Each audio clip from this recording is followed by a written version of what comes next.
Hello, everyone. This is Jeff with Biohazard Games, and I'm running a game today for RPPR, Blue Planet Recontact, our new edition of the sci-fi game that takes place on the Waterworld of Poseidon.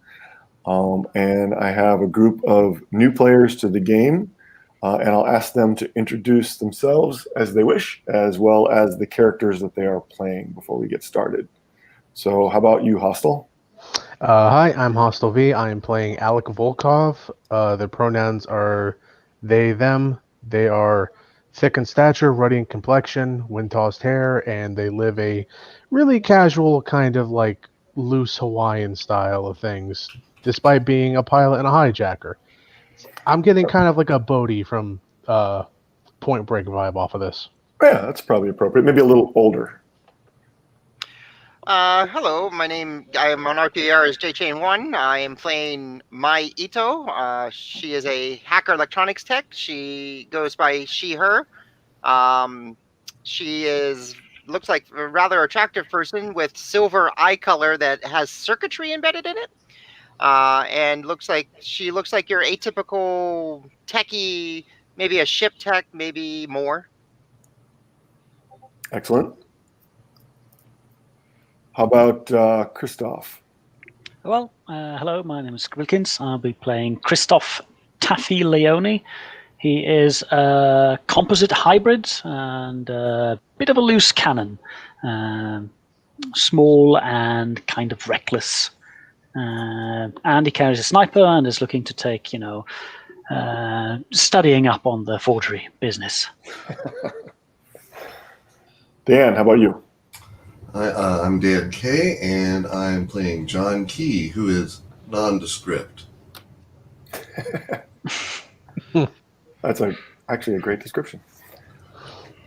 All right, so this scenario is called Dusk Till Dawn, and is inspired in some loose way by the same, in some ways.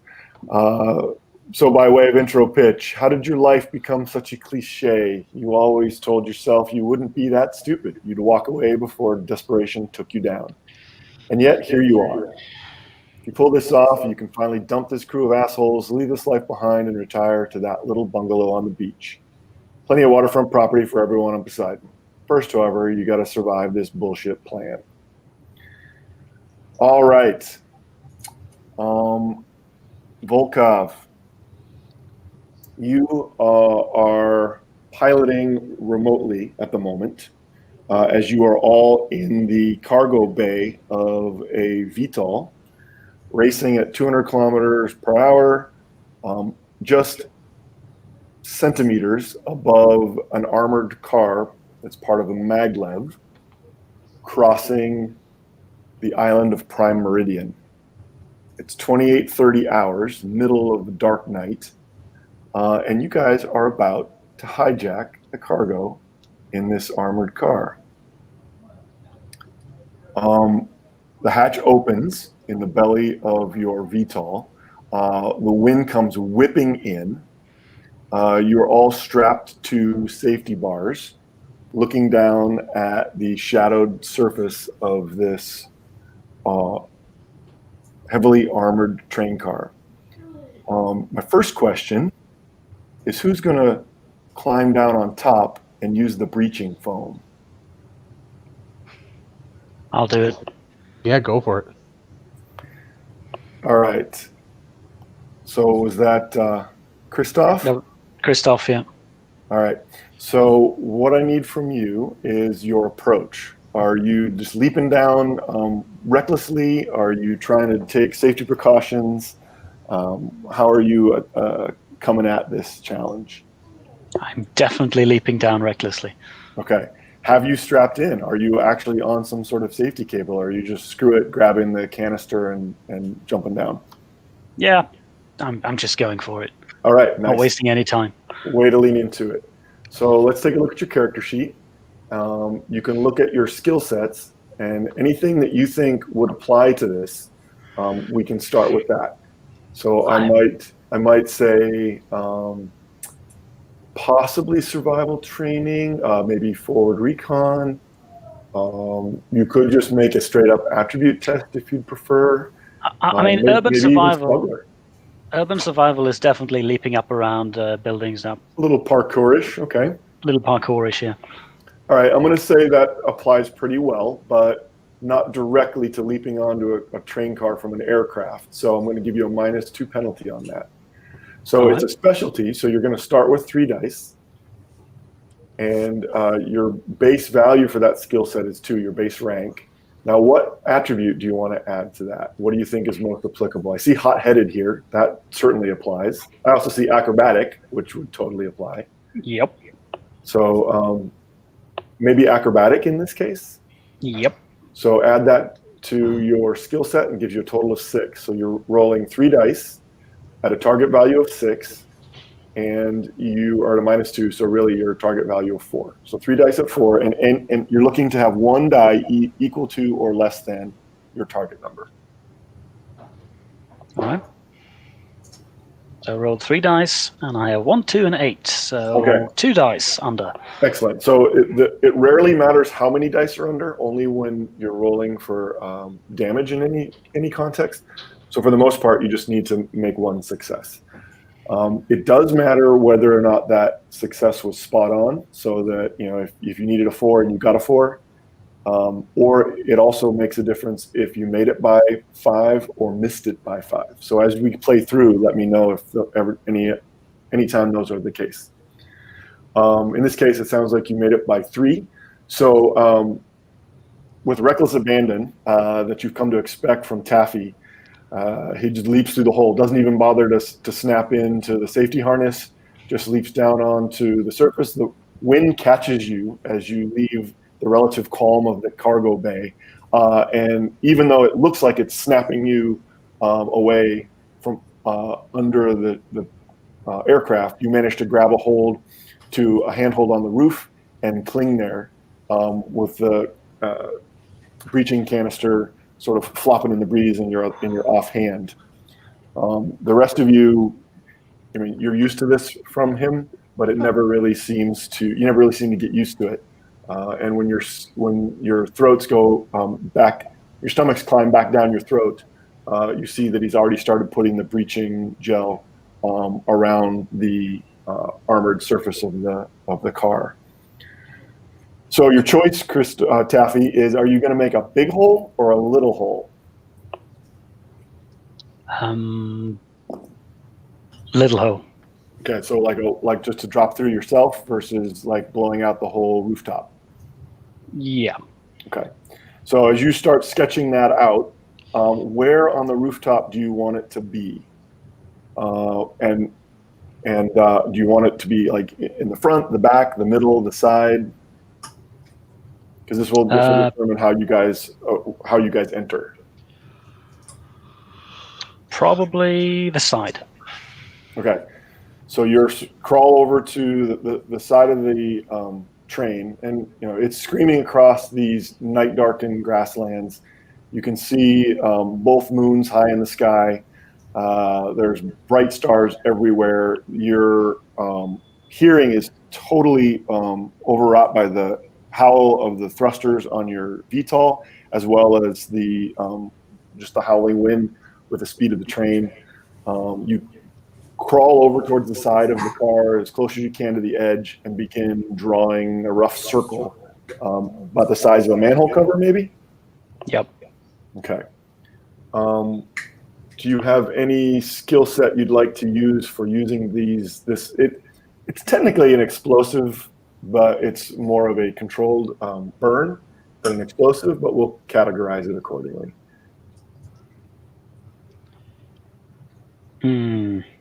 What's the Geo Liberation Facility?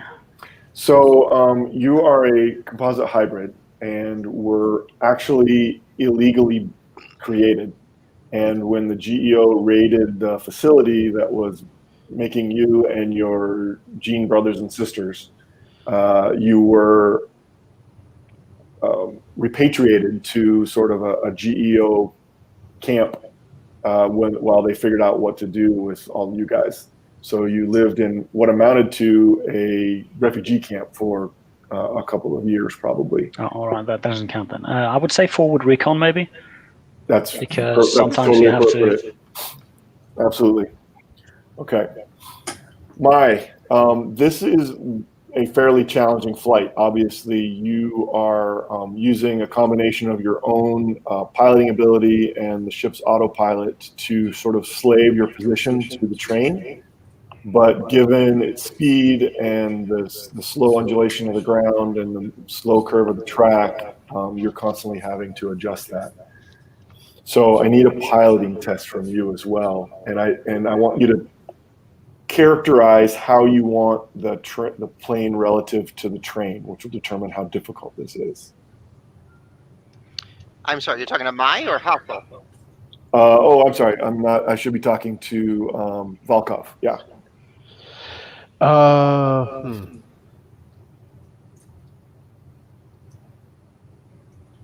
So your options are like stuck to it like glue, so you can just step down onto the roof of the train car, or maybe you're standing off several meters just to give yourself a safety margin, or something in between. You characterize it to me. Let's say 3-foot gap, trying to keep neck and neck with it. So really, you could sort of step down as long as you had a good handhold. Yeah. Okay. So quick in and out, but not touching the train. I'll say this is at a -2, but because you will start jacked into the plane, you've got a remote connection to your plane. I'm going to say that that gives you a +2 bonus, so the bonus and penalties are a wash. Hooray! Can Mai use her power systems to give him another boost? If you want to modify, if you want to have modified any kind of performance, maybe not in real time now, but if you wanted to have modified any kind of performance element of the aircraft before coming in, Yep. Sure. Yep, that's what I want to try to do, to give him the best we can, so we don't have to jump and miss. Okay, so you tell me what you want to have done, and if you're successful, we'll give him an additional bonus. If you fail, then we'll give him an additional penalty. All right, so I use the power systems under the skill set to give him the optimal thrust on the thrusters to keep up with the train and keep it stable, because he wants to only be 3 feet off of it. Okay. Go ahead and give me a test. And what attribute would you like to use to go with your skill set? Logical. Okay. So it'd be a 7. I got 2 successes. All right. Did you? What was your lowest number? A 4. Okay, so you made it by 3. Your action value, as we call it, is a 3. Oh. And sometimes action value is important. And I was just checking to see if you'd made it by 5 or more. Ah, very good. All right. So Volkov, you get a +2 to your roll for the fact that he's fine-tuned the programming that controls the power distribution, so that you have much more nuanced control of your various thrusting motors. Get in here, Volkov. I don't want to go splat. Oh, it's fine. I'll get it right on the money. Don't worry. I guess I'll go with aircraft pilot plus focused. Sounds good. So I have to get beneath a 7, right? Well, then So you get a +2 +2. bonus? Yeah, with your +2. Yep. Yeah. I got a 1. All right. So you get either a +2 forward, meaning to your next related action, you can have a +2 bonus, or you get a narrative benefit because you've made it by 6, but you made it by at least 5. So you get that benefit. Your choice. I'll take the +2 bonus. I like some momentum. Okay. All right. Leone, you are painting out this kind of sticky foam. Some of it's blowing off in the wind and getting all over your clothes and spattering against the goggles you got on, which, is a little disconcerting because it burns like thermite. But, it needs to be ignited first. And that's not always easy to do. But it ends up being, because of the speed and the conditions, it ends up being kind of a sloppy circle. But you put on some extra just to make sure. I need a test to see how good a job you do. All right. You said you were going to use forward recon?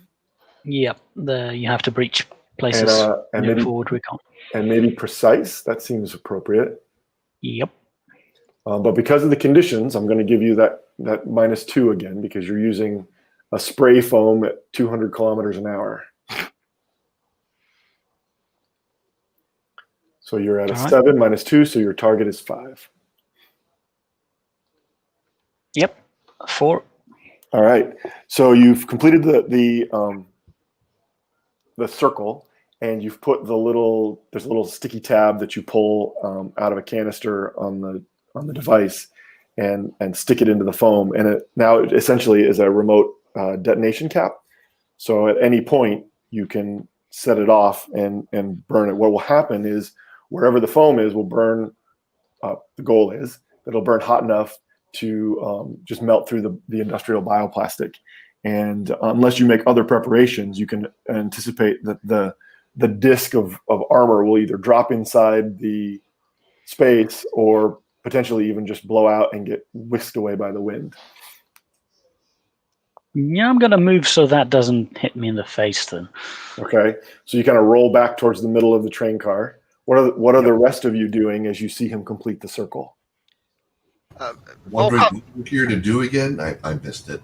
I know we're robbing the train, but are we getting a specific item, or do we want the whole car? What's going on? Well, actually, this is a perfect opportunity for a bit of flashback setup. And it's interesting that you asked that question, John, because you're the one that came across this job. So you got wind of a Gendiver Long John delivery. There's a Long John refining facility offshore from the settlement of Kansas on the island of Prime Meridian. And this maglev runs cross country. And as what was supposed to be security through obscurity, they had decided to deliver this particular cargo by train, which is not something that's typically done. And so you thought this might be the perfect opportunity for one final score. So there is an indeterminate but large amount of Long John, supposedly in this armored car. You do have a little bit of intel that you were able to get about this. You know that it's guarded.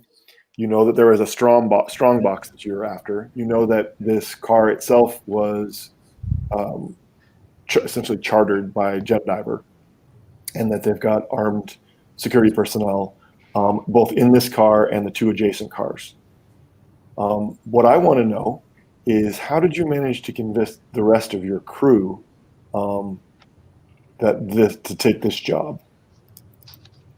I mean, it's not unguarded, but it's the easiest chance we'll ever have to pick up a score this big. Sold. So it was quite much easier than I was anticipating. I mean, it's easy for me. I'm in it to make a quick buck. I don't want to think about it too hard. I get to fly a plane, and maybe a little bit of stuff gets broken in the process. Maybe I get a little extra cash than I anticipated. You know me, John. I go with the flow. Look, John, can we just get this over with? I need to be home soon. Christoph is just in it to win it. He wants that one last score. Just one last score. All right. So, John, what piece of information about this job that makes it complicated are you keeping from the rest of the crew?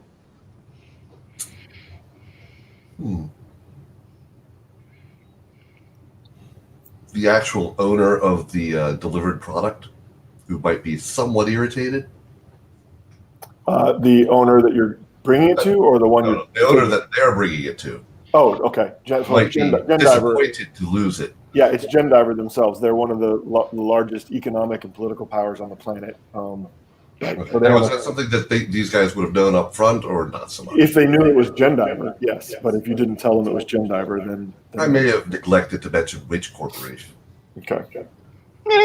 So we think we're driving down a country road about to knock over some mailboxes, but this one's reinforced with concrete. That would not be a bad analogy, no. Works for me. All right, Leone. Well, what preparations are you guys making as Leone looks up at you with a feral grin and puts his thumb over the detonation switch? Weather's lovely. Come on out. Did you pump in the sleep gas first? No. Do they ask Leone that? I do. What sleep gas? Look at your kit. It's a blue vial. I would imagine that there's like a winch system inside of the VTOL. Yep. So I just start passing out winches with hooks. Okay, so there's a big heavy duty winch that you guys actually installed because you knew that it was going to be needed, and you've got these weighted cables. But again, at 200 kilometers an hour, even a weighted cable is going to be a management issue. Are you going to pursue the sleep gas? That's a great option. As Volkov begins lowering the harness. And you two are debating whether to go ahead with the gas or not. What are you doing, Mai? Second question: can someone hack the what do you call it, video system on there so that there's not a record? And you're asking all the right questions because my next little flashback is for Mai. I'm getting to that. So what I'm doing now is because we're about to blow a hole into that system, into that car. I would like is. Does the car have a Wi-Fi network or is it air gapped? I mean, it has a Wi-Fi network. There are passengers on this car. No, the train does. The car is very quiet electronically. The train itself does have a Wi-Fi network. Could I use electronics or programming as a specialty to get through the Wi-Fi network and specify this exact car so when it blows a hole in it, it doesn't set an alarm off to the rest of the train? You could certainly try that. Yeah. I'm going to back you up a little bit and ask Yes. what kind of other preparations had you made? Oh, actually, you know what? Let's just go with what you're doing now. I will assume that you had done this prior to setting the breaching charge because it's kind of order of operations thing, right? Yep. So go ahead and make a programming test. Programming versus, I guess, logical again. Seems appropriate. Yeah. 3 successes. The lowest is a 1. And what was your target? 7. All right, so you two get to choose a +2 forward or a narrative benefit. Narrative benefit, the train that we're blowing a hole in is completely cut off from the rest of the train itself. So it won't set off in a fire alarm or anything like that. Okay, now I do need to specify, not that it's probably going to make any difference to the outcome. Yes. But if you look on your second page if you look, oh yeah, these are old character sheets. Oh. If you look on the second page of your character sheets, you guys will see something called maneuvers. Yes. And maneuvers are, these are just examples of different kinds of maneuvers. Maneuvers are generally specific kind of subtasks that are common in role-playing games. And they are generally a way to engage descriptively with the mechanics, but also what you're trying to achieve when you're opposed by other forces, either NPCs, other PCs, or some device or whatever. So hacking is essentially a maneuver. So when you're hacking, you can gain access to information at the first level. At the second level, you can actually cause a function that is within the normal functionality of what you're hacking. Or the third level of difficulty is hacking in and changing the functionality. So in this case, I think you're probably the second level where you're just accessing and using because it is within the purview of the system to shut off a particular car. Yeah, that's correct. So I would roll with the difficulty of the security level of the system as the opposed test, but you've already made yours by 6. I can't imagine I'm going to do better than that, and I didn't. So in this case, you remained successful, and you wanted to shut off that car. Yep. But that was your intent anyway. So what's the benefit that comes with that? So the benefit would be when Taffy breaches when Taffy breaches the hole, he'll be able to drop in and obviously get a better look around or surprise round if there's somebody in there. Okay, so you give them a surprise round. Yep. All right, because they're just completely not expecting anything. Yep. All right. Taffy, you're good to go. You're good to go. Volkov, I've got a little bit of a flashback question for you as well. Shoot. How did you evade the satellite tracking and approach the maglev initially undetected? Dazzle camo. Okay. Just the VTOL is painted in these weird, gaudy colors that just mess with tracking. So it's a weird structure that's flying through the air, but they can't exactly get a good beat on it. Okay. So how did you acquire this difficult to acquire paramilitary camo paint, and how did you get it onto a craft without drawing any attention prior to heading out on the job? I'm gonna look at what I'm good at, and now you're getting it. I'm gonna say that this was actually legitimately supposed to go towards a military vehicle. Okay. I just did a little paperwork shuffling with some guys I knew to get it into my hands. All right. So is this criminal culture or is this smuggler? You know what? You said criminal culture. I'll go with criminal culture. Okay. And what attribute would you like to use? I see loyal. That might work if you're connecting an old contact in the family. Yeah, I'll say this was something I had to go back to the family for. I will point out that you're ex-Gortov, which is not really a good thing. Like, no one's ex-Gortov, so there's going to be a little bit of bad blood there somewhere, but there's still got to be somebody that yeah, but this is the one last score. It's worth treading on a few toes just in case. Okay, so let's use a target of 5. Yep, 2 dice. Let's go. I got a success. I got a 4 and a 2. Okay, so you had to cut him in a little bit. Not a full share, of course. Yeah. But you had to promise that this big score was going to pay out well to you, and you wanted to make sure that he didn't let anybody else know you were in town and what you were up to. So what did you offer him? I'll say I offered him 5% of the take. Okay. So they readied the plane, provided the plane, and readied the dazzle camo. And who is this person to you? Because obviously there's a personal relationship here beyond just the business one for them to have let you come in out of the cold, albeit secretly. I'm going to say once upon a time when I was like a younger member, and they used to do the thing where they'd send the smart guy around to talk to people and the dumb guy to break legs. Okay. He was the dumb guy. Okay. So you just have like a long-running relationship. Yeah, we were more or less the unpaid internships of crime together, and we hated it, and we used to just, josh around and talk to each other, and there's still a little bit of that old spark there. Okay. So, Volkov, how's your sister? Oh, I love her. I really do. So when you going to put in good word for me? Luis, I said I love her. Yeah, we like brothers. I mean, I do this favor for you, so I love you. I could love her too. You know what?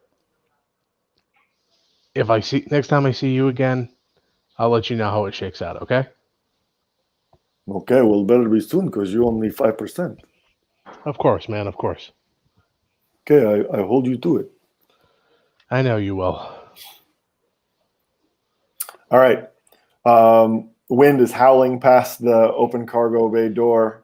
Leone, you're still clinging to the roof with a feral grin. Well, I'm supposed to roll over to the. There was talk of sleep gas. I don't know if anybody wants to seriously try that. It's up to you guys. Probably some kind of climate intake somewhere. Those are usually on the roof, right? Like air vents. Sure, we'll say that there is I wouldn't call it life support, but there's certainly an HVAC system on the roof of the car.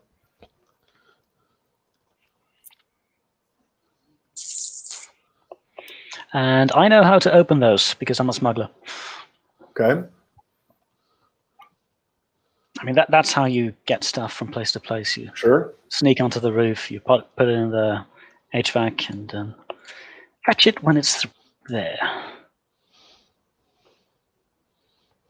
All right, so I will say, so you're going to climb over there. I need some sort of test of your ability to make your way over there without getting ripped off the roof of the car. You guys see him begin to climb sort of out of the frame of the cargo bay door and move towards the front of the armored car. Where is he So going? You want to try acrobatic and maybe your urban survival again? Yeah. That we did before, so at -2.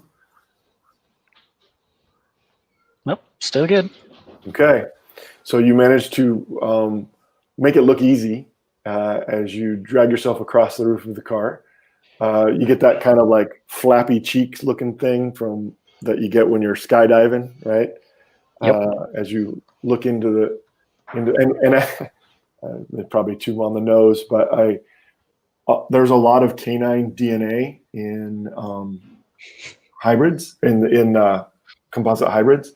So I imagine there's somewhere down deep in your mammal brainstem, there is some joy, like a dog sticking their head out the window of a car, in the sensation. You come up on this HVAC. It's probably a meter across and maybe 12 centimeters tall. There's a control panel, a vent panel, and some sort of housing for cabling. And you want to try and feed in what amounts to a canister, an aerosol canister of sedative gas. So you got to give me some sort of test for that. Well, I do know how to dismantle these things because of my smuggler skills. Okay. So Okay. I know where the intake is.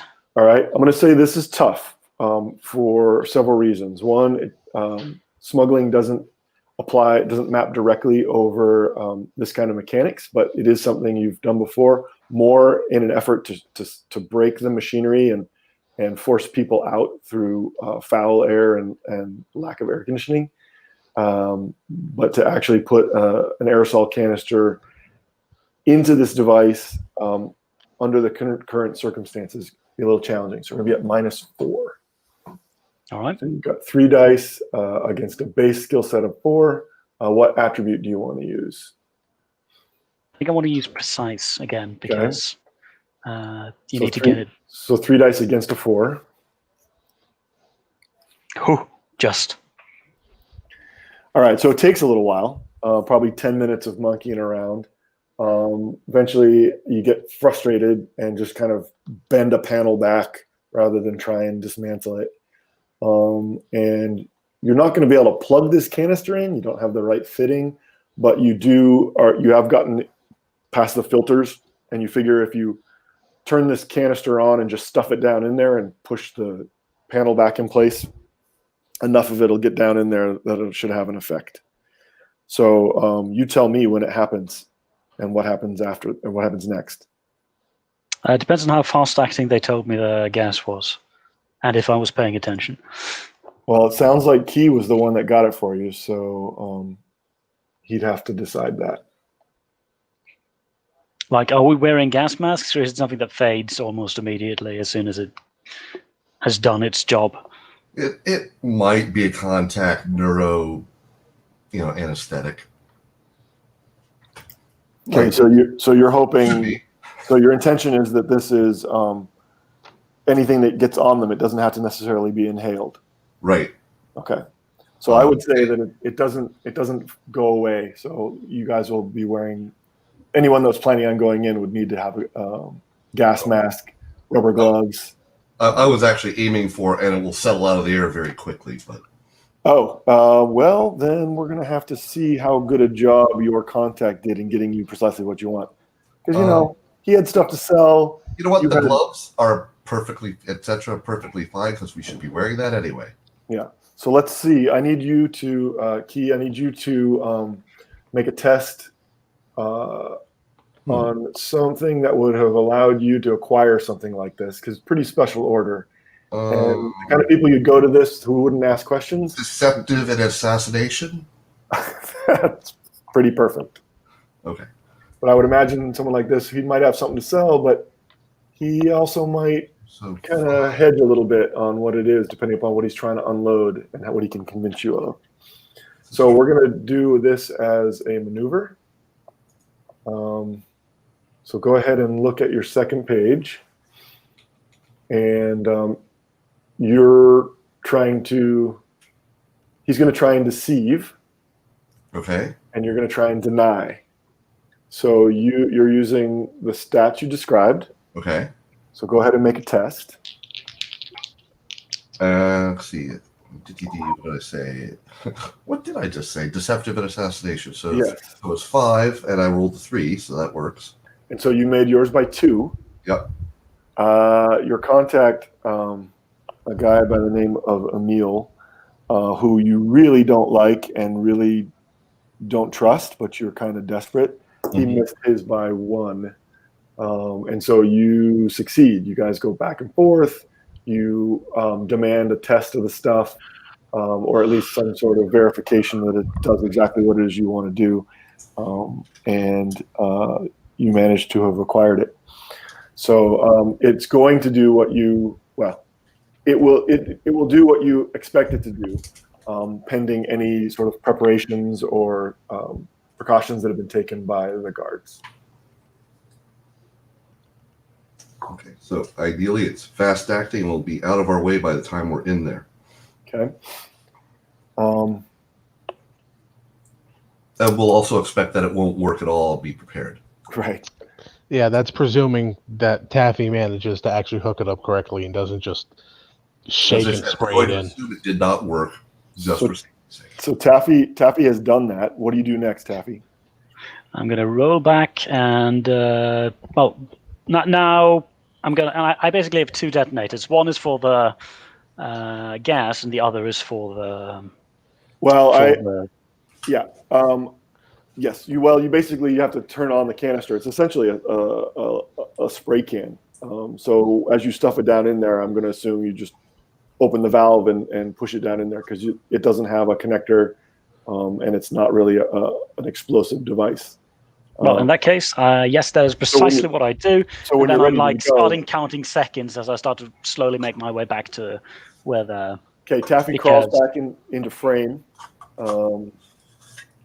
hair and clothes flapping in the wind. What do the rest of you do? Wait for him to blow Are we good to go, Tuffy?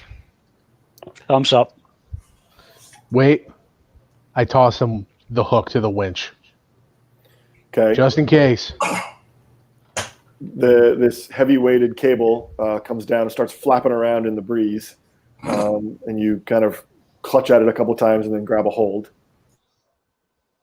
So you've got hold of a heavyweight bioplastic cable that is up into the train, Yeah, just in Sorry, case. from the this train goes wrong. into the cargo hold. So I'm supposed to secure it, or is it secured? You've just got a hold of it. You can do with it whatever you want. And it's just to paint a picture here. This is the hook that's being used for what? The goal is to eventually pull the strongbox out of the train car and lift it into. Yeah. Okay. Then I'll secure it nearby. Okay. So there's a cargo hook in the roof of the car, and just attach it. I will point out now that your aircraft is now actually attached to a racing train, which, as you can imagine, could create complications. It's fine. We'll just go faster. Totally normal. We planned for this. Yeah, that's what we did. So how much slack are you putting in the cable? Some, just a little. Okay. A degree. I'll put like a few meters of like 4 meters of slack. Okay, so the cable now is looping down and being pulled backwards by the wind, so it comes out of the cargo hold of your VTOL, makes a kind of J curve, and then comes back to where it's hooked into a cargo a crane hook on top of the cargo the train car. Okay, Taffy, what's next? Is it reasonable still to counting assume seconds that the box that we're going for will fit through the small hole? We'll burn that bridge when we get to it. Yeah, your intel wasn't entirely clear on just how much there was. Okay. I was just thinking maybe generally Long John, once Long John has been processed, it is fairly lightweight. Okay. And relatively small compared to the ore from which it was processed. So do we know if this is processed ore? Yeah. That was part of your they wouldn't be taking this kind of security. They wouldn't be taking this kind of security for raw ore, and raw ore would occupy probably many train cars rather than just a little armored space. Okay. All right. Question for you, Jeff. How far back is this train car from the front? There are 15 cars on the train. Most of them are for civilian passengers. Well, a couple of them are for civilian passengers. Most of them are for civilian cargo. And you are 3 cars from. So you are the 4th car from the caboose, from the stern. Stern? Is that what they call it? Yeah, the back end of the train. You're good enough. All right. I heard Taffy was doing a countdown. Yeah, because we know roughly when the effects of the drug should kick in and be dispersed. So maybe like half a minute before that's done, I start turning on the thermite. Okay, so you hit the detonator, and there is an immediate puff of smoke. The noise, it's not quite an explosion. It's more like a popping of air, but it's lost in the howl of the wind and the vectored thrust of the VTOL. The roughly circular disc is actually blown sort of inside the car, and you can see the edges of the hole. They turn molten for a split second, and bits of liquid plastic get kind of whipped past in the wind and drop down inside the car. A couple even splatter on your skin and burn painfully for a moment, but just little pinpricks, stings. And then the smoke gets kind of wafts. There's a weird sort of suction effect as smoke gets sucked down in the hole from the Bernoulli effect of the passage of the train, then blasted back out and immediately clears as the speed of passage also quickly cools the edge of the hole. All right, I would like everyone to make initiative tests. To do that, you make an attribute test against usually coordination, but it can be case specific. You can make an argument against using a different attribute if you think it's more applicable. But generally, it's against base coordination. And with an attribute test, your base target number is always a 5 plus or minus your attribute. And then you roll just a single die. Oh, okay. Quick question. I've got a something gives me a +1 on initiative. What does that? I believe it should already be. No, it's not in your coordination. If it's just on your initiative, I think you got wired reflexes, right? Right. Well, spyware. Oh no, that's different. That's the The spyware lets you read people's. Essentially, you're sensing the flow of electricity through their nerves and their flush response. Yeah. So you have a good chance of guessing if someone's about to take a punch at you. Is what that means. Okay. So if not you're relevant to this. correct. Okay. I have accelerated neurons though, which give me a +1 reaction. Is that? A +1 reaction is an additional action in a round, and you can do it anytime after at least one other character has acted after you, just as a way of sort of measuring a little bit of passage of time. So when you kick, it gives you a little bit of improved coordination, which is already built in, and then you get that extra reaction. I think a couple of you might have that. I can't recall for sure. Oh, okay. The coordination's already built in. Got it. Coordination's already built in, and the reaction is something different. So would it be a subheading under coordination, like graceful or acrobatic, or would it just be coordination? It could be if that was directly applicable. Yeah, in this case, it's really like how fast can you react after he blows the hole in the roof. Okay, so just coordination. I'll make a case for precise here because it's ready now.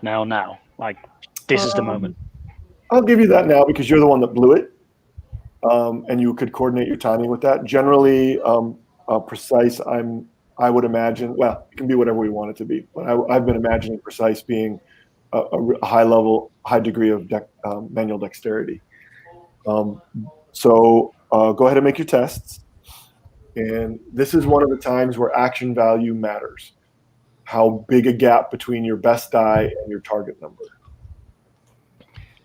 So if our target number is a 5 base, then our coordination is a 1. That means we need a 6. 6 or better, yeah. Oh, okay. So I have 5 under 9, so 4 degrees. So you made it by 4. Yeah, I have 3 under 8. I made it by 5. Okay. You will get a +2 moving forward because a +2 or narrative benefit because you made it by 5. 9 over 6, so made it by 3. Okay. So now, in terms of action rounds, I just start counting down from the highest to lowest. So I think highest we had was a 5. Oh, in gaps, yes. Yeah. So you would go first.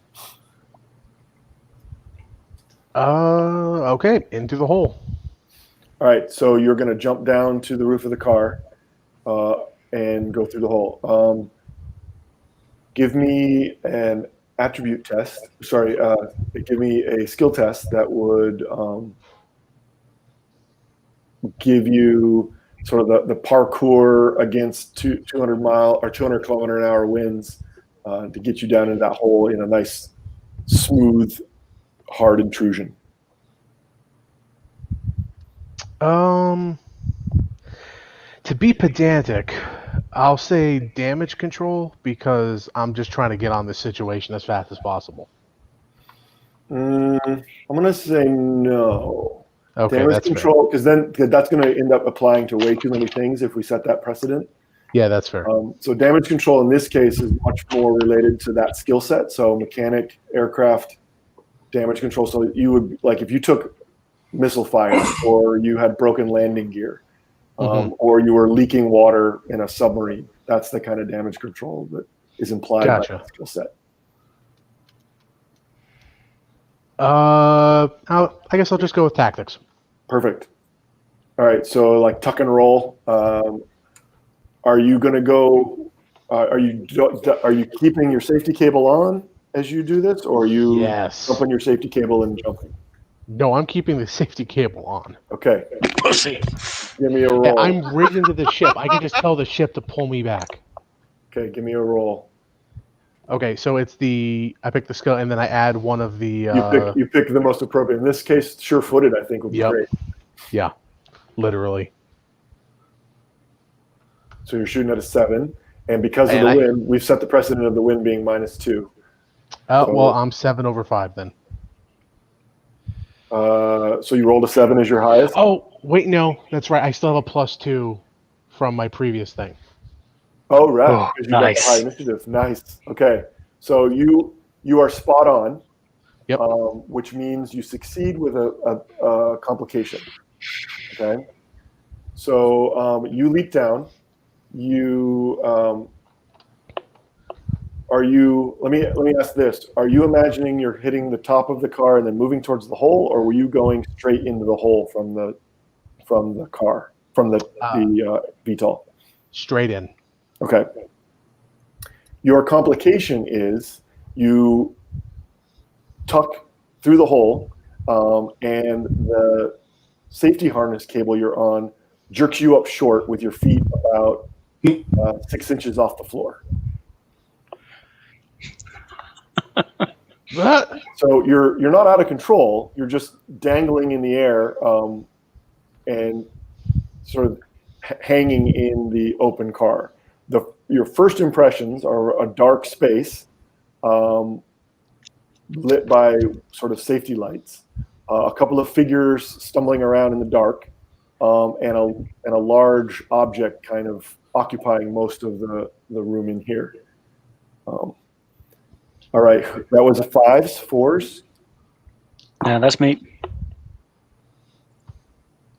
So, would predator behavior count for this? Is that more like behaving like an animal? I think in this case, it's literally predator behavior in the outback of Poseidon, right? You've got survival specific to this planet, and one of the biggest risks on this planet is the wildlife. And so you've actually had either experience or training that has made you particularly knowledgeable in that area. All right, so then either forward recon or urban survival, whichever one you think is more appropriate. Forward recon seems very appropriate.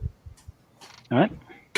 I'll roll for that then. And what stat shall I be using? Probably acrobatic, to be fair. I think that's perfect. And 6 on the 7. -2 for the wind. Oh, well, in that case. Oh wait, you're already on the car. Never mind. You don't have the -2 in this case. You're just rolling into the hole. Yep. So you succeed. You realize as you tumble through the hole and land on your feet next to basically a Mr. Dangley. Yeah. Just what the circumstances are. You also see 2 figures towards the front of the car. One has collapsed to the ground, and the other seems to be trying to not hide, but take cover. And then you're also kind of up against a large object that is occupying most of the interior of this space. Is it a very large object? It's pretty large, yeah. It's probably this maybe 4 meters by 2 meters by 3 meters. Oh, that is larger than a manhole. Rough dimensions. So 3s? Yeah, that's me. Okay. Now, to jump down through the hole, there's somebody dangling in that hole, so there's enough room for another person to go through? Well, they're not in the hole. The train car is what, like 2.5 meters tall, and they're only 6 inches off the floor. So, and the hole is manhole-sized cover, so the tension on their safety cable has them hanging to the side of the cylinder described by the hole. So you want to be careful you don't land on top of Taffy. But you will potentially miss Key. Well, yeah, but I mean the cable that they're holding, the cable that's holding them taut, that's not like sticking right in the middle of the manhole cover. Yeah, that's what I mean. It's caught on the edge, so that it's out of your way. All right. Well, I don't have any skills for this. I'm a techie, so I'm just gonna have to go with coordination, agile. Well, you don't have to go, I suppose, but that's up to you. Well, I would probably get a better chance to hack into the train's systems if I'm on board. Yeah, if you're going to hardwire in, you're going to have a bonus over. Well, you won't have the penalty of being air gapped. Yeah, I have to. All right, so I only get to roll 1 dice because it's coordination, agile, and I need a 9. But you said the high winds is a -2, so I need a 7. So you can make some choices. So you're not using a skill set? No, I don't have any skills to go with this. Okay, so let's see what we can do here. Unless I could fast talk the wind. No, probably not. Wrong setting. Yeah, Oh, I, yeah. I think in this case it's just going to go with your physical ability. So go ahead and do Well, as yep. you described. How do you get 9? So his coordination, you're going to do agile. You add that to 5. That's a 7, right? Yep. Yeah. Oh, And then you roll 1 die against that. you have a higher base target number than me. But you're -2. But you're Yeah. -2 because of the wind. Right. And So I would need a 5 then? yeah, Oh, okay. So I rolled a 5 spot on. spot on. Oh, there's 2 Yeah. Dankleys. Okay, I get kicked in the head. Were you going to stay connected to your safety cable? Well, yeah. Or were you? I'm Okay. not that dumb. All right. Have you guys ever seen the movie? Oh, now I'm forgetting the title of it. About the 2 Irish okay. brothers that murder the mob. Boondock Saints? Boondock Saints. Where they go through the heat ducts, the air conditioning ducts, with a big coil of rope, and then end up dangling in the room and having to have a shootout while dangling from their ropes. Yeah. Yeah, this is exactly what happens here. We've got 2 people hanging. I need an additional coordination from you, Mai, to not get tangled up with your other puppet. Damn it, Volkov, you got in my way. I rolled a Hey. 2 out of 5. Okay. Hang out here often? So you're both hanging there, kind of by virtue of the tension in physics, kind of knocking together like 2 puppets hanging from the same hook. And I guess that leaves. Yep. Um, I'm thinking graceful and intrusion might be appropriate. I'll buy that. So that would be a 8. So let's see how. So it's a 6. And I made it by 3. Okay. You see what's happening as you leap through the hole and dexterously avoid the tangle. If anybody has or wants to use their reaction, they can now. I to disconnect then. I'm sorry. Hang on. Your opposition is acting now. So anybody that catches it out of the corner of their eye sees that somebody has ducked around the edge of the large object occupying the space and hears a noise behind you in the other direction, towards the rear of the car. And you realize in that instant that there's a body on the ground ahead of you and opposition front of the car, back of the car, and at least one of them has a gun as you hear the slide activate. As a reaction, can I just I'm gonna do a quick release there's on the cable? there's still a lot of noise coming through the hole. You're not going to hear the slide activate on the gun, but you Yep. will see them bring it up to aim. Sorry, go ahead. As a reaction, can I just hit a quick release on the cable and drop? Do you have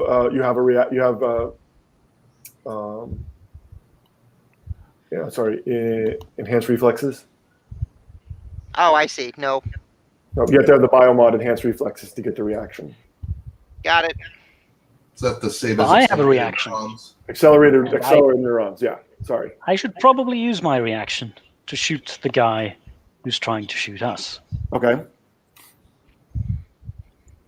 Would sniper count here, or is it more forward recon again? I would Sniper's do- probably more setting up and It's the setup, it's the long range shot, it's the sort of deceptive elements that come with it, and also using a long rifle. In this case, I'm imagining something like an MP5 at short range. I mean, ultimately, it would be sniper at a -2 or recon, either way. Your choice. I'll take recon. It's more appropriate. Am I using a heavy pistol then, or is? You can use a heavy pistol. You could also have geared up for something a little more substantive if you want. Yeah, if I can have done that, then. Okay, so like an MP5 or some small submachine gun. Yep. All right. So you can choose between single shot, burst fire, full auto, and they have different features associated with the weapon accordingly.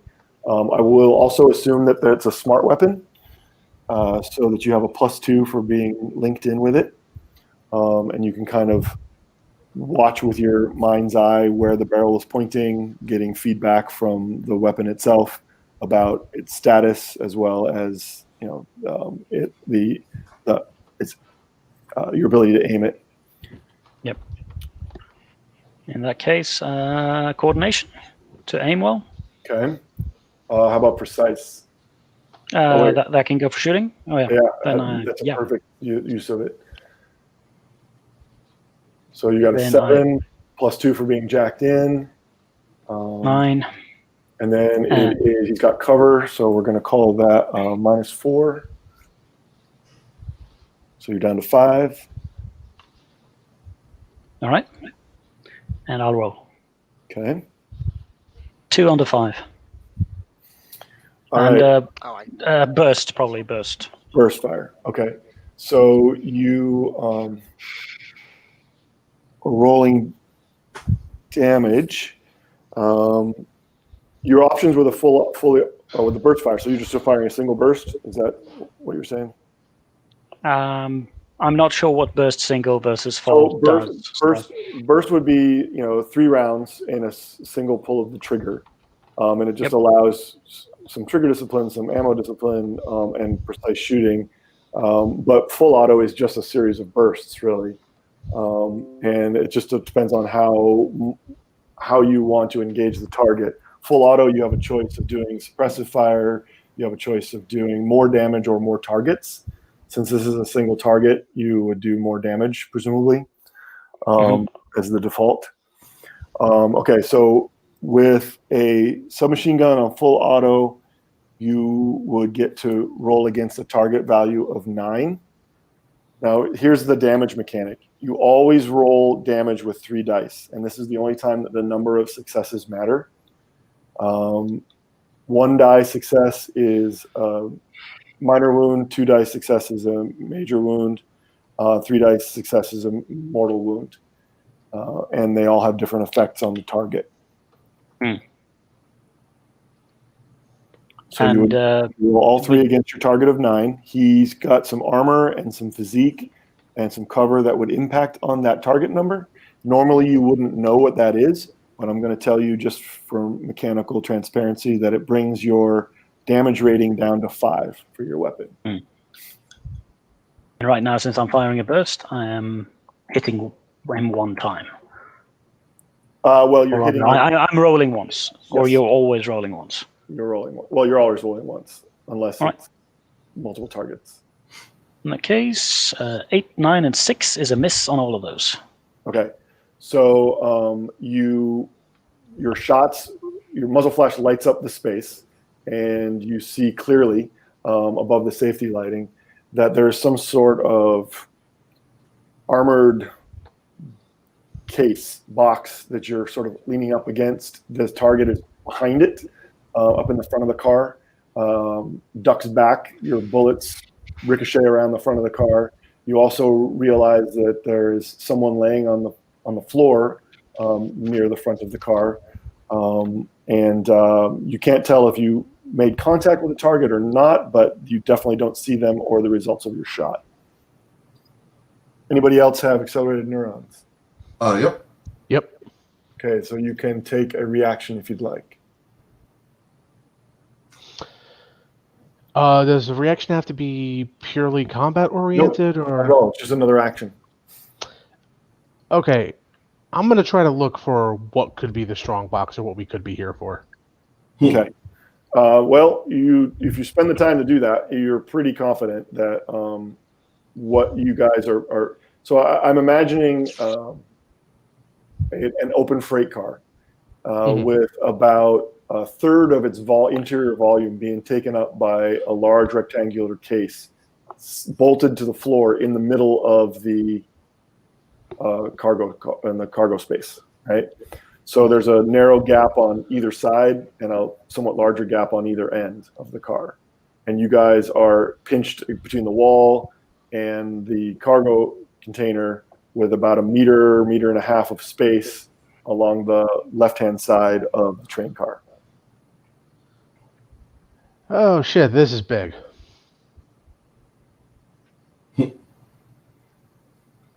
Well, in that case, does that count as my action, or can I still act? I mean, you just see that, and you think with the speed of thought. But if you actually want to do something, you can certainly combine that with some physical action. Well, I'm dangling from a rope in the ceiling, and we're gonna have to loosen some of these bolts in order to get this stupid thing out of here. So I'm gonna start shooting too. Okay, so you shooting forward or towards the stern? I keep calling it stern, but yeah, the back of the car, because you are aware that there is someone behind you as well. I'll go for the back. Okay. Give me. So, how are you controlling your position if you're dangling from the ceiling? Carefully. I imagine you have to kind of reach out and spin yourself around. Yeah. Okay. So, doing a combination of that and the dangling, we'll say, is a -4 to whatever you're trying to accomplish. And as you spin around, you see someone pulling a kind of looks like they're fitting a gas mask in place and bringing up a weapon. Okay. Well, I have my own weapon, thankfully. Okay. So, yeah, I guess I'm just gonna try to shoot at them. All right. Give me a weapons test. Yep. Overall -4. Yep. I'm gonna use my small arms, and I guess would it be agile to spin in time? Oh yeah, that's good. Okay. Main reason I'm picking small arms is because I have small arms and also 3d10. So that's gonna be versus a 3. All 3. Oh, nice. Wow. All right, so go ahead and make a damage test. Oh, I also forgot I technically have the link too, but whatever. Yeah, damage. As long as you wouldn't have made it by 5, it doesn't affect the outcome. Gotcha. So go ahead and roll against. So with the weapon, I'm assuming you're using a similar weapon. I have a large handgun. Large handgun. So you're shooting with an 8 damage. And with the armor that this person is wearing, they're not really behind cover because they've been stumbling around under the effects of this gas, and are not a fully capable combatant. They didn't manage to get cover, so you're just shooting at with the armor they're wearing, you're shooting at a 7. Well, good news. Every single one hit. Okay, and they make a physique test, and you hit them. You can tell they go. They were already down on one knee, as if they were picking their weapon up off the floor, and then they kind of go down on both knees and land on their ass, though they are still seem to be upright and conscious. All right. Anybody else with a reaction? Yes. Okay, so I also have the spyware, the EM field detection, and IR vision. Is there anything that should make me aware of other than what you've described so far? Anything? Lots of things. Yes, there are electrical circuits running throughout the car, which you'd expect, right? But for example, anything unusual about the big armored case? It also has a power source, but that wouldn't necessarily be out of the ordinary because they would want to climate control storage for Long John. I was wondering, does it need to be kept cold? No, but they want to keep it dry. I mean, it's essentially medical supplies, right? It's like storing drugs, so they just want to keep it and okay. Temperature range and consistent, that kind of thing. Yep. And IR, how many people are moving around? There's the one that just fell to his knees. So there's The guy with the gun on the there other are side. three there are three that you're aware of. One that's on the ground and immobile up in the front of the car. The one that just went down on his ass in the back of the car, and the one that ducked around the corner of the strong box, but up near the front of the car. So a good 2 meters away from you guys. The one that was just shot at by. Okay, so the one near the front of the car is actually down already? There's two people down. There's one on the ground that was down on the ground when you guys came in from the gas, presumably. And then the one that ducked around the front of the car, just for cover, for the sake of cover. Okay. So there's guy on his knees at the back, guy moving around at the front, but out of sight. And guy that's around the corner on the big box. I'm sorry, that is the guy that's moving around. There's only three. How many are still up? 2 or 3? One on his ass, so kind of up, and then the one that ducked behind the front of the strong box at the front of the car. Okay, so just 2. 2 that you're aware of. Your IR doesn't penetrate the box, so there could be some on the other side of the box, presumably. Okay. Stun glove. Is that something I would expect to take someone out with one hit? It certainly can. All right. Can I close to the guy on the other side of the box and just do the whole Spider-Man? You sure can. Are you going to go around straight at him, moving forward and then cutting to the right? Or are you gonna... Sure. But last you saw the person, they ducked behind the front end of the box. So you're against the left side of the box. You're moving north towards the front of the car. And then you're going to duck to your right if you're going to go around the end of the box. They could be right there, just so you're aware. I'll go low. Okay. So you crouch, move along the side of the strong box, and then you get to the edge and lunge around. Well, I would imagine that the IR would give me a hint if they're very close. Yeah, there'd have to be warming the air significantly, and you can't really... Okay, fair. Yeah, I think that would be tough. All right. Well, yep. Yeah, sure. We'll go for the lunge. What could go wrong? Do you have a smart gun? Hand instructor and graceful. You could lean your smart gun around the edge of the strong box and look without exposing yourself. But that would take up part of the action. It would be your action, because you had to move forward as well. Isn't he also running into my line of fire? Yes. I'm staying down next to the box. Okay. So still yes, but all right, I'll use the smart gun to peer around the corner. You guys are essentially in a fairly narrow hallway, right? Yep. And it opens up to the front of you and opens up to the back of you on either end of the strong box.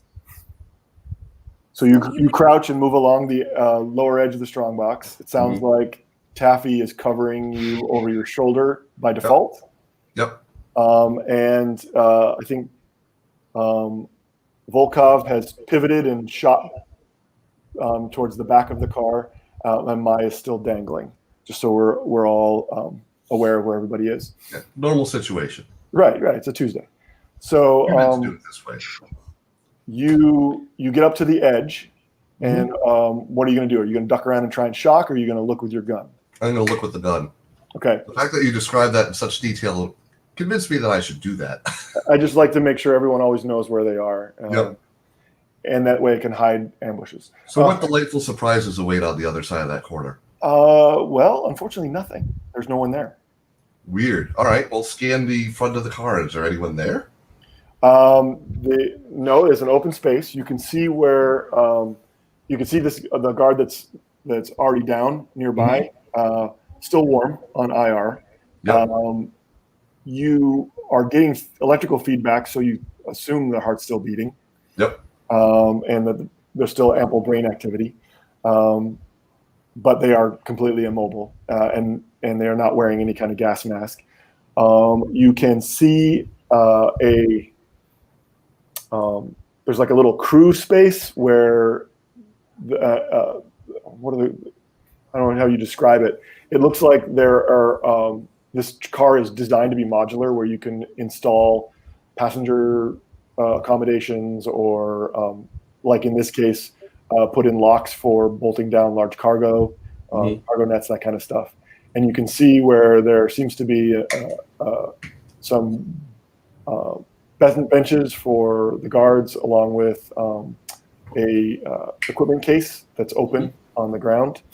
But then you can see the gap on the right side of the car, which would go back down the other side of the car to the far end of the strongbox at the stern.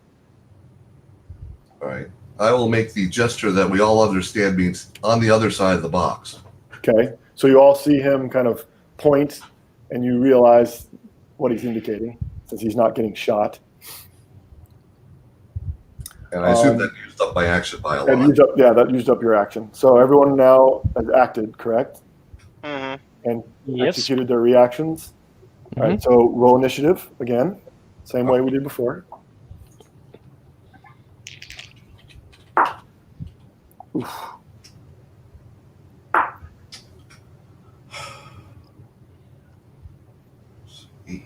Made it by 2.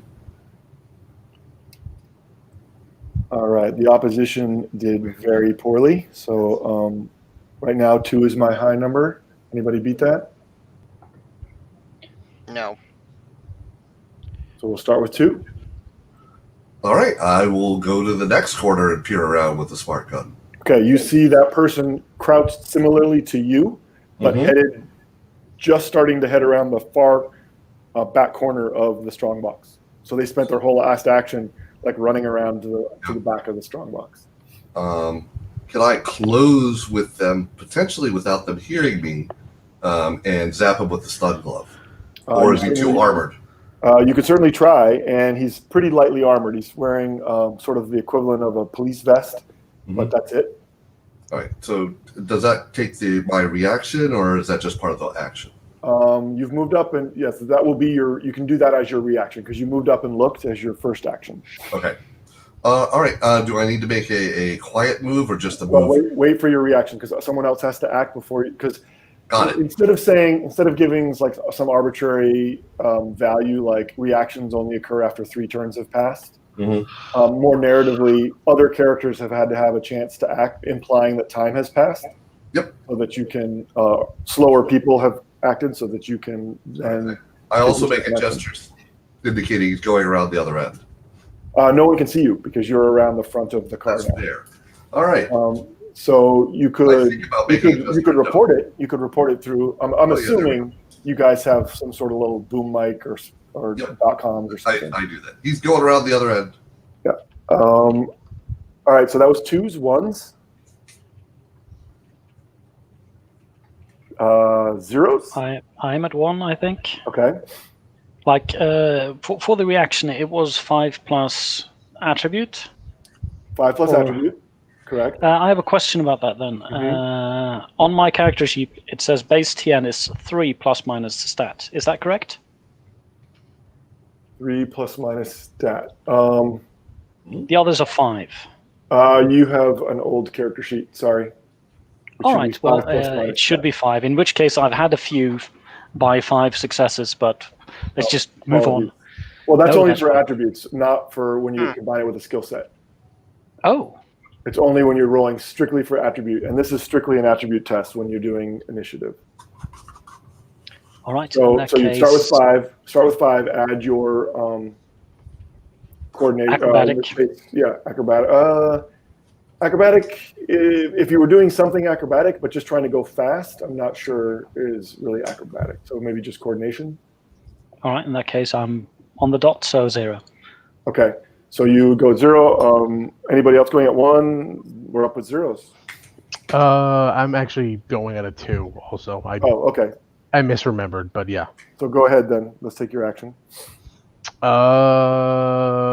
Okay. Is there like an aim action or? Yep. If you want to aim, you'll get a +2 to your next shot.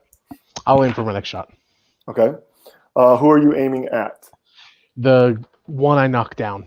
Okay. So you're still going to be at a -4 for your circumstance, but you get a +2, which will bring that to a -2. Yep. All right. And then 1s, 0s? 0s. Taffy and my both. Okay. So you're acting simultaneously. You can go first.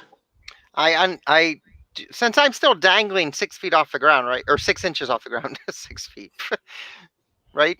You're actually, I had imagined you were on the opposite side of the bay door in the VTOL. So your Yep. cable is going to be about 3 meters shorter relatively because it has to go 3 meters back to the car farther. So you're actually hanging more above above Volkov. Yeah. And so you're probably 1.5 meters off the floor. Oh. Can I do a quick release and drop? Because Sure. I'm just a floating target here. Yeah, absolutely. It would be a poor design if these didn't have a quick release on them. Yeah. All I got is coordination, agile, or dexterous. It doesn't, unless you want to land like superhero style, it's just a matter of pulling the latch and you just land on your feet. I'm not going to make your test for that. Oh. 1.5 meters is not very far, right? Well, okay, that's fine. You drop to the ground, unless you want to end up in some special tactical position. Just go ahead. I do. I want to hide behind a crate. Okay, well, you're in the middle of a narrow hallway. There's no crate to hide behind necessarily. Okay. You can kind of hide behind the dangling Volkov. Yep, that's what I'll do. Okay. Yay. So just to make sure you land where you want to, let's go ahead with the attribute test. Yep, it'll have to be dexterous, I guess. Okay. So I got a 1 out of 7. You land superhero style. Yeah. It's bad for your knees. It's bad for your knees. All right. That was zeros. I think we're still got Taffy to go. Yeah. I think I'll just like start talking. Hey man, hey guys, if you want to surrender so we don't shoot you all, you're free to. Okay, so you're shouting over the howling wind. Yep. And give me some sort of. This will be a maneuver, a social maneuver. So give me. Unfortunately, I don't think Leon is the most socially adept. You are trying to persuade or intimidate. Well, are you trying to persuade or intimidate or deceive? Those are your three kind of general options for a social. Well, it wouldn't be deceive because we can just zap them unconscious. Correct. So it's probably persuade. It sounded a little more like jolly than intimidate, unless you're trying to do that, definitely Johnny right now because he's having a gun and he's firing at people and it's just going like, hey, we can not shoot you. So you're trying to persuade. Yep. And what attribute or skill set would you like to use for that? Savvy. Okay, that would be your attribute. You can attach that to a skill set. What skill set would you like to use? Fast talk. Perfect. That's 6, unless there's any minuses here, if they're particularly motivated rent-a-cops. It's not 6. You don't add the 5 unless it's just an attribute test. So your fast talk is a 3, right? All right. And your savvy is a 1, so you're shooting at a 4. Okay, so the specialty is kind of its own plus. The specialty, in addition to me. I'm sorry. I have a specialty called Fast Talk at 3d10. Correct. It's at 3d10, so you're rolling 3d10, but your target number for Fast Talk is a 3. You see the number to the left of that row?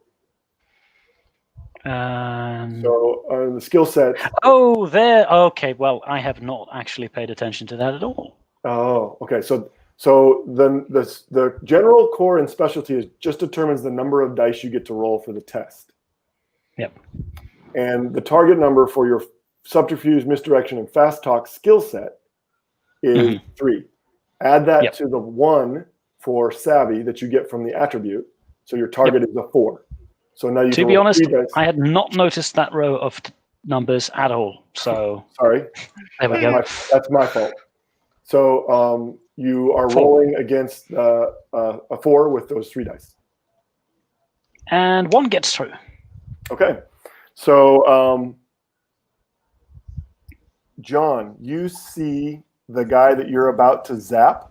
Kind of like his head tilts, like he's listening to the offer. maybe not seriously considering it, but he's at least listening. Interesting.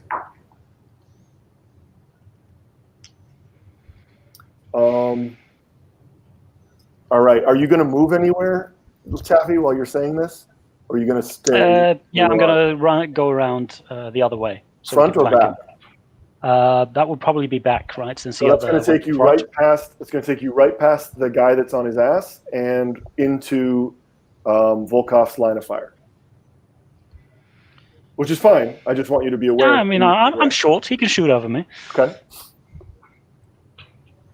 The guy on the ground is simultaneously trying to slide back on his own blood, like push him, skitter back crab-like, to cover behind the strongbox, leaving streaks of blood on the floor, while bringing up his gun to shoot. He sees you moving forward, sees the guy dangling from the ceiling shooting at him. He's not having a really good day.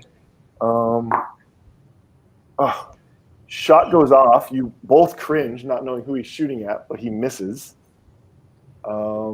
There is a burp of automatic fire, and you can hear it impacting somewhere. At least it's not impacting into you. And anybody, let's see, was that all of everyone's initial actions? I think we have reactions from anybody that wants to use them. Okie dokie. So yeah, I'm gonna. The stun glove. You said that it's relatively likely I could get him all the way out with one shot.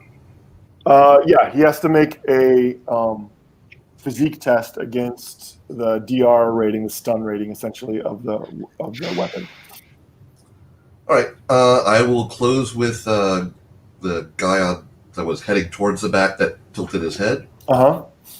And just do a little touch on the neck there and put him out. Okay, so give me some sort of sneak.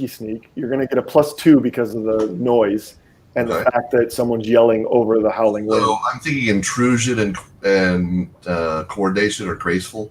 Perfect. Okay, let's go with graceful just because it sounds good. Graceful, yeah. Right, so.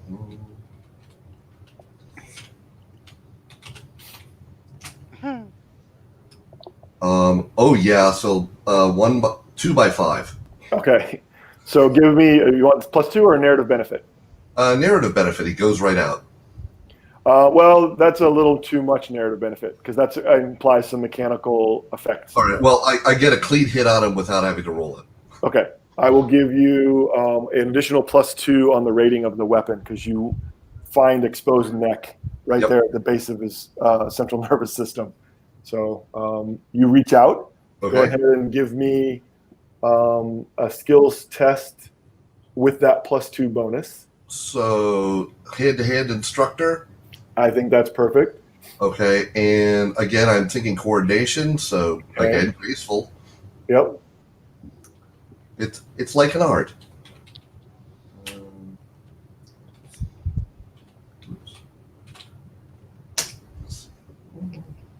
I mean, I rolled a 1, so it's at least by 5. At least by 5. All right. So you get a +2 on the damage rating.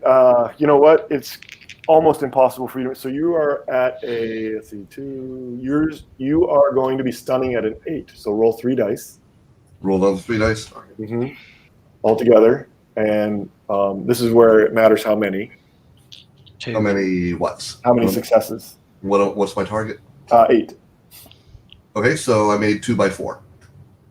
It doesn't matter how many you made it by. So one of them missed? Yeah, one of them missed. Okay. Let's see. All right. There is a snap and an arc and a little blue spark, and he jerks and goes down kind of on all fours. And then one of his arms gives way, and he kind of face plants a little bit, but he's not completely out. I assume I don't have time to lift his gun out of his hand while he's doing this. No, because you moved forward and zapped him all in the same turn. Yep. And I don't have time to add a little bit more threatening request for him to surrender. Well, you could speak. Speaking is generally free. And I will use ruthless and intense for a 5 to say, just surrender. You know, like okay. Go ahead and make a test. This would be another opposed maneuver. Ooh, nope. Okay, he can't. He don't, over the noise and the Could hear me. pain and the shit just getting stunned out of him. He doesn't even know you spoke. I'm just too used to being quiet. Yeah. I think there's one reaction remaining. Yeah, I've got one. Okay. I still have one as well. Okay. Who would like to go? I can go. Okay.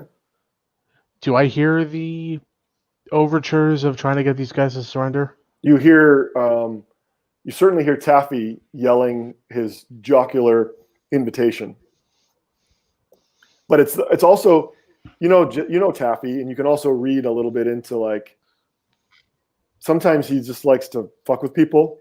So is he just being serious? Is he being like a supervillain, or is he just trying to distract them? You're not quite sure. In fact, you're never quite sure with him.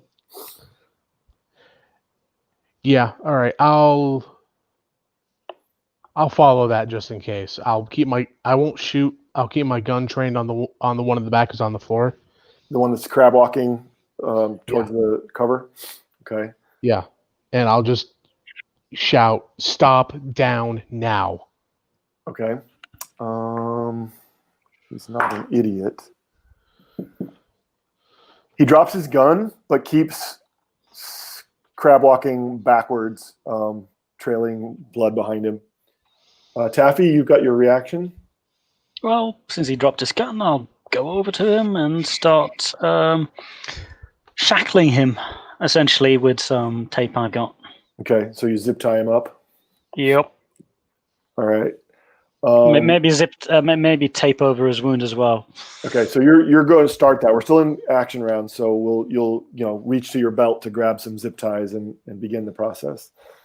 It's duct tape. It's future duct tape. Duct tape's even cooler. Makes that noise as you rip it open. I mean, that's half the reason for why he has it. It's the noise. Right. I suddenly had this vision of you being like one of those duct tape artists in your free time, like wallets and shoes and like gun harnesses, holsters all made out of duct tape, future duct tape. Yep. All right. So I'm going to roll to see whether this guy has any chance, the one that you stunned, any chance of recovering. Oh, absolutely not. So instead of having you all roll initiative again, I'm going to ask you, Key, what do you do with the guy you stunned? I mean, he's still functional, but he's out. He's not able to act in any kind of practical way for a certain amount of time.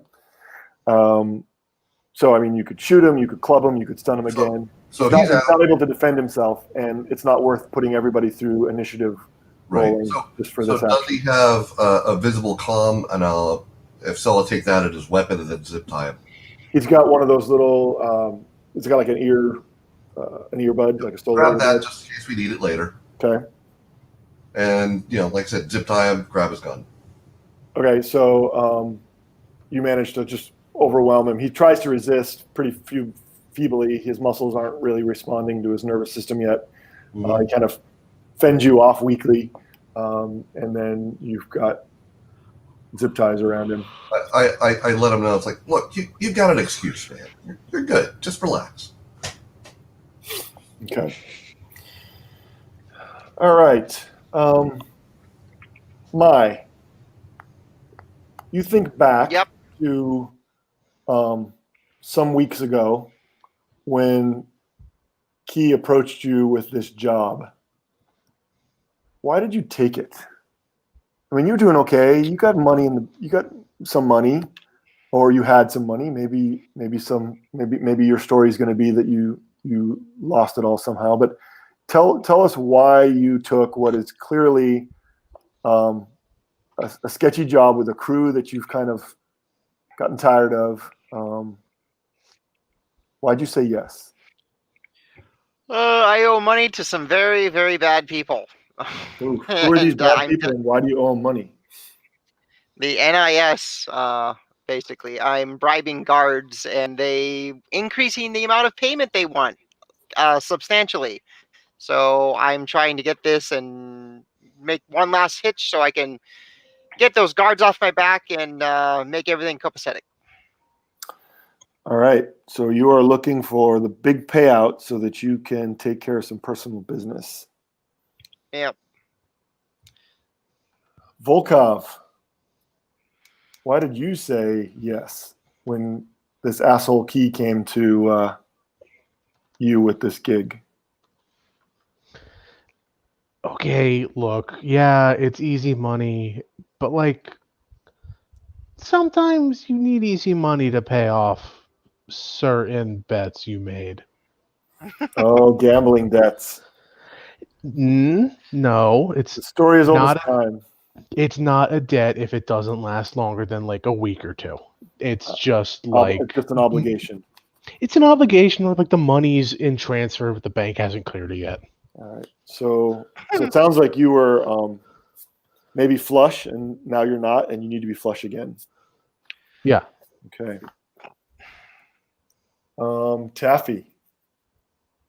I mean, you're always up for excitement and challenge, but why with this crew who you've gotten increasingly burned out on? Because I think things will finally go to shit. And I want to be, though, when it does. All right. I have so many questions, but I think I'm going to leave it at that. Key, why did you think this job was worth taking? And why did you go to these assholes to try and convince them?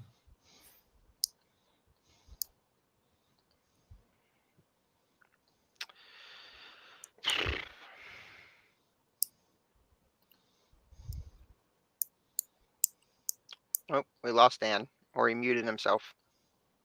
Oh, let me check StreamYard here. You might be on the toilet, maybe? AFK again, he said. Oh, 2 minutes ago. I didn't look at the chat. He's back. He's back. Oh, okay. Hello. He asked the question. Hey, Dan. Sorry. We've had a bit of a sort of scene transition flashback where I was asking everybody why they accepted the job when you came to them with it. Because I asked. And my question to you was, why did you think it was worth the risk of taking this job? And why were you Just one last job. why were you signing on with this asshole crew one last time? I mean, it's the one last job thing. It's the Joels. It's like that old, entertainment serial. What do they call it? Red Markets, where you just you do your one last thing. But why all the risk, and why with these assholes? What risk? This is what we do. This is hobby, except for the shooting. It's not so fun. He's a thrill seeker. It's a self-supporting hobby. Yeah. Like Except I'm ready to be into a much calmer hobby. All One right. where you don't get shot at. So the camera comes from high above as we fade in, and it dives towards the aircraft. Which pause a moment. There's also the whole Jet Diver's after me, so hurting them doesn't make me feel bad. Oh. So the question is, did you used to work for Jet Diver? All I know is I'm on the run tag, hunted by Jet Divers. So I'm gonna guess that I tried to work for them once and it went south. Okay. Kind of Han Solo had to dump the spices south. And it makes extra sense that your inside connections with Jet Diver are what led you to this gig. Yep. All right, so the camera plunges down from a dark sky past the aircraft, which is holding a station slaved over the armored car, through the hole that you've cut, and into the kind of hazy smoked room where you're all in various states of gun up, crouched, duct taping, zip tying, and beginning to assess the situation for how you're going to get this case out of here. It looks like there are these modular frames bolted to the floor, and they lock in place. Have you ever seen the kind of locks that hold shipping containers to train tops, that kind of thing, or to the deck of a cargo ship? It's sort of like that. And it's easy enough to disengage these locks. That's not the challenge. The challenge is, how are you going to get this thing out of here? It's probably 4 meters long, 3 meters long. Yeah, 3 meters long by 2 meters wide by 2 meters tall, or 3 meters wide by 2 meters tall. So it's basically a shipping container. Yeah, it's a little narrower. It's like one of those stubby shipping containers. Yep. Well, could we even fit it into the VTOL if we could get it out of it? It would be a challenge doing it. Like if it was sitting on the ground and you were just lowering the VTOL on top of it, that would be one thing. But moving at 200 kilometers an hour, pulling it out of the top of a train, and winching it up into the hold while you're at speed, it would be one of your biggest flight challenges to date. Can we open it? Sure, you've got breaching gel left. Because even a little bit of Long John's worth quite a bit, so we just grab as much as we can carry and go. But I don't think we want to use breaching gel to open it exactly, because who knows what's inside. There may be some sort of, I don't know, auto-destructor, They would never do that to Long John. No, they might insert some sort of tainted, reactive component where if you take the stuff and it hasn't been cleaned, unfortunate effects. It could be like 20th century dye packs. This is probably not the debate we should be having right now, so I'm going to use some breaching gel. Fair. Okay, you guys hold on. You guys are arguing. You guys are arguing about how to get this out of here, and then you all realize you hear. Well, you don't hear it; it's too loud in here. But you catch the acrid smell of the foam as it begins to spray out of the breaching gel canister. And where do you want to put the gel? Like, how do you want to open this canister? Well, there's probably a natural opening point where they tend to open it anyway. There's doors on the end. There's doors on the end, and then you could use any of the side or top panels. I'll go for the side panel since that's closer to the ground, probably. Okay. How big an opening are you going to make? Enough so that people can crouch to walk in. Okay. I probably don't. But so a big hole, roughly circular, or just like a doorway? More doorway-ish. Okay. It's a pretty controlled circumstance. You don't even have that much wind in here. I mean, it's windy. Your hair's flapping around, but it's not enough to dislodge the sticky foam. And so it's just a matter of moments. You look up and do the universal sign for I'm about to blow something up. Everyone kind of shields their eyes, turns away. There's a clang, a dull thud, really, as the plastic that you carved out falls to the ground. Smoke wafts around the room and gets sucked out the hole on the roof. And you're looking into the darkened interior of this large strong box. Right, I'll let the guy with a people scanner let him have a look in first. All right, I'll have a look in. Okay. How do I describe it simplest? It appears as though there is an internal bulkhead in the strong box, an internal wall. Mm-hmm. And where you chose within the box? Kind of. It divides the box into two unequal parts. But you chose to cut a hole in such that it exposes both boxes. One just so you can peek in, and the other so you could climb in. Right. Mm-hmm. The one you could climb in has an actual I don't know what it would be called in the industry, but there is a medically sealed or hermetically sealed transport case for Long John canisters. Okay, so the thing we want. The thing you want, and it's the size of a refrigerator, maybe. Which we can definitely get out of here much easier than this whole damn thing. Yep. Okay. And then you can't tell what's in the other one just looking. There's something electronic. Your IR tells you there's something liquid contained in a large canister, a large case, a large vat. Leave that the hell alone. Let's go. I'm guessing they've captured something that's valuable to them for unknown reasons, and we don't want any part of it. I mean, yeah. Why not? Well, okay. You've got a suitcase full. A refrigerator full of Long John. We don't need anything else. Yeah, let's think about the dance we can do with the partner we brought. We've got a winch. Let's just we can slap the winch on the Long John container, and that'll be good for getting it out of there. I guess we could look at the contents of the other container that's in the other partition and see like how fragile that's going to be, because transporting it out of the plane might be a whole damn thing. I will tell you, Key, that you are a little bit agog at how much Long John there appears to be here. If that really is a medically sealed container and it has as much capacity as it implies, you're talking about sort of like amount of money with its own gravity well. You're looking at, probably on the black market, it's going to be different because it's hard to unload. But on the commercial market, that's almost $1 billion worth of Long John. In other words, it is enough for us to all retire. Beyond that, it is. It could change. It could change depending upon where it got used on the frontier on this planet. It could shift the economy. And also could be enough that we'd also be able to afford hiding from the previous owners.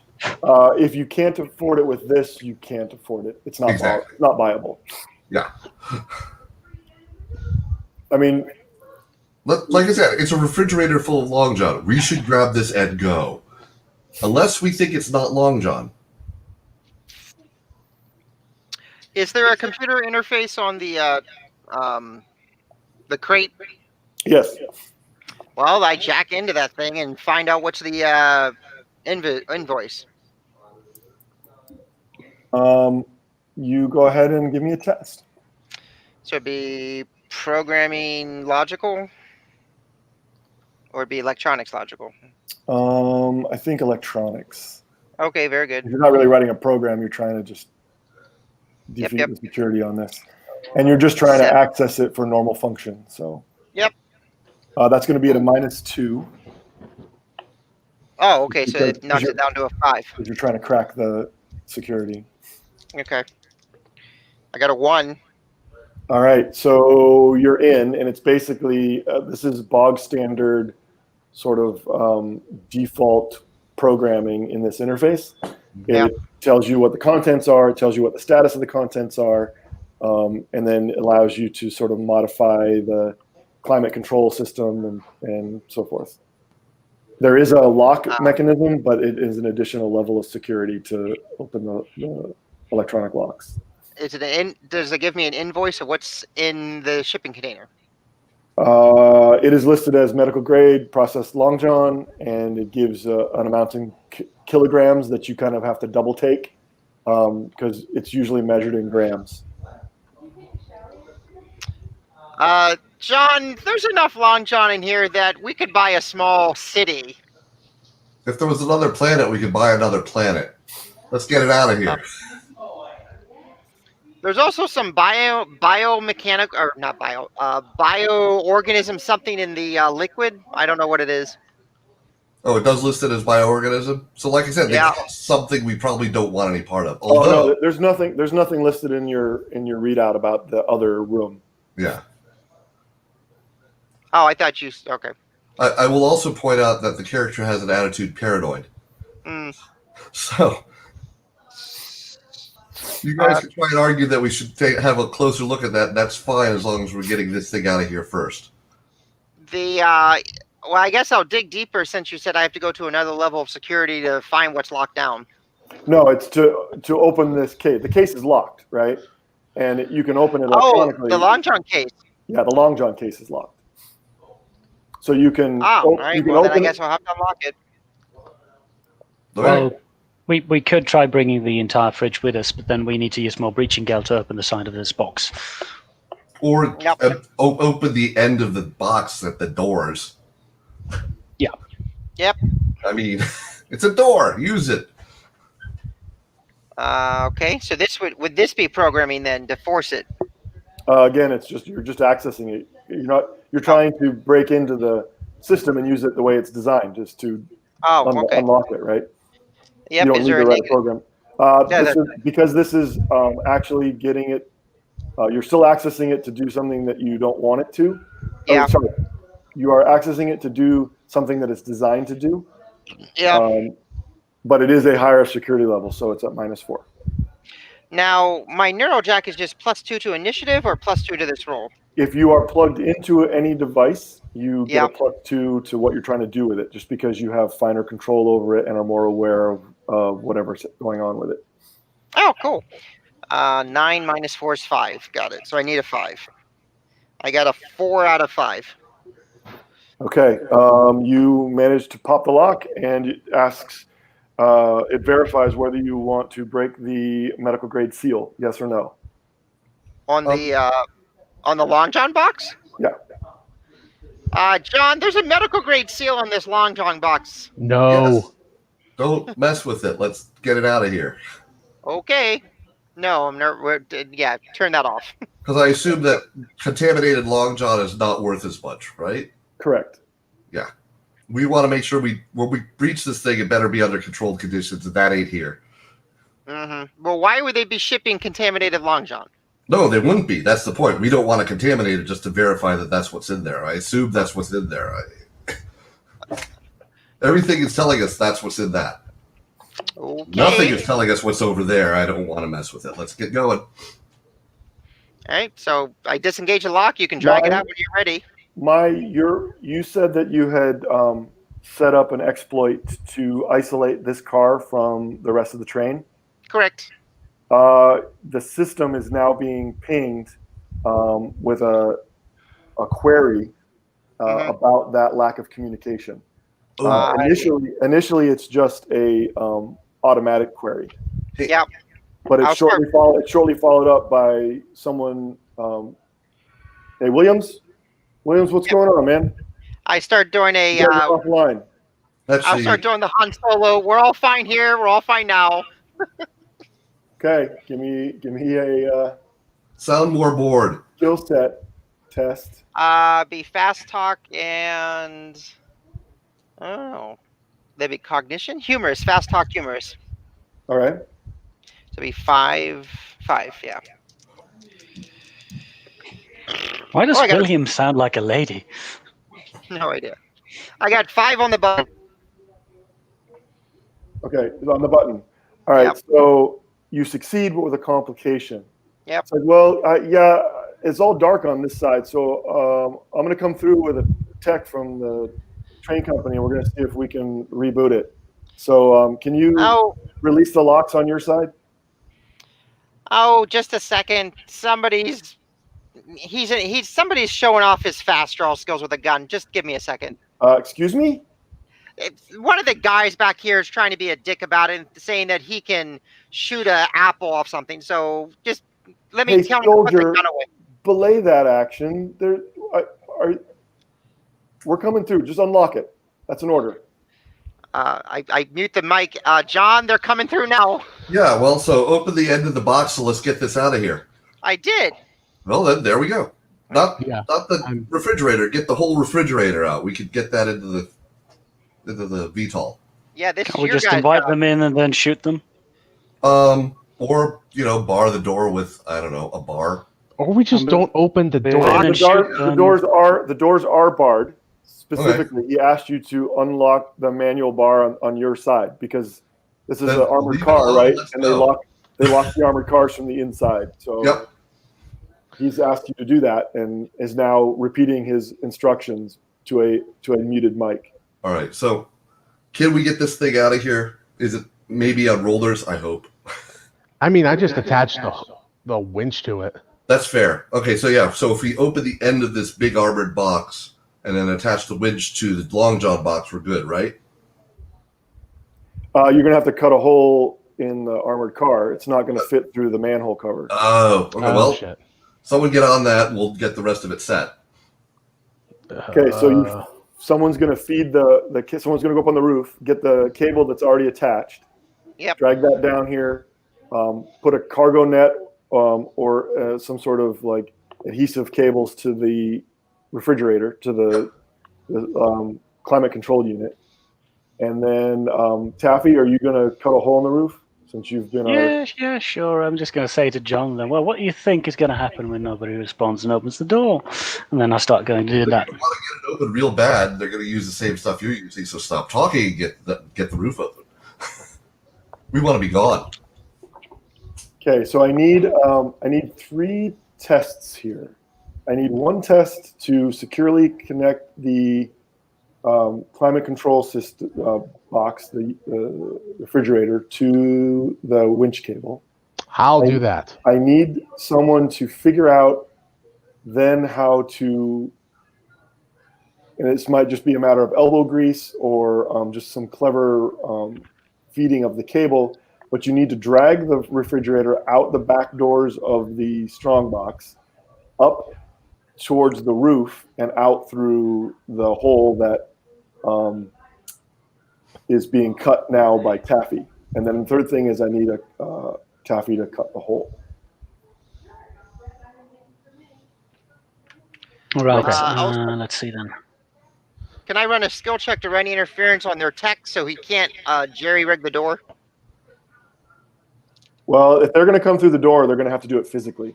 So you're not going to be able to stop that with tech because there are manual bolts on this side because it's an armored car built specifically to keep people out. Can I disengage the car from the rest of the train? There's cars behind us too. Yeah, so we don't care anymore. We just want this refrigerator. No. Okay. I'm going to tell you why we don't want to disengage the car from the rest of the train. Because that means I have to multitask controlling the VTOL and keeping it in pace with the rest of the train. Yep. Just saying. Okay. Let's skip the collateral damage for now. Yeah, I'll grab the winch and I'll focus on attaching the winch. Okay, so give me a skill set test for that. Yeah, for that I'm going to use mechanic and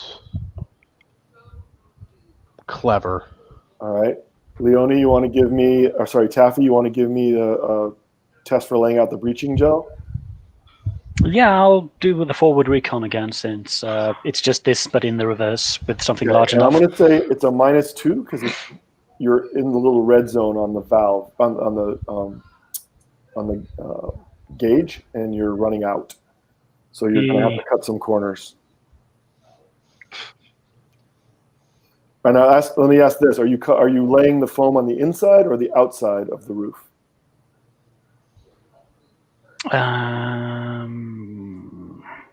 Outside, because then it'll burn down. Okay. And I can use less, essentially. You still have maybe a little bit. Okay. And then who's attaching the refrigerator? Or sorry, who's feeding the cable? Because can you imagine now that the situation? You've got to drag this thing out from inside a cargo container and then up the back wall of the train and then out through the hole that's being cut. Mm-hmm. So it's going to kind of bang around and snake its way back and forth until it comes to the actual point of egress. Gotcha. Someone needs to feed that. My physique is low, so I'm not going to be doing much lifting here. But I could organize a welcome party for the people trying to come through the door.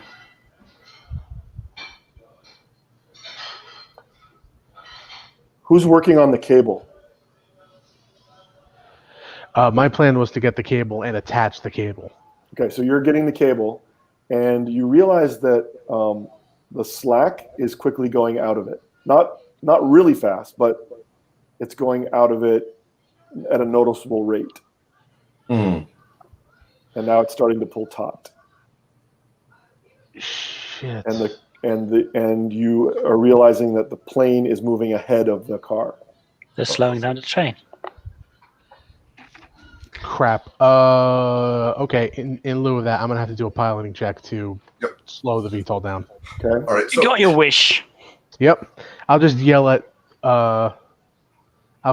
Mai and John. Start pushing. Yep. All right. So is this thing all on wheels, and how heavy is it? It is not on wheels. It probably weighs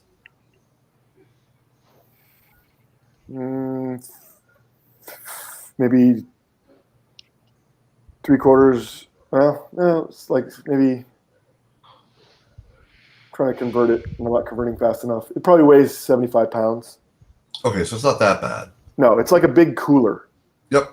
All right. Two people could lift it. Yeah, even with Physique 0, yeah. Okay, let's do that. All right, so I will use it. Okay, instead I'll use airplane pilot and focus to maneuver the. Right. Who is helping me carry this thing? Do we need you to have to take over full? You have to take over immediate navigation with a real-time piloting of the aircraft. So give me a test for that. Right. Oh boy. It's 4. No. Okay, the train slows. The rate of slow for the train increases dramatically, and if whoever's holding the cable needs to give me some sort of test to get out of its fucking way as it gets jerked out of the top of the car by the motion of the plane, relatively accelerating forward. The plane hasn't changed its speed, but the train car dramatically slows, and the cable gets yanked out from the holes you've cut. Could I hack the train to speed it up again? Not fast enough to stop this from happening. Okay. But you could start working on that. Yep, that's what I'm going to do. Okay.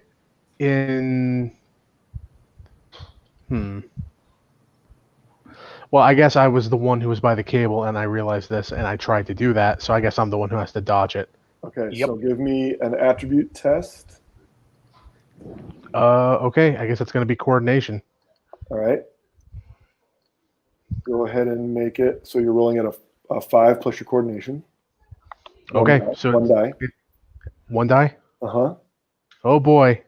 And you're also trying to fly the plane, right? Yep. So that's at a -2 because you're distracted.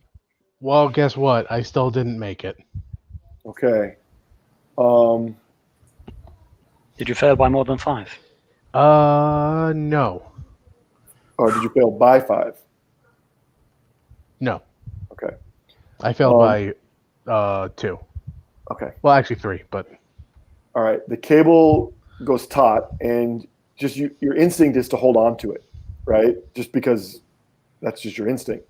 And then you realize that there's no way you're going to be able to hold on to it, and you let go, and the ball and hook go ripping past. And you take a minor wound as it impacts on your ribs. I'm going to assume the light vest, you're wearing a light vest, light armored vest, which will reduces that a little bit. So you are at it impacts on your ribs. Yeah, something might have cracked, definitely bruised.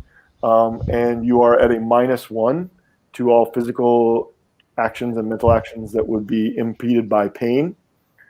And because you didn't critically fail, the hook doesn't grab a hold of your loose clothing or harness and jerk you out with it. But it rattles and whips and smacks into the roof as it gets whipped out through the open hole.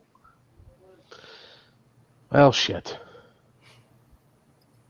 You get knocked to the ground, and you kind of scramble up as the plane sort of disappears from your view overhead through the hole that's through the manhole cover hole that's already been cut. You are, Taffy, you are in the process of laying out the foam when the cable goes whipping past, and you see the plane look like it just accelerates down the train ahead of you. Can I run to catch up and throw myself inside it in time? I imagine you're kind of clinging to the roof of the car and focused on this, and so when it happens, the plane's already moving pretty quick. All right, never mind. I'll let you make a leap for it, but the consequences of failure will be really high. Well, I'm just wondering if it'll help us anyway. He does have remote control over the plane. This is just potentially a momentary setback. It's just that we don't have control of the winch anymore. No, it just goes. Well, I mean, he does. He can winch it in and winch it out, but it is dragging along the roof of the train and banging along as the plane heads forward. I'll just shrug and assume they fix it. Well, if they don't know something's wrong now, perhaps the rhythmic thumping and scraping will tip them off. Okay, so what happens next? You guys are. This plan is quickly going south. All right. Well, have we got the end of? We got the end of the container open. Can I get the? Yeah, you guys have muscled. At this point, you've muscled the refrigerator out into the back of the armored car. Okay. And as soon as the taffy gets done and blows the hole, you'll have a relatively straight shot out through the hole in the roof. Okay, so it's in the right place to hook up and just take. It's not the ideal place, but it'll do. It'll do. All right, so can I do something unfortunate with the guard's weapon so when they open that door, there's a surprise?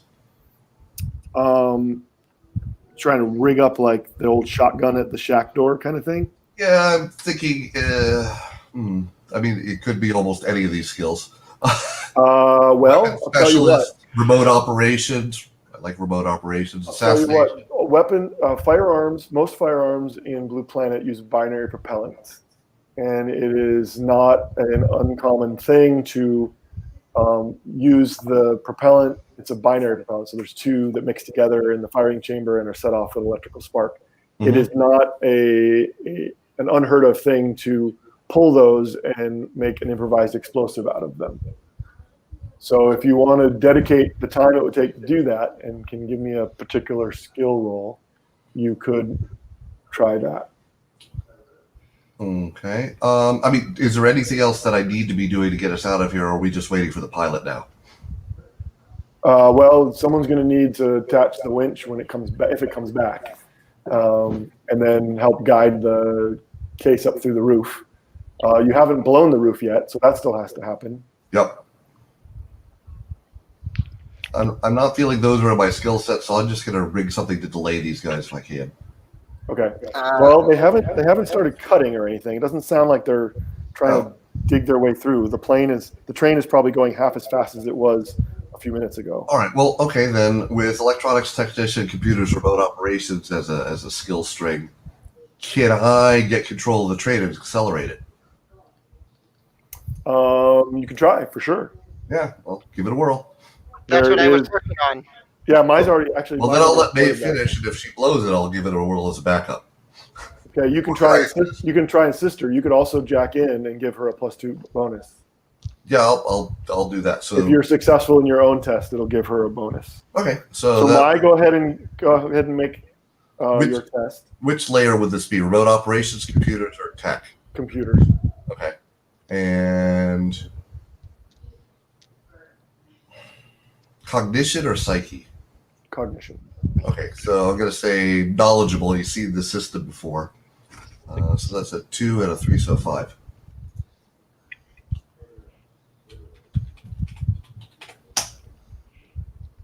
And I got it by 2. Okay, so you get a +2, to your action. So that makes me an 11. Well, but you're also going against one of the stronger version of the security system on the train. Okay. So that's at a -4. So you're 7. Yeah. 2 successes. Well, it doesn't matter. I got a 2 out of 7 then. So you made it by 5. Let me see what the train's system does. It actually makes it by 7. And locks you out. Well, is it by 5 with or without the +2? What do you mean? You had a +2 to the. You had +2 to the total, or +2 to what I just rolled?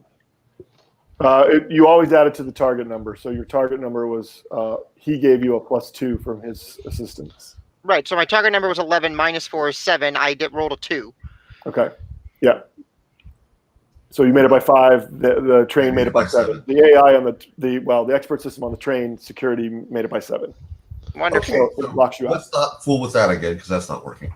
Well, the next thing I had planned was to set up false flag alarms all throughout the train to divert attention away as much as I can. That's a lower level of security, because you don't want to lock out the possibility of people setting off fire alarms, right? You want to be able to give access to that. So go ahead and.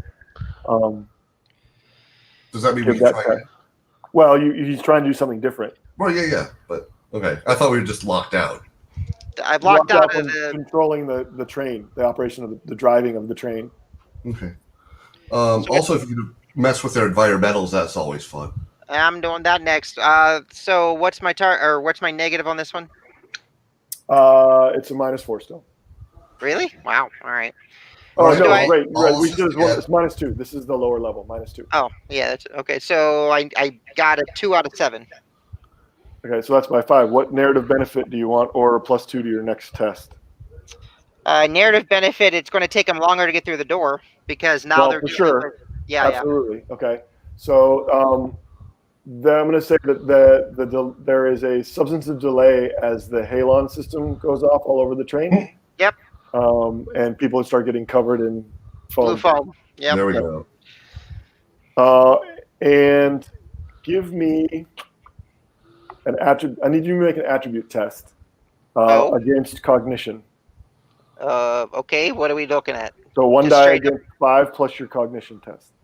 Oh, Your okay. cognition. No, not lot. I don't use the stats underneath it. Just straight up cognition. Okay. I got a 1 out of 6. Okay, so you totally remember to keep this car out of the halon response. Well, yeah. So it doesn't fill with blue foam. That would be bad. Yeah. All right, Taffy, you ready to blow this popsicle? Yep. Sand.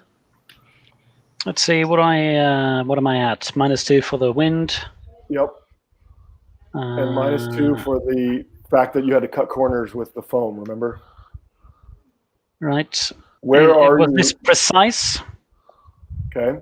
Where are you when you get ready to blow it? It's probably towards the back of the car, since that was the area they pulled out the So are you inside or are you on the outside? outside. Okay. And Volkov, I need you to make a piloting test to bring the plane back in sync with the car, with the train.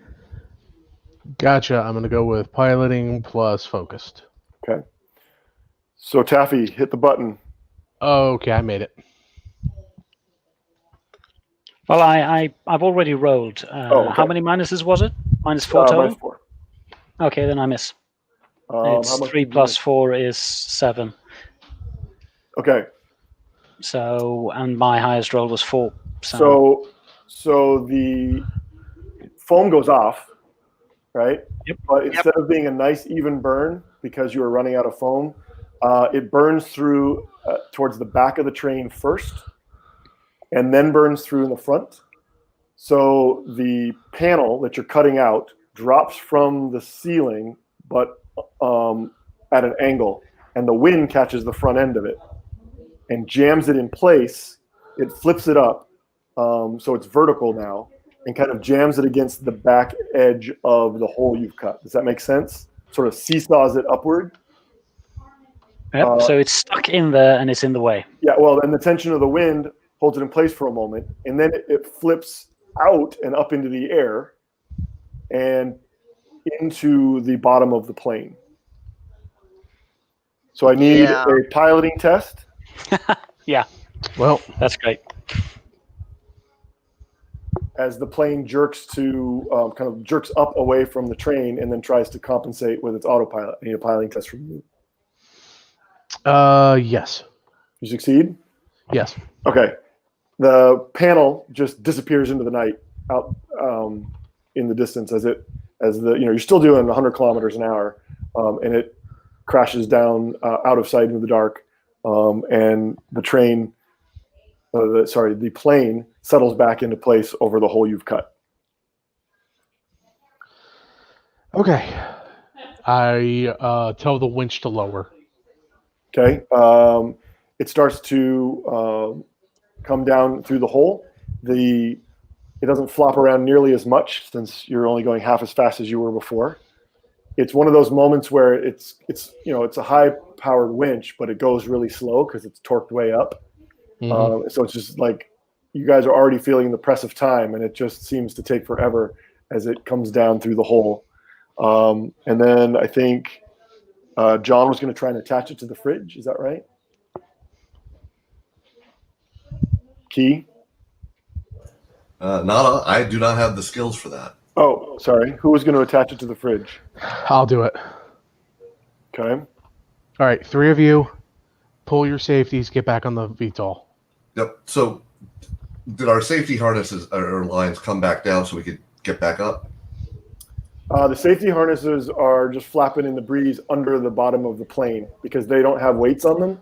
Right. And luckily, none of you were attached to them when the train started to slow down. Fair. And they're just kind of flapping under the hull of the plane. If you So- lowered them, they would just flap farther back and then risk getting sucked into the. All right. So fan. if we go up to the roof, would On we the roof, the plane is about a meter over the roof. So theoretically, you could stand up and just sort of like leverage yourself into the plane. But you're doing so in, well, probably about 75-kilometer-an-hour winds right now. So normal Thursday. Okay. Yeah. So if someone did that, they could then bring all 4 of the other cables back down, so everyone could get on. Yeah. Well, you'd still need to put some kind of weight on them. That's what I mean. You come back Oh, down. you grab them and come back with them. Sure. Whoever's doing that, give me an appropriate test, and you're going to get I minus think we 2. can handle that, or at least I think I'm overconfident enough to try it. So coordination. I'm going to go for acrobatic on this one, which is still also 4. That's appropriate. Intrusion seems like it sort of fits. How about damage control? This feels like the kind of thing that someone would. Or use safety escape and evasion. Yeah, I'll give you escape and evasion. That's good. All right, so that's a 2 and a 4. It's a 6. Oh, am I looking at the wrong? Oh, I'm looking at the wrong character when I said damage control. Sorry. Yep. And that's a by 5. I got a 1. All right. So narrative benefit or +2 for the other guys trying to winch themselves back up. I mean, it sounds like once the cables are there, you can just hook up and you're good. So I'm just gonna narrative benefit is it looks amazingly like it was without effort. I just do it. Okay. And like before they notice I've gone up, I've come back down and I'm handing out. You're handing out a bouquet of cables. Yeah. Okay. The train. I make sure that Volkov is also cabled on so that we don't lose the pilot. The train is slowing much faster now because its speed is much lower, so it can slow faster. Okay. And it will be at this rate. It's going to be stopped soon. And so I need you guys to scramble aboard. There's no penalty because the wind isn't blowing. But I need you don't need to even test. But I do need an initiative roll from everybody and a piloting test from the pilot on his initiative. Did we get the refrigerator linked in? I think the pilot was going to do that. Did you give your mechanics test to? I didn't. Okay, go ahead and do I'll that. I'll do that real quick. Yeah, I'll use mechanics plus, I guess, focused. All right. Oh, no. All right. So you have That's these large discs that have an adhesive on the back. You peel off this thing, slap it on, and it basically puts cargo hook rings right onto the fridge. Okay. So you attach it as best you can tell, and you hook the cable in. And Can I double check that work? would you have double checked if he hadn't failed? I was going to consider just, do you need help with that? But we've been moving ahead so far. So yeah, you go ahead. So that would be, I'm going to suggest something here, Poseidon Frontier. Okay. Because you have to transport goods when you're living on the frontier in kind of that's more rough ways. I love your explanation, so I'm going to give it to you, but I'm going to do it at a big penalty because that is not a direct application. So we'll do a total of -4. Okay. So you guys are rushing. It's dark. It's a little unlikely that you would have caught him failing. So we'll see how it goes. All right, and it'll be savvy probably. Okay. Actually, can I make that a precise? Seeing if you actually put it in the right place. I think handling mechanical equipment like that is precise. Yep. Oh, yes, I make it. One of them. Okay, you see that he only pulled off the packaging, not the actual adhesive strip on one of the hooks. So you were only going to be it was only going to be dangling by one of the attachment points. He'll just laugh and say, Volkov, I always knew you were a fucking idiot, and just jump down and fix the problem. All right, the train is stopped. You guys scramble aboard the aircraft, and you hear shouting. In fact, you also hear gunfire, and the plane reports to you, Volkov, that it is taking damage. There are impacts on the hull and system penetration. Yeah, that sounds about right. Okay, so we're officially in initiative mode then? Yeah, everyone rolled initiative, right? Yep. I mean, does it matter? Yeah, it does. By 5. Okay, so anybody beat a 5? Nope. No. All right. So maybe by 6. Anyway. So you're first.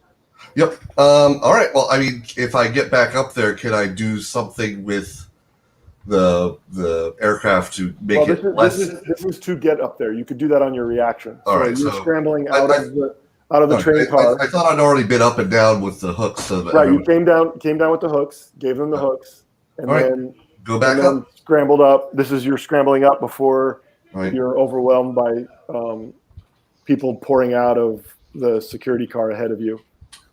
All right. What did I roll? You don't need to roll to do this. You just need to scramble up in it. So you're spending your action doing that. Yep. And you can react once you're up there. You can react using your reaction. Yep. And who's got a 4? 3s? I've got a 4. Okay. 3. Hey, you know what my attitude is that you gave me? It's reckless. Yes. I tell the plane to go up. Okay. We're getting out of here. That's awesome.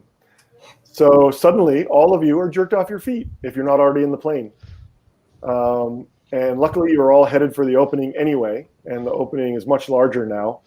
And so you all clack together like someone picked up a handful of marionettes as the plane leaps into the sky. Give me a piloting test. Oh boy. Yeah, I got a 1. Is that with a that would be against a what? Maybe you got I guess it would be mechanic plus focus, or no, pilot plus focused. So that'd be 1 out of 5. 1 out of 5. Okay, so you made it by 4. All right, I need everybody to make some sort of like fending off the other people at the end of a snapping cable kind of roll as you all come clanging together, except for John, Key, who's already on board the plane. Can I do anything to assist them in doing that from up top? You could grab one of the cables and try and hold them off and give someone. All right, I'll make sure the pilot doesn't get squashed. Okay. What would that be?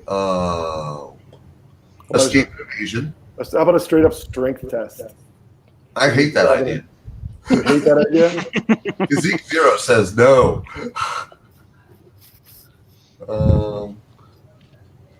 To not bounce into each other, would that be coordination? Sure.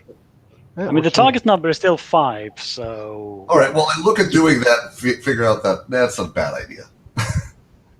I make it. Well, you're still rolling against a 5. That's pretty good. 50% chance. True. So anybody not make it?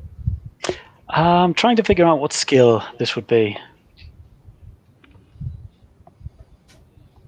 I suppose it's a straight attribute, any kind of attribute test. thing, any kind of like acrobatic thing, or well, urban survival, but you don't usually clip yourself true up for that.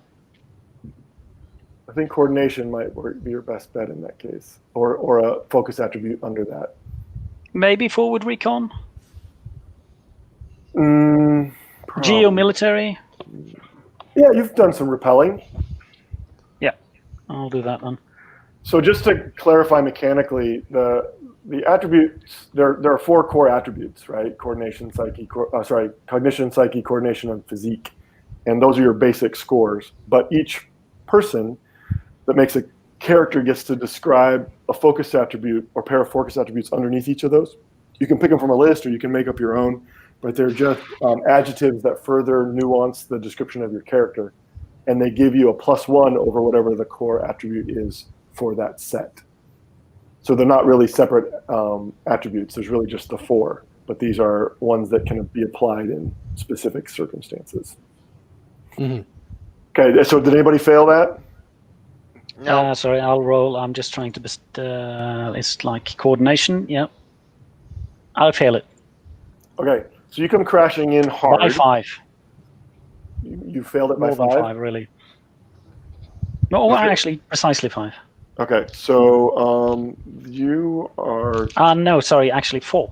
Okay, It's, so it's not a critical I'm confusing failure. 2 and 3 here. It's not a critical failure, so you don't risk serious injury. Let's see what happens here.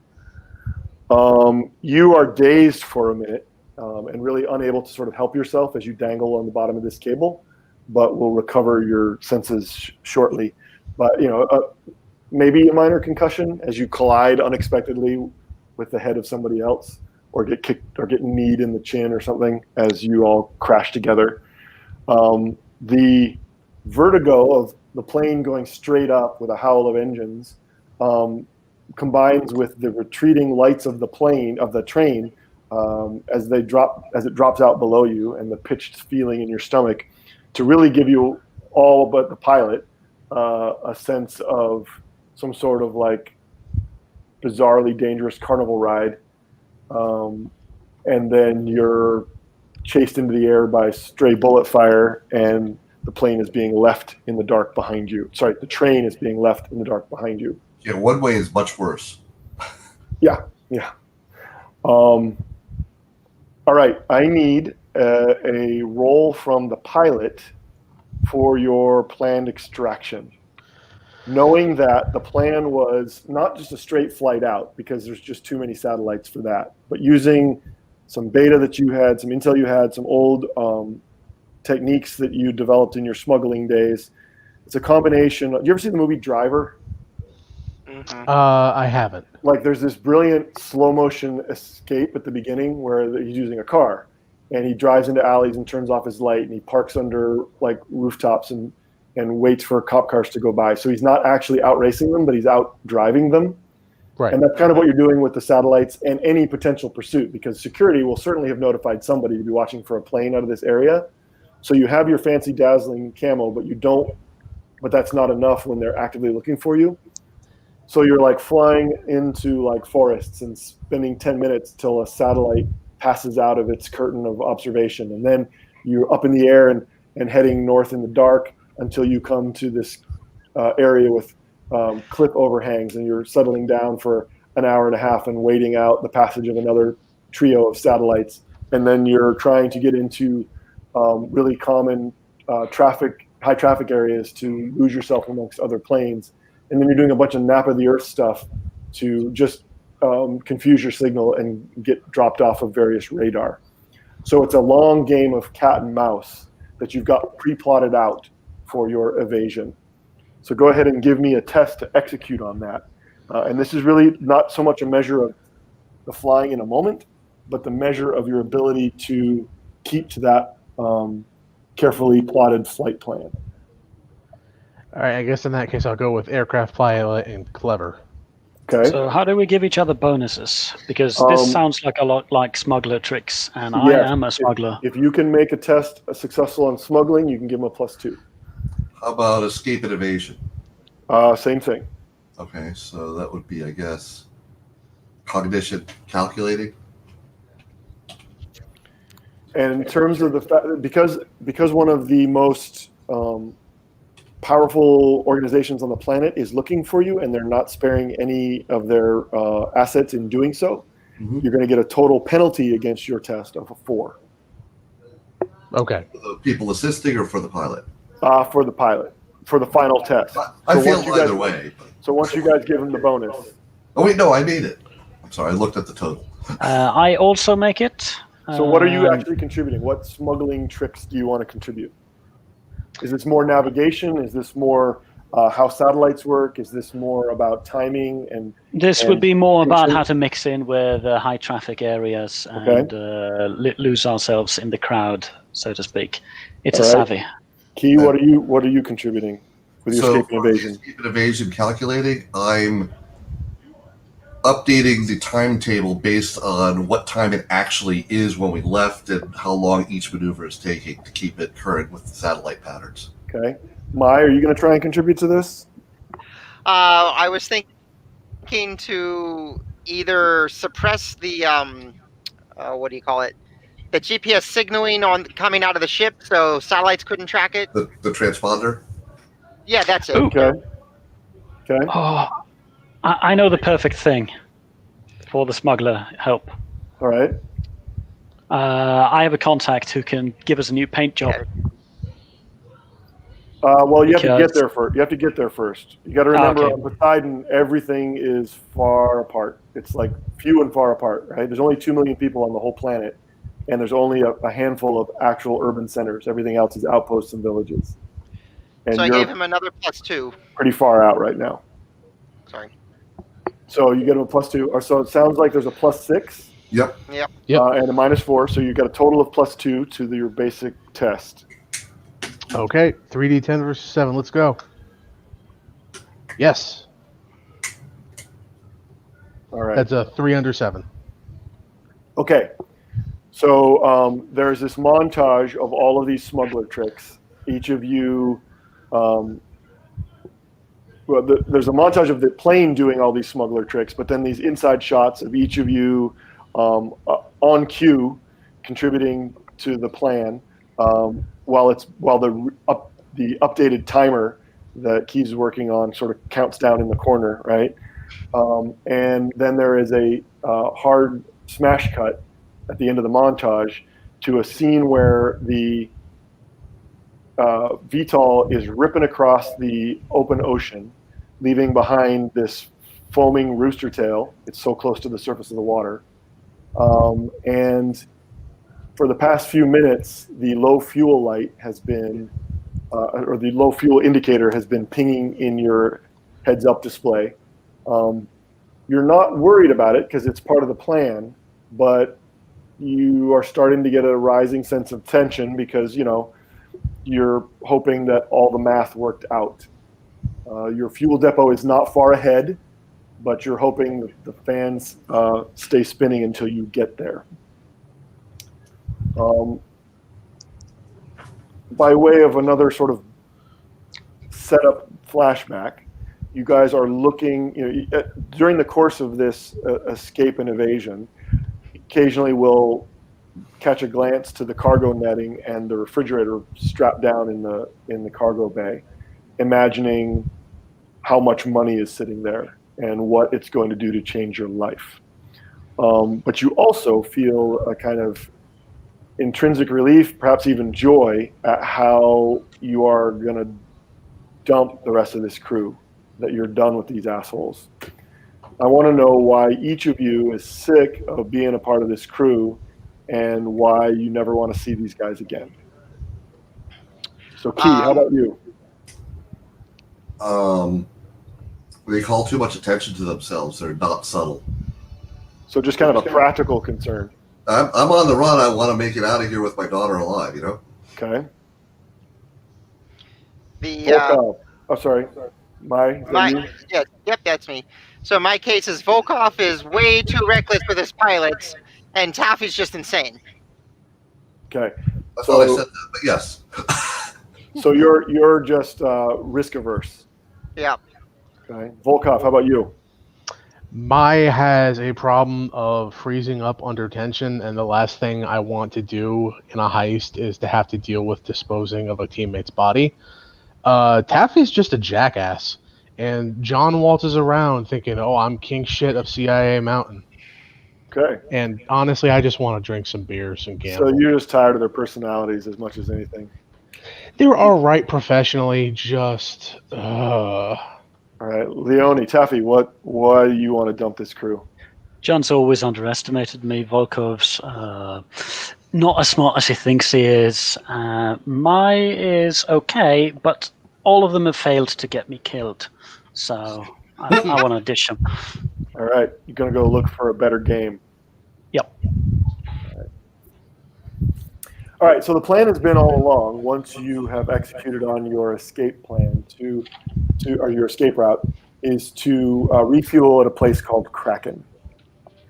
Kraken is technically on paper, but in reality, not so much, is an old Gendiver Long John mining installation, but it has been essentially abandoned by the Incorporate for most of a decade at this point, and has been occupied by a bunch of wildcat miners and prospectors who use its infrastructure, its decaying and dubious infrastructure, to carry out their own sort of small fly-by-night mining operations. They ostensibly lease it from Gendiver, but Gendiver has not put a penny into it in most of that decade. And so it's become kind of a squattersville that is most known in your circles for being a convenient place to make contacts, but also just a place to lie low if needed. The only thing that is still a sort of public commercial operation is the hydrogen plant that operates there, because it's in the middle of nowhere along routes between major metropolitan centers. It is still a popular stop for refueling. And your plan has been to stop there and take on a new load of hydrogen. So as you close with Kraken, you are relieved, Volkov, to get there and not have run out of fuel just shy of your destination. The facility itself looks, I guess, akin to a modern offshore oil platform. It's multiple layers. It is nestled in amongst the broken rock faces of what's called a tumble down. It's this sort of geologic phenomenon that happens on Poseidon. Big expanses of fractured stone that have a limitless number of little canals and fjords between them. And this pile of rock, essentially, that surrounds Kraken is a great defense against the periodic storms that wash through here in the storm belt. I have a map to share with you guys. Let me haul up the file. Other things that happen during transit is we build a crate from, stuff we have lying around the refrigerator to make it not look like a medical refrigerator. Okay. And I also check the damn thing to see if there's any signal coming out of it that's being broadcast. There is. I would have done that like nearly the first thing. So. Right. And so you are aware that there is a transponder. I need you to give me an electronics test. So at -4. So you're dismantling this. You figure it out. You are feeling proud of yourself for having thought of it and for having figured it out. And I need you to give me an electronics test as you decide how to dispatch it. So electronics, I guess cognition, calculating? Sure. Okay, so 1d10 versus 5. That'll be fine.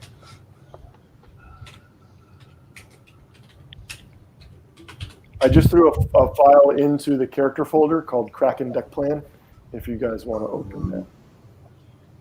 Before I do this, okay. I should see if May can help with it. Probably not a bad idea. I think that's a better idea. I see you fiddling with the thing going, what are you doing? Well, we should turn the transponder off before we get very far, don't you think? Well, yeah, that would probably be a good idea. So I basically push you away, like not rudely, but like get out of the way. You don't know what you're doing. That's actually why I asked you to come over here. I'm going to go ahead and roll as an assist to May, okay? Okay. Nope. You're right. I totally did not know what I was doing. It's a damn good thing you got over here. Is there a negative to this? Yes, it is a -4 because this is a security protocol that was put in place and was supposed to be secret. And you are not only so I got are a you one. trying to access it, but you are trying to disable it. All right, so I rolled a 1 out of 4. Okay, so it goes off. I need you to make that same roll again. No, I mean I rolled the skill was a 4 and I rolled a 1 on that, so No, I get it. succeeded by 3. You succeeded. It goes off. Yeah. You terminate the signal, but I need you to make that same test again. To kill I off the see. backup that comes on, right? Or something. I got a 1 out of 4 again. Okay. Oh, nice. You are about to say, mission accomplished, when in fact you realize that turning this one off turned on a second transponder. I look for tertiary. There isn't. And you are able to turn this one off the same way. All right, so the device, so the transponder is built into the case? Yeah. All right, so I basically disconnect some wires, throw it over my shoulder to John going, here you go, buddy. Drop it out a hatch at our earliest convenience. It's off, so are you turning it on when you drop it off the hatch, or are you just you know what? leave it off? If it's off, it's off. Okay. We might need to spoof something later. This might be useful for that. Who knows? We could have saved it for a crybaby. Yep. If you want to rig that up, we have some flying to do. Well, you threw it out the window. No, I said you're right. There's no point in throwing it out the window. It's dead. Oh. And I hand it back to you. So you are approaching Kraken. You call in because that's what pilots do when they approach a landing field. Nobody bothers to answer because that's Kraken. So you are kind of watching the sky for errant aircraft. Were you guys able to open the file I dropped in there? Oh, Yep, I see it. Seeing the top side is a bit filled with squatters. Yeah, so the scale is large enough that where the hydrogen plant is, you see several other downed aircraft just kind of parked around the hydrogen plant, and there's a space where if you want to land your VTOL there, you can tuck it right in. Yep, I do. I park it. Okay. We will say that you are on the outer edge on the north side of the upper deck, outside the hydrogen plant cylinders. Gotcha. Okay, so it's self-explanatory for the most part. If you have any questions, I can describe in detail. But there are multiple layers to this. It's made out of industrial bioplastic that has seen better days. One of the issues with the earliest forms of bioplastic, and still even some of the modern forms that have been used on Poseidon, is that various local microbes, a genera called fast fungus, like to eat it. And unless it's been integrated with various antifungals and is frequently disinfected, it can erode pretty quickly. And this Kraken is definitely seeing better days in consequence. Maintenance has not been well done in recent years. Have they tried painting it? Yeah, it doesn't really keep the hungry microbes out. Well, that's a problem then. But as you can see, there are several structures on the surface, comms aerials. There's a large storm hangar, so that's a big dome, and it is half open. It's got this kind of slatted storm door that can slide down in sections, kind of like a big curved garage door. But it's large enough to hold a few small aircraft. It looks like it's been turned into sort of a trading post. You can see that it's no longer contains aircraft, but there's signs of a market and a bunch of people, and there's a blinking sign that says something about the Kraken Arms Hotel and making some kind of fun about tentacles. And you can see the squatter village tents and shanty structures. What isn't covered with those or the barter market is just big ad hoc tanks and pipe systems that are collecting rainwater from big plastic sheeting that's draped everywhere, since it's the desalination plant here is probably overtaxed or perhaps even malfunctioning. But that's what you see as you come in for a landing. You've spotted probably a couple dozen people who look up lazily as the aircraft lands. So speaking of that, on the way in, I am looking for any signs of corporates being here, specifically kind of looking out for a plane like ours. Is there anyone who gets kind of too excited or stares a little too long or anything like that? Nothing that you're going to see while landing. The crafts that are here are hard used and worn by the elements. Okay. You don't see anybody in fancy business suits standing there waiting for you. Nothing shiny and new. But you do know that anybody here is likely to sell you out if they could make a buck off of it. That's why it looks like some sort of crappy crate that we're transporting. Right. Mm-hmm. In fact, your plane is probably one of the nicest ones here. It's also painted in a very distinct pattern. Well, it definitely looks strange up close. Can we throw a tarp over it right after we land? It's a pretty big tarp. I don't imagine that. I mean, you can start to do that. Oh, so like in case somebody coming later, for sure. You could start to like throw several tarps over it and pile cargo netting kind of. Yeah, sure. Yeah. I mean, it's not going to fool anybody that was already here, but anybody flying past might not notice. Gotcha. We'll do it in a very casual way, like this was something we planned all along, rather than you just like to keep the desperately hiding. We don't want it to blow away in a storm. Just lashing it down. We also need to make sure we get fuel for this first before we make the sale, because no matter what, being able to get out of here fast is going to be important. Yep. Pulling tops off things isn't usually the hardest. Exactly. As long as they don't get sucked into the fans. Yep. Don't turn it on before we've pulled them off. So the pilot is doing post-flight checklist, and who goes and asks for the fuel? You open the passenger hatch, and the little gangway goes down, and it's really just a ladder that you extend over this to the ground, and you guys are in Kraken. See a kid walking towards you, maybe 18 years old, walnut brown from the sun, wearing a pair of ratty shorts and flip-flops.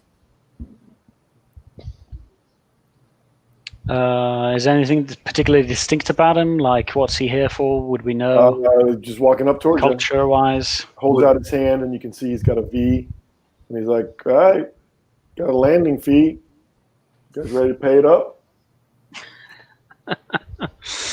This is, he's probably trying to cheat us, right? You don't know. You can find out. So would, colonial culture, earth culture, or corporate culture be useful here? I would say colonial culture at a penalty. Criminal culture. Hybrid culture? Not really a hybrid outpost. I have criminal culture. There you go. I have Poseidon Underworld. That would work. So I can try that. 2d10. This would probably be Savvy. It gives you a funny look because hybrids are hybrids in general are distinct, but composites specifically are extremely rare. It's quite possible he's never seen one before. So, you kind of have these You're definitely human. I mean, there's no question. You just got a bit of an uncanny valley look to you that hints at like kind of weaselly features. Your ears are a little bit pointed. You've got double canines. Like you got 2 canines on each side of your upper jaw. Nice. And you've got your body hair is kind of wiry and red and just a little too thick. And so you just have an off-putting look to a lot of people. So he kind of... Well, I still smile widely, showing off my canines. Yeah, he pauses and then definitely box when you smile. And that's 2 under 5 for Poseidon Underworld? Yeah, so it's not... I mean, you don't know specifically that they... I mean, there's no official government tax here other than what people can enforce. But you can tell that this is clearly like the convention. You pay a fee to dock here because it's one of the only ways that this infrastructure can be maintained. But it's only enforceable by the level to which they want to enforce it. So you can refuse, or you can just pay. I think we should just $100. Hey, John. Yeah. How's your wallet? I assume I got it. Do I got it? Well, he rolls out a V, and there, I mean. By the way, I don't call him John. I call him some pseudonym or whatever he's insisted that I call him. Yeah. It's a digital transfer. I mean, there's no. You can have cash if you want it, and you can pay him in cash if you want. But generally, people aren't paid in cash. I mean, there's no reason I wouldn't be here, so yeah, I'll just pay him. Yeah, and there's tons of crypto sort of exchange platforms, so it's not hard to do it in such a confused digital way that it doesn't get tracked easily. Yep. So he's like, "You guys need fuel?" Yep. Well, you have to wait a while. Hey? Yeah, the still's busted. We just sold the last of it. So we got to get that fixed, but as soon as we do, we'll be up and running again. Who did you sell the last of it to? Oh, he points towards the sky and says, they're gone. And he just kind of like waves towards the horizon. Can you call them on the radio and ask them to get back here? Can I need to go somewhere in a hurry? Well, I mean, I guess you could. It's not. I mean, I'm asking John or whoever. I think we should not raise attention. I think we should see if we can fix the still for them. I don't know how to fix stills. Well, maybe Bay does. Do I have to do everything for you guys? Yes. Figured. Mm-hmm. I mean, I do it. You don't have to, but I think we all would like to live, so. I do it, but I got to watch the ship. Yep. Well, I would also like to get off this rock as well. Is the kid there still listening to us chatter? He's still standing by you, so he's hearing your side of the conversation because everyone else is doing whatever they're doing, and I'm assuming you're talking. Yeah, I'm not doing this. Yeah. Good. So is the hydrogen, the thing's broken? Who do I go talk to fix it, as I asked the kid? Pops is down looking at the damage, but I mean, I guess you could talk to him. Fine, as I roll my eyes. I will come with. And so will I. Volkov, you look over the ship, or do you want to come with? Maybe 2 of you should stay with the ship? I don't know. You know what? I'll stay. I'll definitely stay here. All right. Let's go have a look at the broken still. Okay. Right. Where do you go? I thought the kid said Pops was dealing with it. I guess. Yeah, he did, and he got his feet and he's walking away now. Where is that then, please? Oh, well, down the water deck. I mean, something happened to the filter last night. It's all chewed up. I mean, could you introduce us to your pops? We've got not my pops. Engineer on board. He's just Pops. Got it. All right, so if we go down the water deck, it becomes obvious, yeah? Fine, I'll show you. Thank you. Tip him. Shakes his head. I'll toss him a ration bar or something. Oh, gee, thanks, big spender. I tip him 10% of the docking fee. Hey, there we go. Kind of gives you the side eye for the snack bar, but he eats it anyway. And then he leads you into. You go right past the elevator. Yep. And you can see that, like in spray paint, it says "out of order," like across the doors. And he leads you into a stairwell, and immediately, okay, let me set the scene a little better here. You are in the tropics, near the equator of a water world. I don't know where all of you live, but I promise you that the humidity here is in this place. Kraken is worse than any place you've ever physically been. It's just oppressive. And without a stiff breeze, it's almost intolerable. I don't know. I've been to China during monsoon season. Well, okay, probably very similar. Yeah. But as soon as you walk into the stairwell, oh my God, there's no breeze, there's no wind, and it's like you're going underwater into a tepid. But it's also not a huge surprise to us because we know where we are. No, yeah, I'm really telling you more than your characters. Fair. It's just super shitty, super hot. You're sweating, your clothes are plastered to you, and the water's just dripping down your faces because it just won't evaporate. Yep. And so you just start down the stairs. So it's even worse. Now you're exercising in this heat. It gets dark almost immediately, and you can see where they've cut holes in the walls to let in natural light. Yep. And some level of air because HVAC is not working. Yep. And dark. But you trot down the stairs, the quickly, like the sort of slowly decaying, fast fungus-eaten stairways, and he cuts across some hallways and through some echoing, like machine-filled spaces, down a couple more stairwells until you come out at the bottom of one of those big pillars, out through a door by the ore elevator, and you're on the water deck, which is a big platform right above the high tide mark. And here you can see the under structure of the platform, these big biocrete pillars that go down into the bedrock. Yep. A lot of the structure is supported on the surrounding bedrock of the tumble down. At least it's shaded down here, which relieves the heat some, and the proximity of the water cools it a little bit, but it's still super warm. And you see over by the pillar that is under the hydrogen plant, you see a super big guy, definitely a native.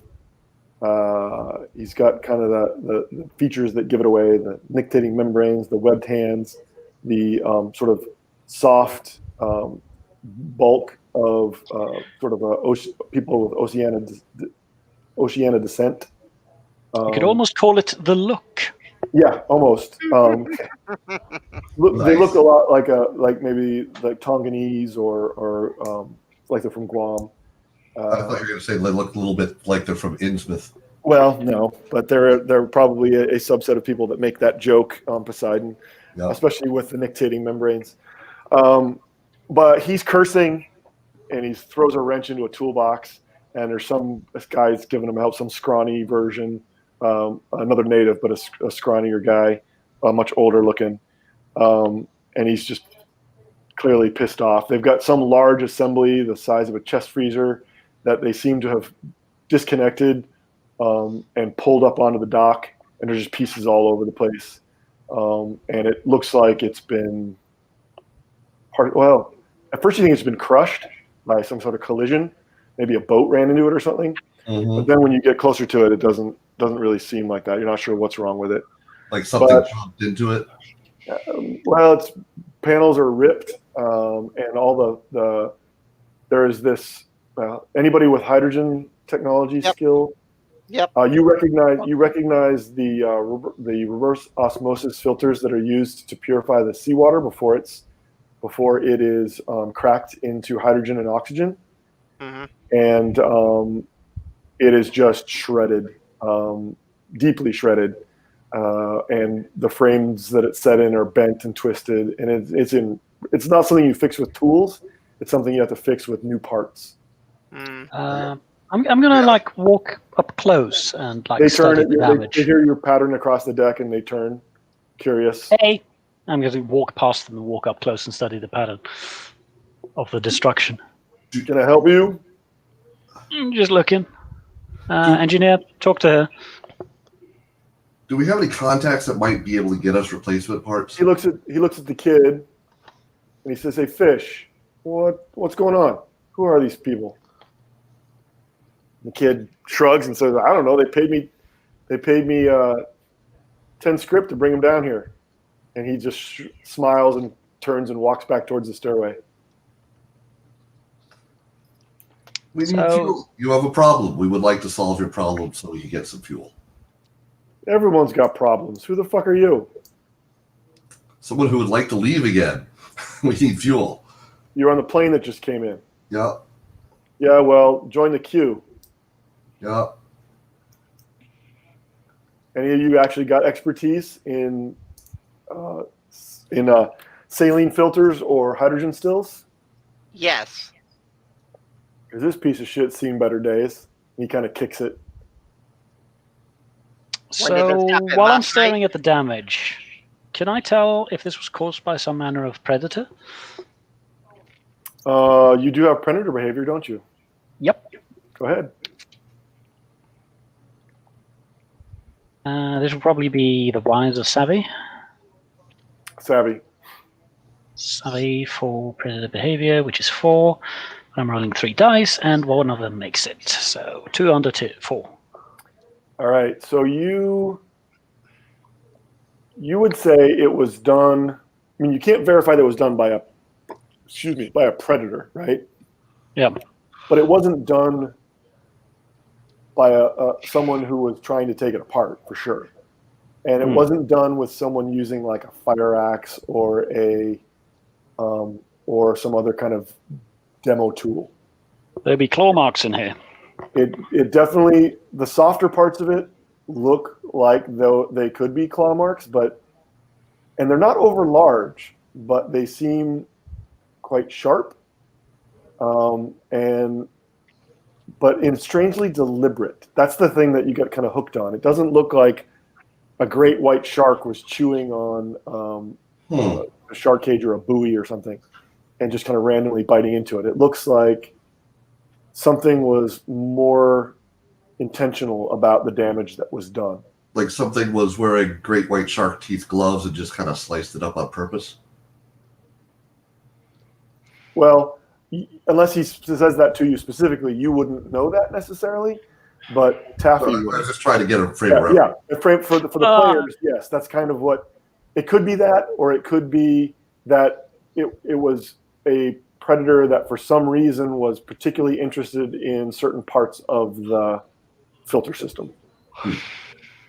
Well, I'll expound on this. Like, well, something fucked this up, but it did so deliberately. Pops looks at you and he's like, "What do you mean deliberately?" Well, you can see the claw marks going here, and here. Well, maybe they're claw marks.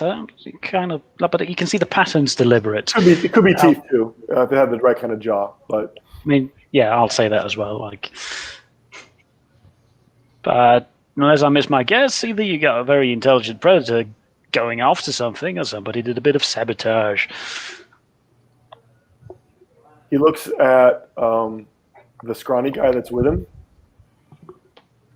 And they exchange a knowing glance, maybe, or not a knowing. No, it's not.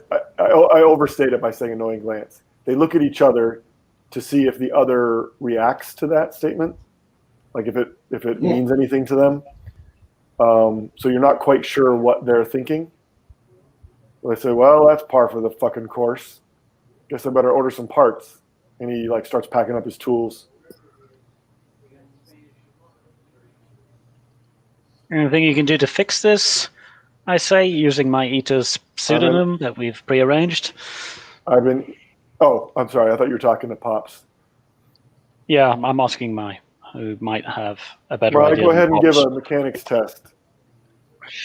Yeah. Mechanical systems, or are you looking for hydrogen tech?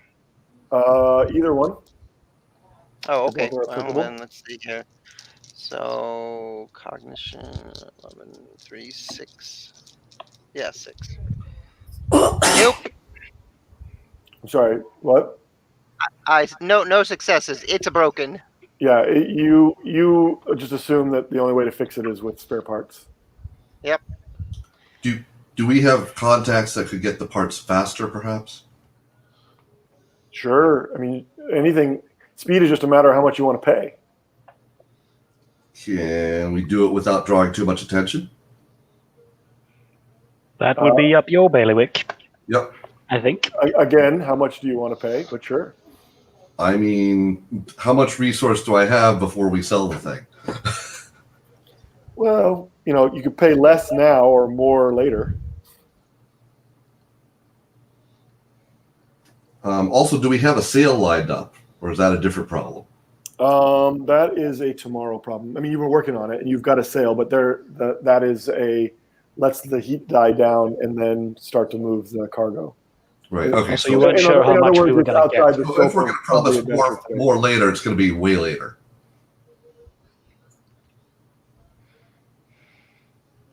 All right.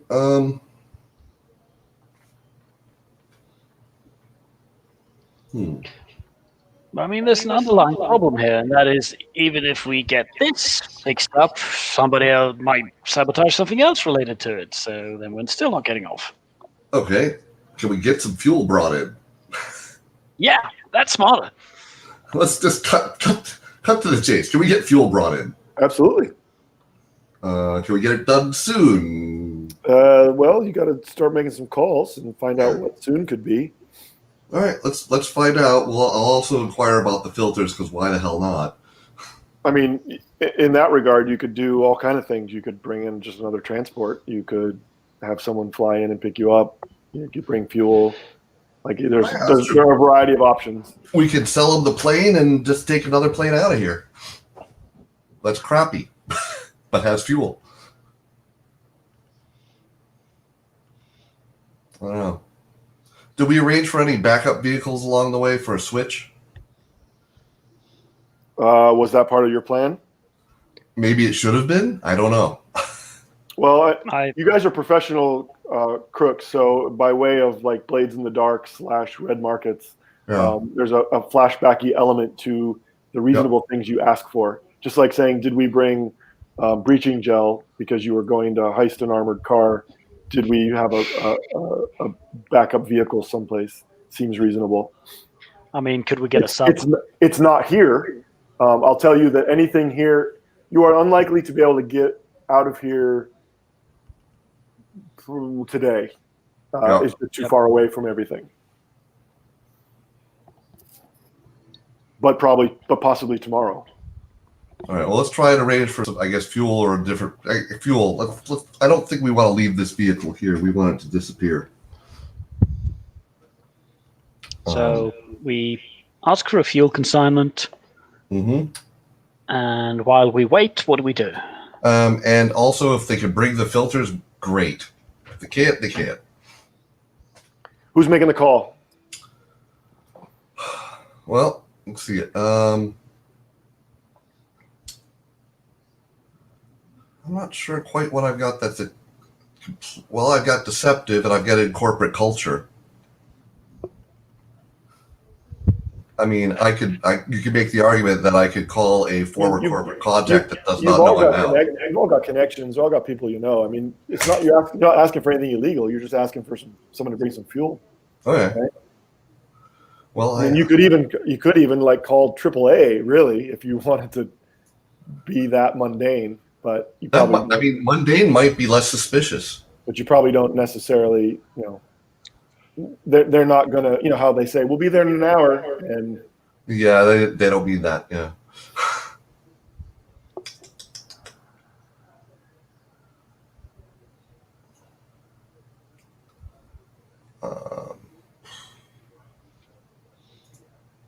Anyone else have have good talking skills? No, but how about we do this? We hack a fuel shipment and redirect it here. That could get noticed. That's not subtle. Unless that's all I got. Yeah, no, it's not a bad idea. I mean, social operator, you could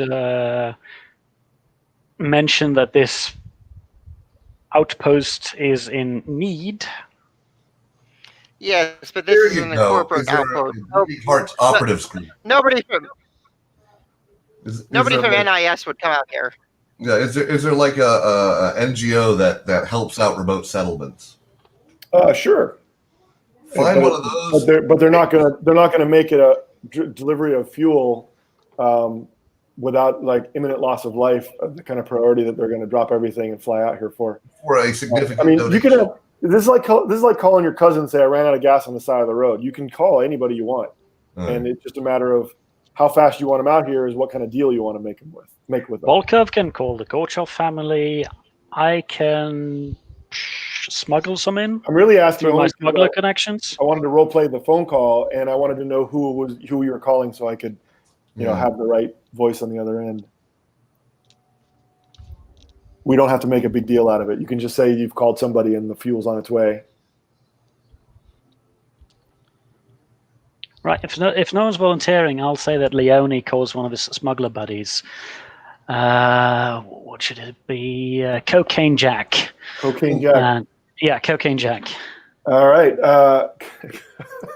His personality. Look, it's not. It's one of the things he smuggles. It's not actually what he does. I just have to imagine how someone gets that nickname. I mean, I'm Christoph Taffy Leone. Right. And Taffy is apparently the state of my mind. So. Hey, brah. So long time no hear. Yeah. I'm doing a bit of. I mean, as much as I'm glad to hear from you, I don't ever seem to get a call unless you need something. So what's up? Oh, of course I need something, bro. But it's not smack this time. So I'm doing a run with something, and I need a bit of fuel because we've gotten stuck at fucking Kraken. Can you imagine that? Kraken. Okay. So you're out in Kraken, yeah? Yep. You're doing a job, yeah? Yep. And you said you need some fuel, like you ran out of fuel, like you just ran out of gas, man, huh? Yeah. So I mean, not to put too fine a point on it, but it sounds like you're a little stuck. I thought that place made fuel. I thought that was the only reason that shithole still existed. Well, yeah, because somebody's gone and busted up the fuel generator, so we have to wait for parts. But we don't want to wait for parts. You we want to move on. You get this little pinch in your plan. It sounds like, huh? Well, yep. I mean, we're friends and all, but I'm a busy man, so maybe we got to work out a thing. It sounds like I got, as they say, the buyer's market, maybe, the seller's market. I mean, I could also just ask one of my other buddies to call on one of their connections and you go to some other supplier. I feel you called me, so I'm doing you a favor here, buddy. Well, so how much fuel you need and when you need it? I'll tell him how much we need and ASAP. ASAP, okay. So you guys negotiate. Do you want to actually make a test out of this and see how much it gouges you for? Fast talk and wise to not get gouged as much. And that's 3 under 5. So you made it by 2? 4 under 5. You made it by 1. Made it by 1. He made it by 1. So you guys go back and forth. I get a fair deal. Until it gets irritating. And then you just kind of both drop the charade and there's a fair, I wouldn't say fair market price because it's not market, but Yep. Yeah. And he says he'll try and be there by sunset tomorrow. Okay, cocaine has us handled. So I want to hear what everyone's response is to, I called my friend Cocaine Jack, and he's got it under control. I'm just going to shrug and accept it. Really, Cocaine Jack? You couldn't go with Marijuana Mary? Heroin. He's on vacation. Don't be so judgmental, Mai. Everybody knows that cocaine is a Christian name. Nice. Oh. He'd be there faster than anybody named Marijuana, for sure. Can I research what sort of thing could have cut up the filters or why? Or is there anyone corporate trying to move in on Kraken for God knows what reason? Yeah, you could do some kind of search like that. That's kind of 2 different questions in 2 different directions, but sure. Whichever one sounds more useful, reasonable. So you're logging on to ComCore, and I'll see if I can figure out if there's any operators that want to move in. Would that be like in corporate culture, or is that more criminal? Yeah, actually, it would be either one of those. You would just get different sides of the same I will coin. go with the corporate one, and I guess this would be psyche, or would it be cognition? Cognition, probably. All right, then knowledgeable and in corporate, so that's a 6, and it's 3d10. And where's the window? I guess I can do the criminal culture one. Okay. So I said it was 6, so I made it by 3. It's for sale, but it's been for sale for a long time. Right. You know those websites that you go to and you're like, man, have they updated this thing in like 2.5 years? Uh-huh. So you're not sure if they're still in business or if the thing that's offering is still like for real. Uh-huh. And then any of the actual news stories, nothing's been updated, but it appears to still be for sale. It's a fixer-upper. But nobody wants it. And nobody wants it, so they're trying to reduce the value? I mean, it's weird. This isn't recent news. I don't mean to imply this is recent news, right? I understand. It's weird that for something no one wants, they try and make it worth less. Well, it may not be the corporates who are trying to make it worth less. It's not. And someone was going to do the criminal angle. Yep, I got it. So how are you going to do it? It's not like he was looking up like news articles and that kind of thing. Are you going to contact somebody, or are you going to talk to people here? What do you want to do? I'm just going to let them watch the ship for a bit because they went on their whole adventure. Sure. I'll just go out to the nearest, cantina, grab a beer, and chat. Okay. You can walk down from the flight deck to the squatters' tent village and towards the big storm hangar. Like I said, it's like a quarter open. Like the clamshell door is stopped halfway down. And inside it looks like a bunch of found materials like shipping crates and pallets and wire spools and all that kind of stuff has been turned into, I hesitate to even say passable, but at least semi-private, cordoned off little like hotel rooms with air quotes around hotel. And then a bar/restaurant. You could smell shellfish cooking, and you can see a few people day drinking in the shade of the hangar, sitting at these wooden spools or just sprawled on old packing crates. And of course, as you walk in, you get the sort of proverbial side eye as the new guy, someone who's just arrived, and everyone always, place like this wants to know, who's here and what's going on. So they all they don't really care that you notice that they're looking at you. But they're not quite giving you the fuck you stare. They're just checking you out. I'm just the pilot. I'm not flying right now. I can't go anywhere. I'm just here to take a seat and get something to drink and eat. Okay, you sit down. And the Fish, the kid from the flight deck and the landing fees, walks up, got just a grubby towel in one hand, and he's like, "What do you want?" You know what? I'll take some fish, and if you got any beer, that sounds good too. Yeah. And he goes back to the bar, and a few minutes later comes back with a mostly clean bowl of some kind of fish stew and a can of beer. It's not even a cup of beer, just a can, but it's cold. Well, I waft the stew and I pop the beer, take a sip. And I am completely sorry. I forget what I'm here to get information about.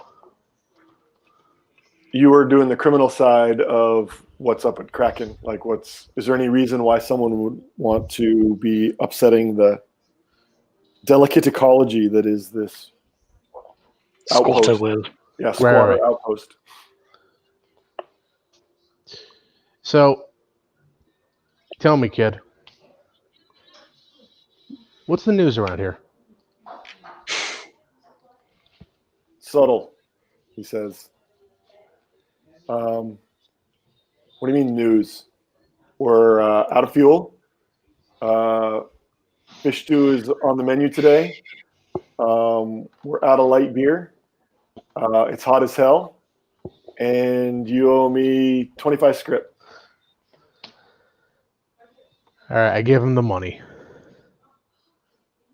Just okay, yeah, I get that, but like, you That go was to just for your lunch. If you want to answer, pay more. yeah, I pay more, and I pay like another 20. Okay. He looks at it and like kind of rolls his eyes a little bit, like, well, wow. But he says, well, there ain't much going on. I mean,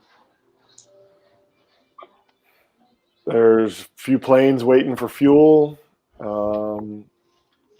The refinery has choked some belts again, and we got tech coming out to repair it. So production is offline for the moment.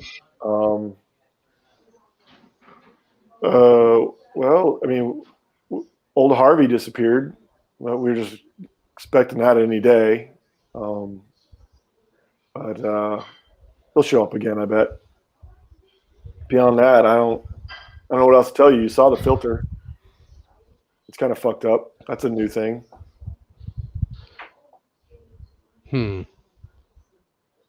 Who's old Harvey?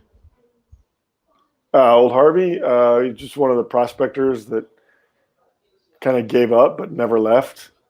Spends most of his time down the habitat deck, half drunk. No one's seen him for a couple of days, but he knows this place better than anybody. He hides out. He'll come back. Interesting. Because I'm just generally getting the vibe that this place is just where people come to try to mine, try to make their own money. There doesn't seem to be like... Yeah, man, we're an independent collective. We cut the man out of the process. Exactly, and I bet you cut we're Long other... John for the people. And he rolls his eyes. But I bet you don't have like any of the other big movers and shakers down here like Volkov. Gorchov, you mean?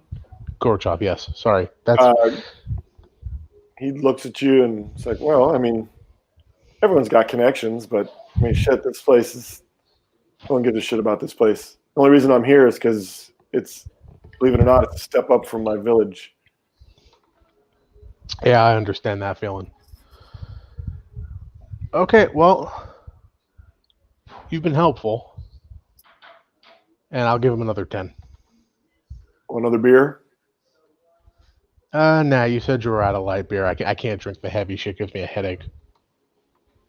He nods and goes back about what appear to be his many jobs. All right, and when I'm done drinking and having a bowl of stew, I come back and I'm like, doesn't make any sense for somebody to fuck with this place. It's independent, but it's so far off the radar of the other corporate contractors because this place is quite honestly a shithole that's falling to pieces. Yeah, that was kind of my impression, so it's bizarre. Disappearances, though. But do you mention the lost prospector? Yeah, I mentioned, there's been a disappearance, so that's strange. I mean, what if he went out one last time and actually found something and disturbed or woke up something?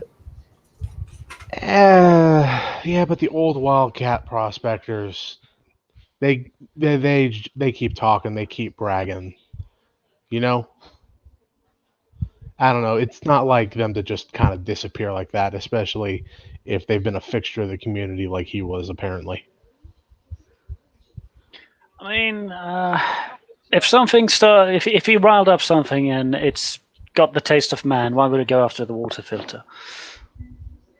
I mean, the easiest way to get a meal is to starve your prey. No. Anyway, I can go sniff around if you want. I mean, be For my some lost guest. miner, or As far just- as I'm concerned, this ain't my problem. We got our fuel. We get out of here. Yep. Unless whatever started messing with the water filter starts messing with the VTOLs.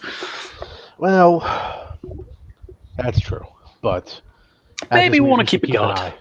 Yeah. I mean, the job went so smoothly. There's something going to happen. I just know it. All we have to do is just wait a day. Your friend's coming with the fuel tomorrow. I think I'll go down there and sniff around a little bit. Just in case. It's boring here. Okay. When you say go down, do you mean the water deck? Yep. I do have a whole enhanced smell thing. Okay. So I can use awareness with smell. All right. So yeah, I mean literally sniff around. Does anyone accompany Leone, or does he go on? No? I'll go with. Then I'll stay with the plane.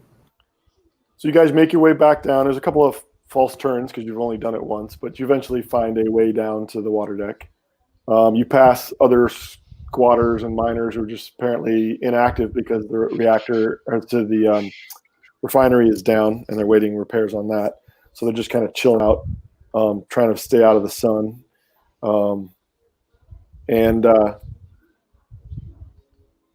You get out of the water deck, and it's got a little disturbing when Taffy just starts literally sniffing the air and then kind of gets down on all fours and sniffs around on the ground a little bit and then sniffs around some of the pilings and structures that are down here.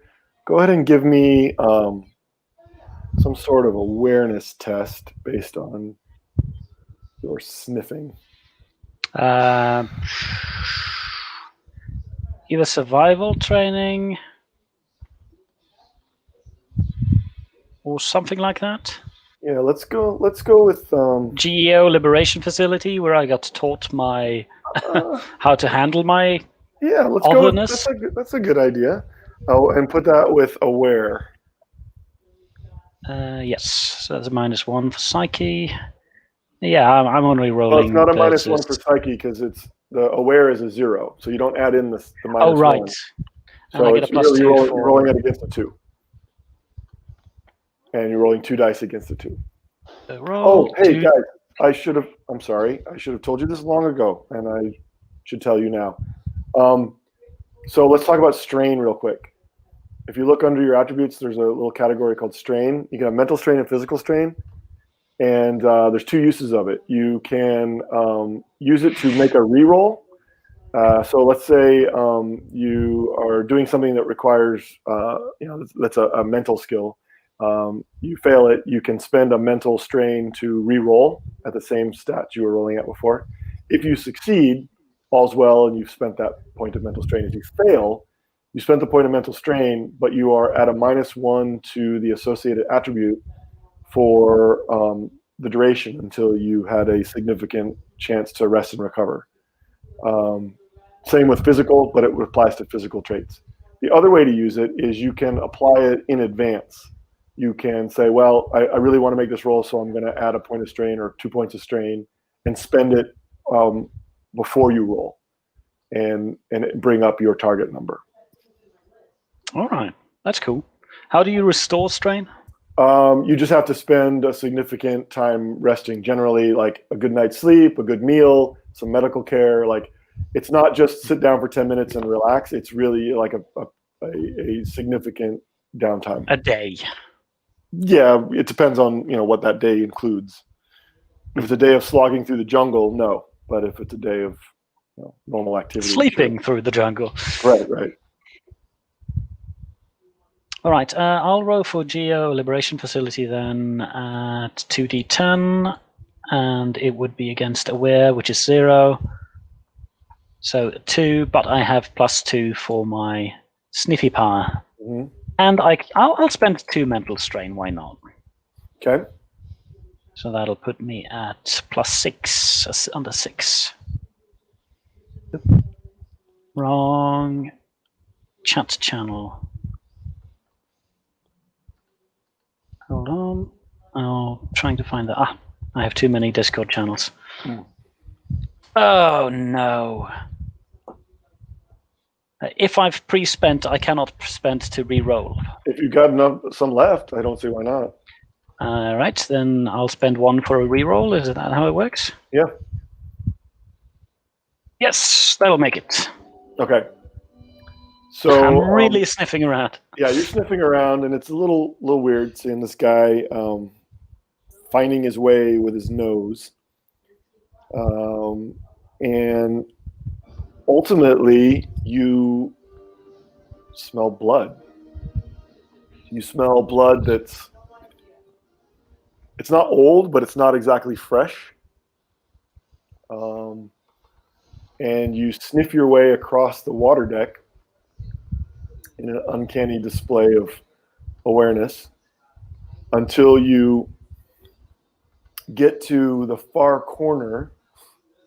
Open the plans again.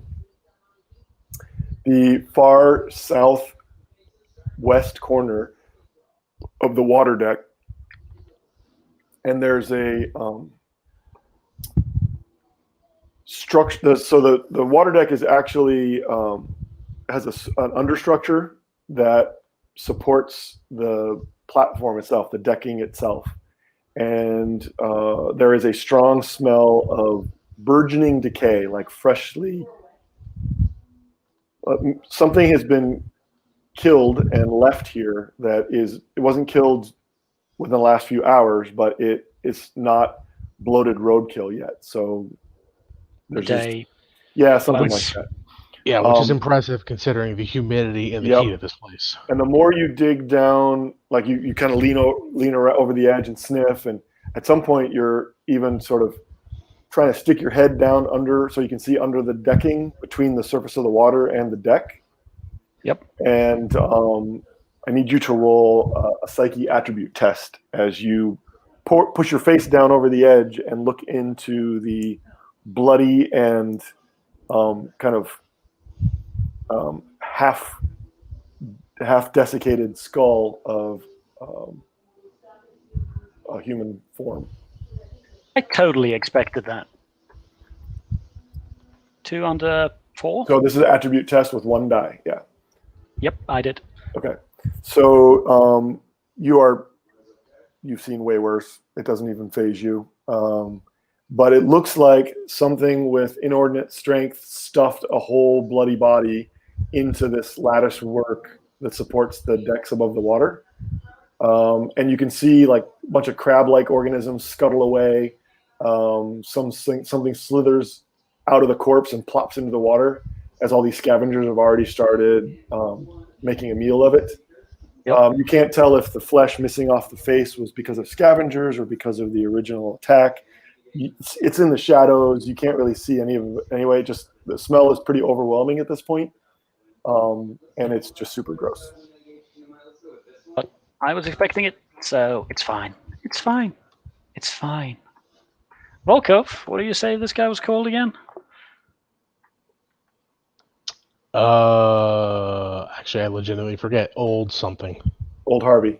Old Harvey, but I don't think he's going to have a name tag or a wall that says, "Hi, my name is Old Harvey." You can go call Pops and tell me we've found Old Harvey. Stuffed in the rafters of the under deck. Or more of the cellar. Anyway, let's go talk to Pops.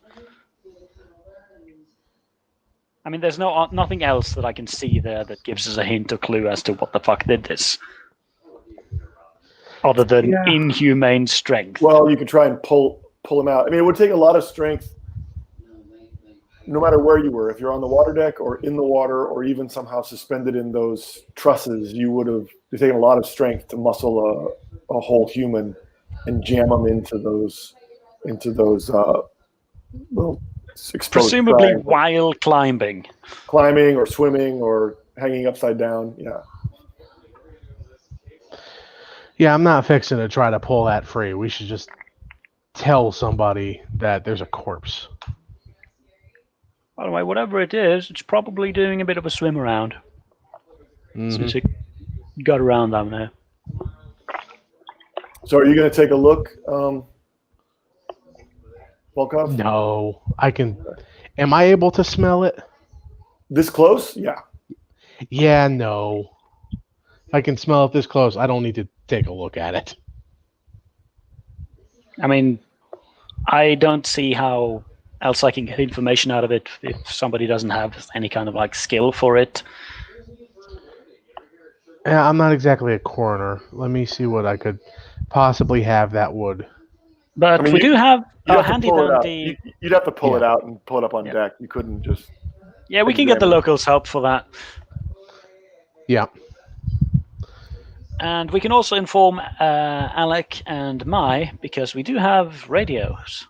So I mean, you can send them video. Like you've got your V's. You can interface almost like a TACnet. yeah, so I'll do that. Like, hey, look what I found. Well, I guess I'm going to see that anyway because Yep. he's just going to go about it like that. Why wouldn't I? Yeah, that's fair. Okay. Anybody who looks at the images, go ahead and make a psyche test. You get a +2 because it's just on video, and everyone's seen horrible things on video. Hooray! And we're sort of expecting this. I will say to Volkov, you got to make a straight up roll, no bonus, because you can smell it. Yeah, I fail. And this is versus Psyche? Actually, no, wait. I don't fail. I get it dead on. It's a psyche test, so one die against your psyche. Oh, no. No. Fail. Okay, so if you fail, go to the second page of your character sheet. Yep. And I think most of you, not all of you, I think you guys have different tracks. So there's this thing mechanically called a track, and you build these for the campaign or the different specific characters. You can create your own.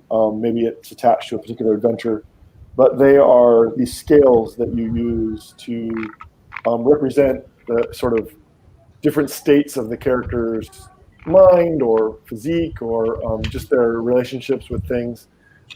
In this case, this is a little unsettling.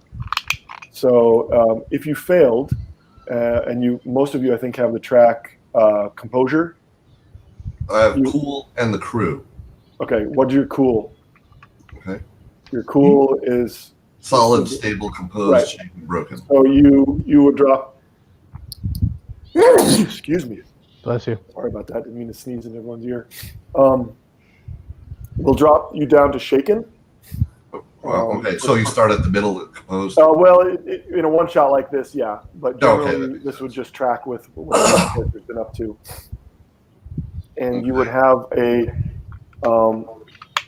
potential for shaken to give you a -1 to your actions if it's something that being scared would impact negatively, but also potential to be a +2 or +1 because it's making you more wary and it's making you potentially more aggressive or more quick to react.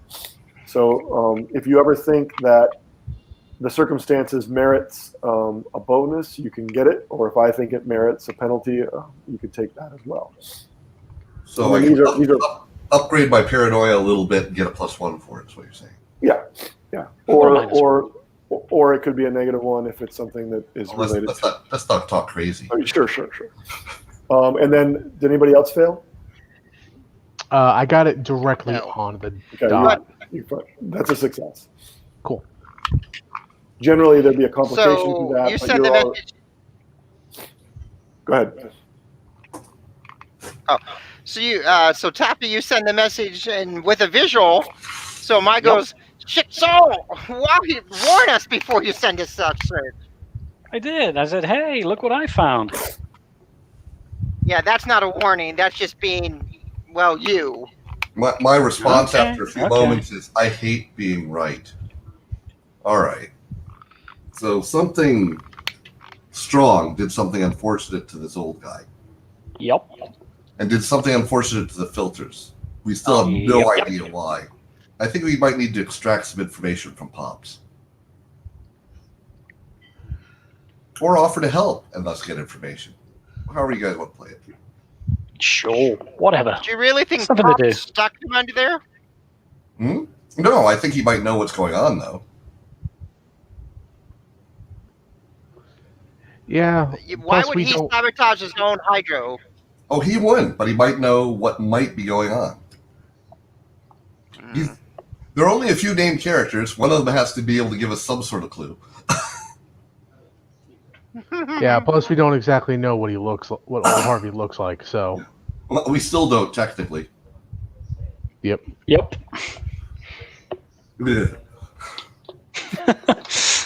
Anyway, let's go find Pops. All right, so smash cut to you and Pops and several other locals standing around a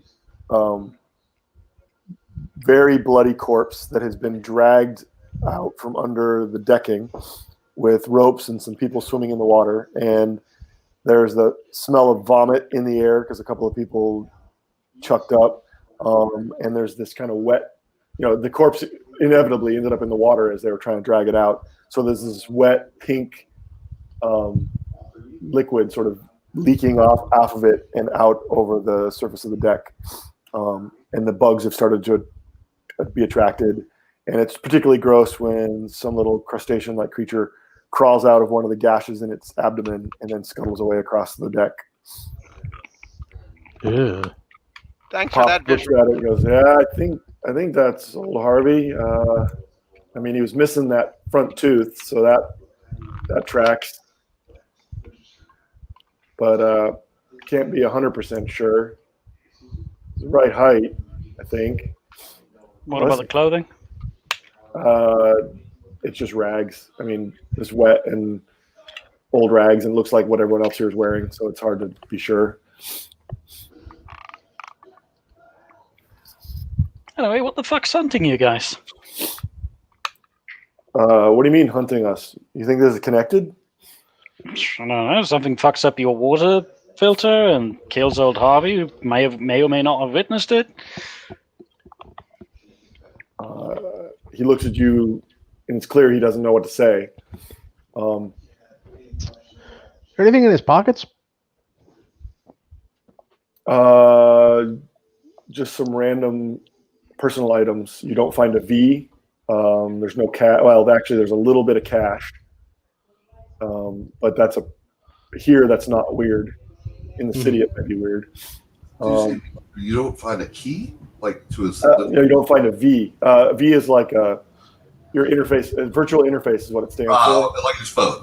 Cubic glasses. Yeah, it's how you connect to the world. But it also wouldn't be weird if this guy was an old eccentric to not even have one. Yeah. I mean, he used to hang around down here, right? Well, he had a little fishing boat, and he kind of points over at a little skiff with an electric motor. Yeah, so tied up to the dock. He's here, something climbs up, starts fucking this up, he sees it, starts to yell at it or whatever, it goes and fucks him up. Makes sense. They shrug. I mean, sure. What do we do now? And Figure out whatever's. And he says he says that as sort of like the sun starts to get, or the light starts to get that golden hour color as the bottom of the sun starts to touch the horizon. Now, nestled as the Kraken is in amongst the tumble down amongst the rocks, there's a lot of stark shadows that have already passed across the complex because of the way the cliff shade it. But you guys can see the line of golden light crossing the only open water kind of right towards the facility as you look out as the sun begins to go down. Great. Well, I guess back to the ship. I mean, don't you have any kind of surveillance, whatever? Well, if they give us working anymore. I don't think they give us access. We can put some people out. That's about the best surveillance we got at the moment. I mean, most of our money goes towards the hydrogen plant and the refinery. And if those aren't up and running, then there's no reason for anybody to come here. So we're not worried so much about Big Brother. I'm gonna sound like a bit of a tag because your hydrogen plant's not working. I'm aware. Yes. Like, don't pour salt on the wound. No, I'm Anyway, just saying that we're not going to get a hot bath tonight. Yeah. John, I say, sending a message like privately, you have that IR vision, right? I mean, you could do some nighttime guarding if we're worried about this whatever it is. He stepped out for a second. Ah, okay. Well, put up some guards. Like, dear. whatever was here, it's after you. If it's a predator, then you guys maybe want to shoot it. If it's an intelligent predator that's doing really weird stuff, targeting your stuff, you really want to get rid of it? So you think it's coming back? I mean, shit. We have a few folks. Everyone's armed. I mean, shit. Look where we are. But I mean, you think it's going to come back tonight? I mean, this happened, what, a day ago? Whatever its plan or purpose was, it wanted to make you unable to have access to the water filter? Or just trashing your stuff deliberately? When did the water filter break? Well, I'm not exactly sure. I mean, we had a stockpile of hydrogen, and we went to refill after a big sale, and it wasn't running. So, I mean, at least in no longer than 3 days, but I don't know for sure. Okay. Probably less, given how relatively non-stinky old Harvey is. Well, yeah, but 3 days. Okay. Yeah, Harvey's definitely not been dead 30 hours. So the day on Poseidon is about 30 hours. Right. And he's not fast fungus covered enough to have been dead any longer than that.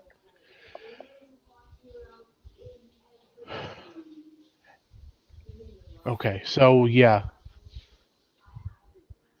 So we'll smash. Let's go ahead and do this in the interest of time. We smash cut to Pops finishing kind of a halting rally speech to the residents of Kraken and getting a volunteer posse together to stand guard tonight. And you guys are kind of standing off to the side, listening to what he's saying.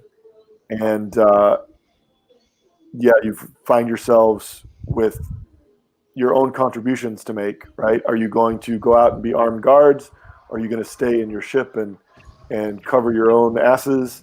Or are you going to continue sort of investigating, hunting, as the local residents try and make safe their little village? I mean, I'll probably offer them some advice on, like, if something's cleverly sneaking around, according to my either urban survival or forward recon skills, like, you need to post guards here, and here. Okay, so you're working with Pops to organize the posse. Yeah, and I've told John, like, you have IR vision. Why don't you make yourself useful and actually go guard? Because I was already doing that, but yeah. Yeah. Because you know what? Their problem quickly becomes our problem if they screw it up. Okay. By this time, the sun has gone down. It's probably 2,100 hours. It's been dark for about an hour. Mm-hmm. Time seems to slow because everybody is just kind of tensely waiting for some nondescript threat. Leone isn't tensely waiting. Leone is just like, yeah, something interesting might happen. Where do all of you go physically on Kraken during the first hour of darkness? Back to the ship. Okay. I'll probably join whatever guard crews are monitoring the struts, the ruts. Where are the points of vulnerability? Do we know that? Well, I mean, in terms of like egress or ingress. What could damage this place more? Although that seems to be the central thing it was doing. Well, it's not going to. I mean, the structure itself is just too big and bulky for any creature probably to take it down, less short of a Leviathan or a Greater White. But something could potentially climb up them, right? But they could climb up lots of different places. There's cables and superstructure and stairwells and ladders, and I mean this is not designed to prevent an assault. In fact, it probably is exactly the opposite. Well, we have no indication that there are lots of whatever it is, so hopefully it's just like a few or one. Volkov, you're getting a ping from the gremlin on board your aircraft. Yeah, I listen to the hail. It alerts you. The gremlin, the autopilot, just tells you that it's got a radar signature of an incoming aircraft. Can you tell me if they're running tags? Who they be? It is running. It has no IFF. Great. So it's a big old anonymous plane flying in. Mm-hmm. Would I be able to get visuals or? Well, it's dark out, so when it gets close, yeah. And sure we also enough, topped up our VTOL. Sure enough, there landing lights as it comes in and actually lands. It lands. You think it's landing when actually it does a dust off. Mm-hmm. And what you can only imagine as a squad of about 6 security troops get off, and then it dusts back off into the air again, and you can hear it as it just basically stands off of the facility. I mean, that looks like a ready source of fuel. It left again, or is it like holding distance? It's holding distance. You can hear it standing off. And then 6 guys in heavy armor, Spec Ops style, submachine guns, no insignia, kind of fan out from where it dusted off and start. But best you can tell, they're sort of clearing the upper deck, and you can hear them start kind of issuing orders to anybody that they encounter. And what are those orders? Well, I should say you hear harsh voices and an occasional shout like, hands up, hit the deck, on your face, that kind of thing.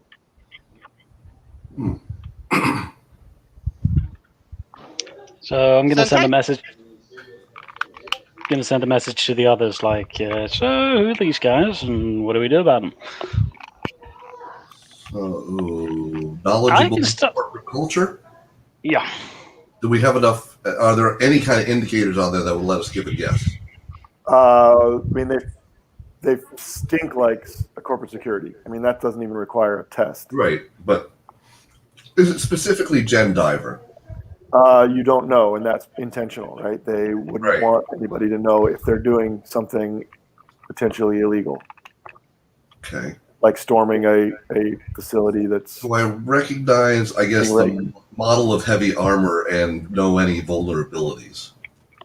It's just combat armor. I mean, it's mechanically a -3 to your damage rolls or your damage rating for any attacks.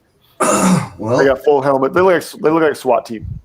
For the moment, I'm going to gracefully intrude myself into somewhere they're not going to, locate and watch them. Okay. They are basically sweeping and clearing the upper decks. They're rallying people into a secure space, putting them under armed guard, zip tying them, making them get on their knees, hands behind their backs. There are hundreds of people here, and there are 6 guys. Yep. And well, there's dozens of people here. There's not hundreds of people here. Okay. But there's dozens of people. They're also more well armed than everybody else here. Regrettably, including us. Yep. So should I be sneaking off to put myself in a sniper's nest, or? Yeah, maybe.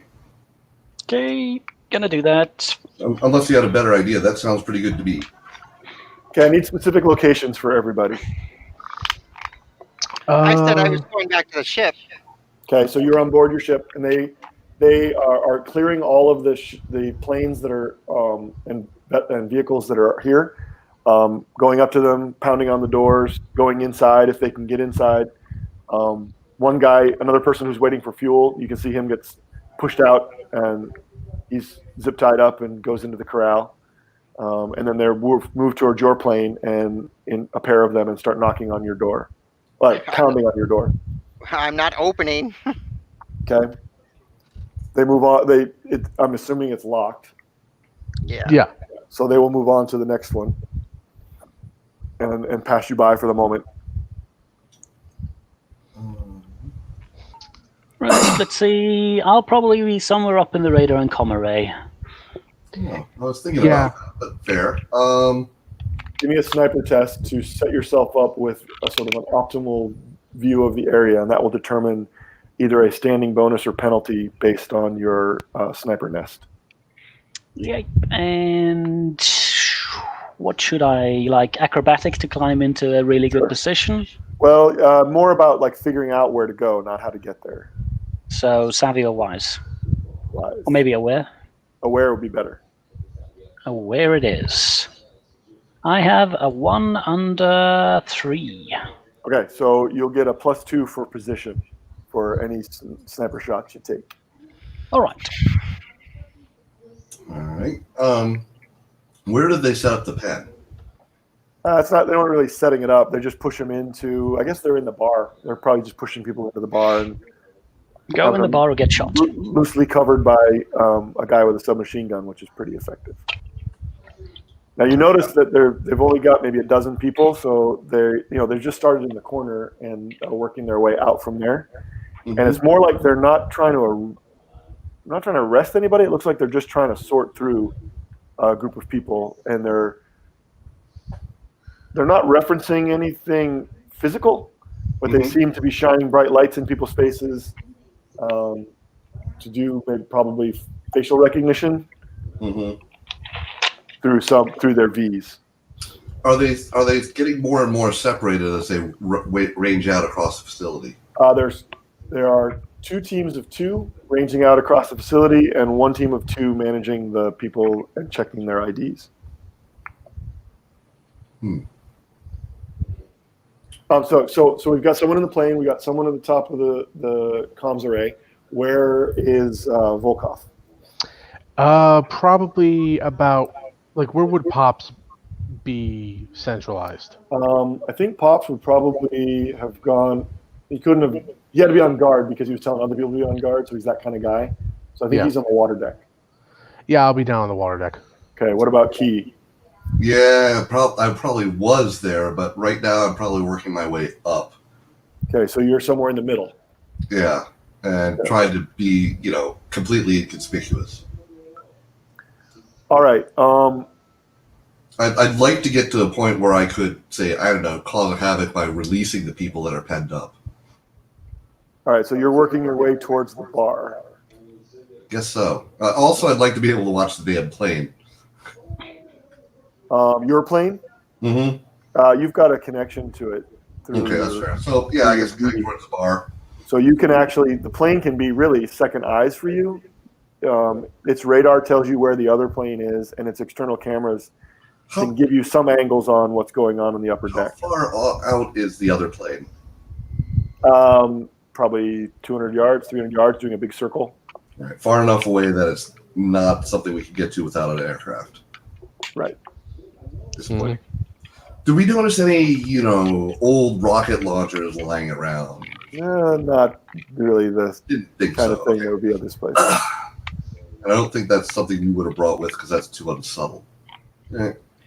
Anybody in the, I guess it would be maybe John, but definitely, maybe Key, but definitely Volkov, hears a scream and a guttural kind of hacking sound as that scream is cut off.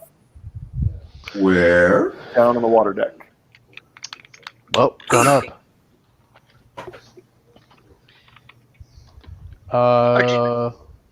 Do we still have our Vive, right? Mm-hmm. The Vives are still online. So Volker, do you want that ship down here? Or not Volker, Kay.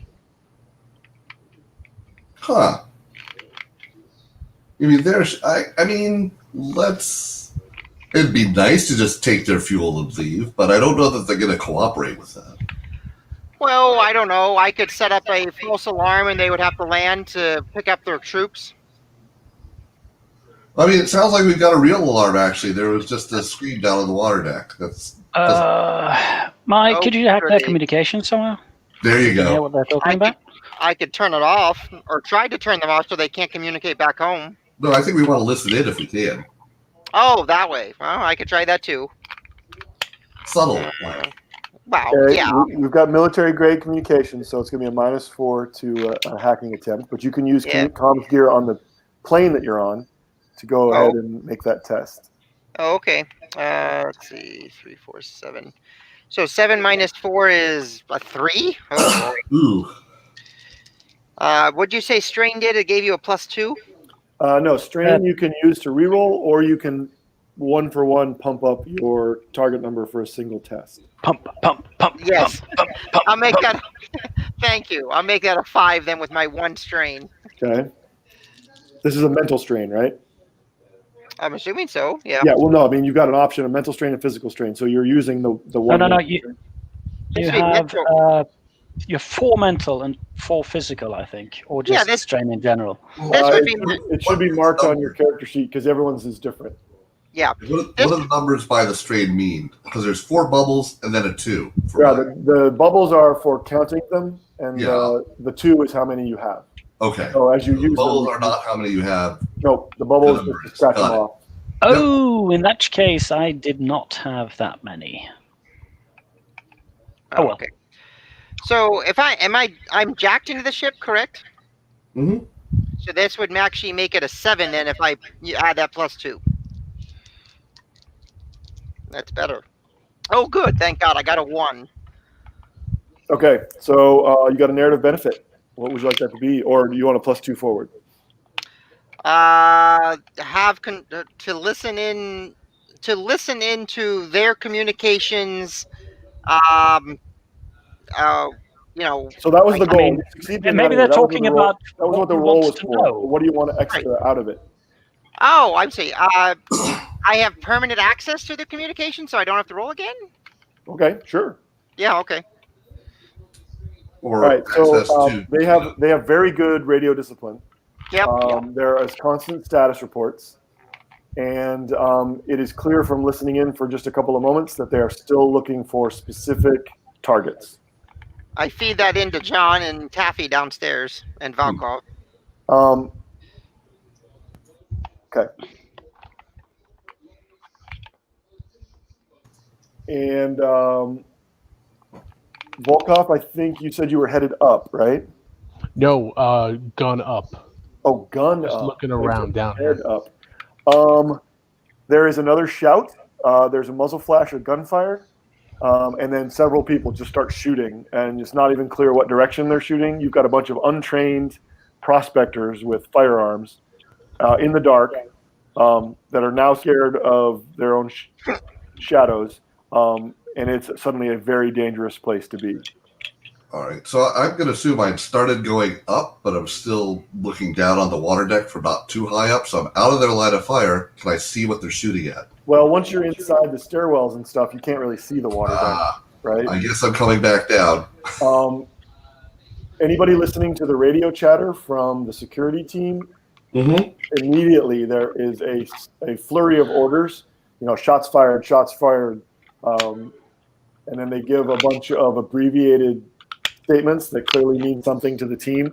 And you hear a change in the pitch of the aircraft engines that's circling the facility, and they all begin to converge back on the site where they're holding everybody to take a defensive position. Huh. No idea what's going on here. I think something escaped and they're looking for it. They're actually not after us for a change. That's my wishful thinking for the evening. I'm just saying. I mean, that's great for us. Sort Great of. for whoever's getting killed down there. Sort of. Yeah. And that's you guys, isn't it? It could be. So if I get back down there, can I see what they've been shooting? You have IR, right? Yep. Okay. You come down the bottom of the stairwell and you look out through the open hatch and see a bunch of shadows of heat. The first you notice is flying through the air, and it hits the deck and rolls and lands and lays still. Does that look like something was just thrown, basically? Yes, there is a bunch of muzzle flash that looks like hot sparks, and it takes you a moment to realize that what you are actually seeing isn't a source of heat, but it is a lower temperature. Right, something surrounding. Yep. So something that is considerably cooler than anything else on the deck. It is probably 2.5 meters tall, very broad-shouldered, has long,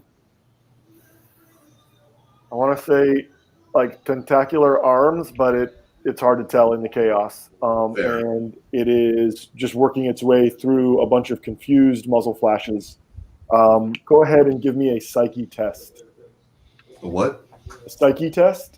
Oh, psyche test. Oh, good. That'll be fine. So would this be something that the shaking affects? Yes, and at a minus. Great. So my psyche of 2 is now a 1? Well, you add it to 5. 6 minus, okay. So 6. Yep, roll 1 die. Fine. I rolled a 9. Not fine. Okay, you drop yourself down 1 more level in your track. Great. You mean down to the lowest level to broken? Are you all the way to broken? Composed, shaken, broken. Okay, Go ahead and role play being terrified of some kind of Poseidon monster. Which I don't recognize. Okay, so broken it is, I guess. Yeah, I describe. It's really just a -2 to whatever you're trying to do. It's not like you're not fully broken. There's only so many descriptive terms I can use. Okay, so I'm like my shaken's reawakened basically. I'm more aware of it. Anyway, I'm going to rebroadcast the images I've got of it. Say, does anyone recognize what the hell this is?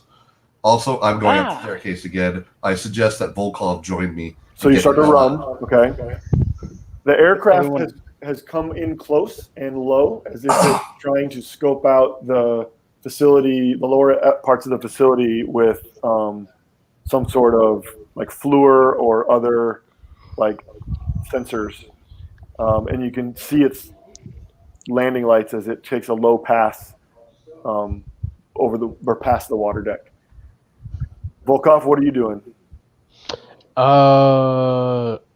If he sounds panicked, I'm gonna move to the stairs. Okay. Well, he sent us some blurry images, so should we all roll? The images aren't. That doesn't make enough clarity for you. You're not. I mean, it's just blur on the video, and you. It's not scary yet, except it's for 7 foot tall and super strong gunfire. Arms. Like he was actually looking at it. You guys are just looking at video. Well, I describe it to them also. Okay. So go ahead and make psyche tests. It sounds like he's trying to bring you down with him. I want them to know what they're fighting. Right. Nope. Still okay.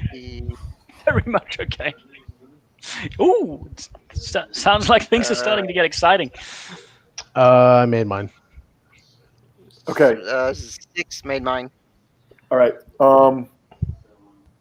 And so if you make it, what the hell are you doing down there? If you made it, you can act freely. It sounds like everyone else made it. So.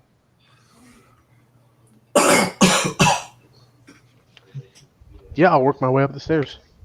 All right. So where are you headed? Out of the line of fire? Ultimately,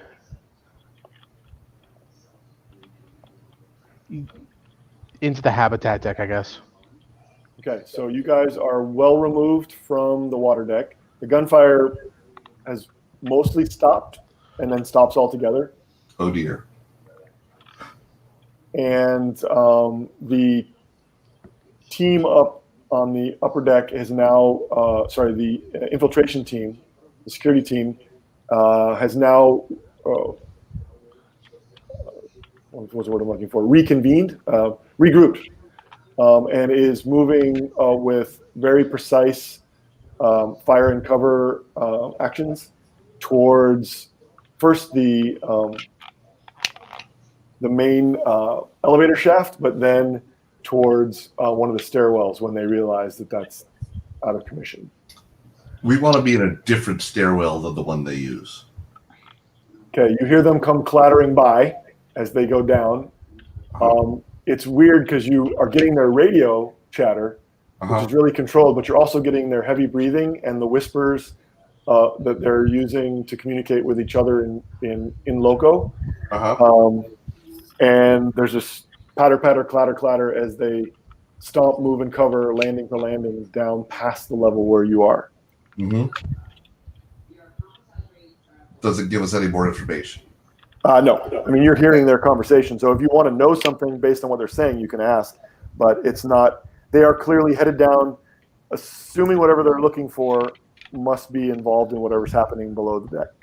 Do they ever describe what they're looking for? No, they just keep referring it to as the targets, plural. Targets. Great, plural. More than one. Or they're really after us and they think we're involved in some firefight downstairs. I'm thinking this. No, it's tentacle guy. Oh boy. Whew. Well, I'm about at almost the safest place around her. The safest place around her is probably inside that enemy VTOL. So, yeah, I mean, alone inside the enemy VTOL, yes.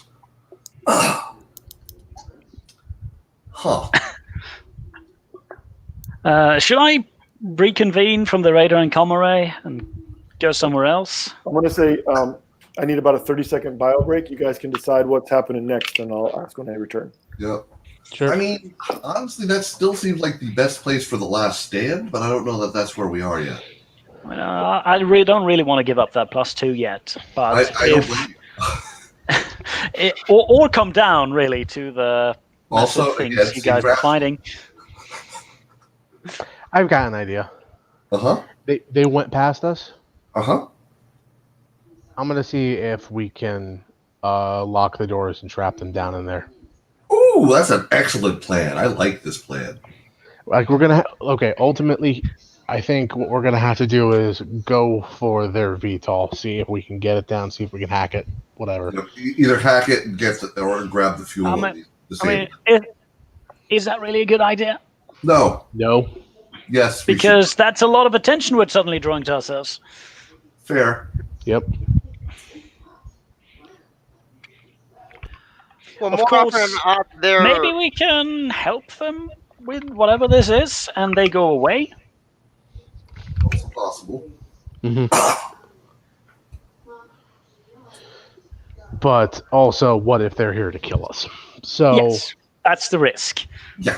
I would rather... I'm pretty sure a tentacle monster is here to kill things. Yeah. In this situation, I say we seek forgiveness rather than ask permission. Which means... So lock them in. Okay, I'm back. I mean, it's an old place. Doors stick. Yep. Yeah, mate.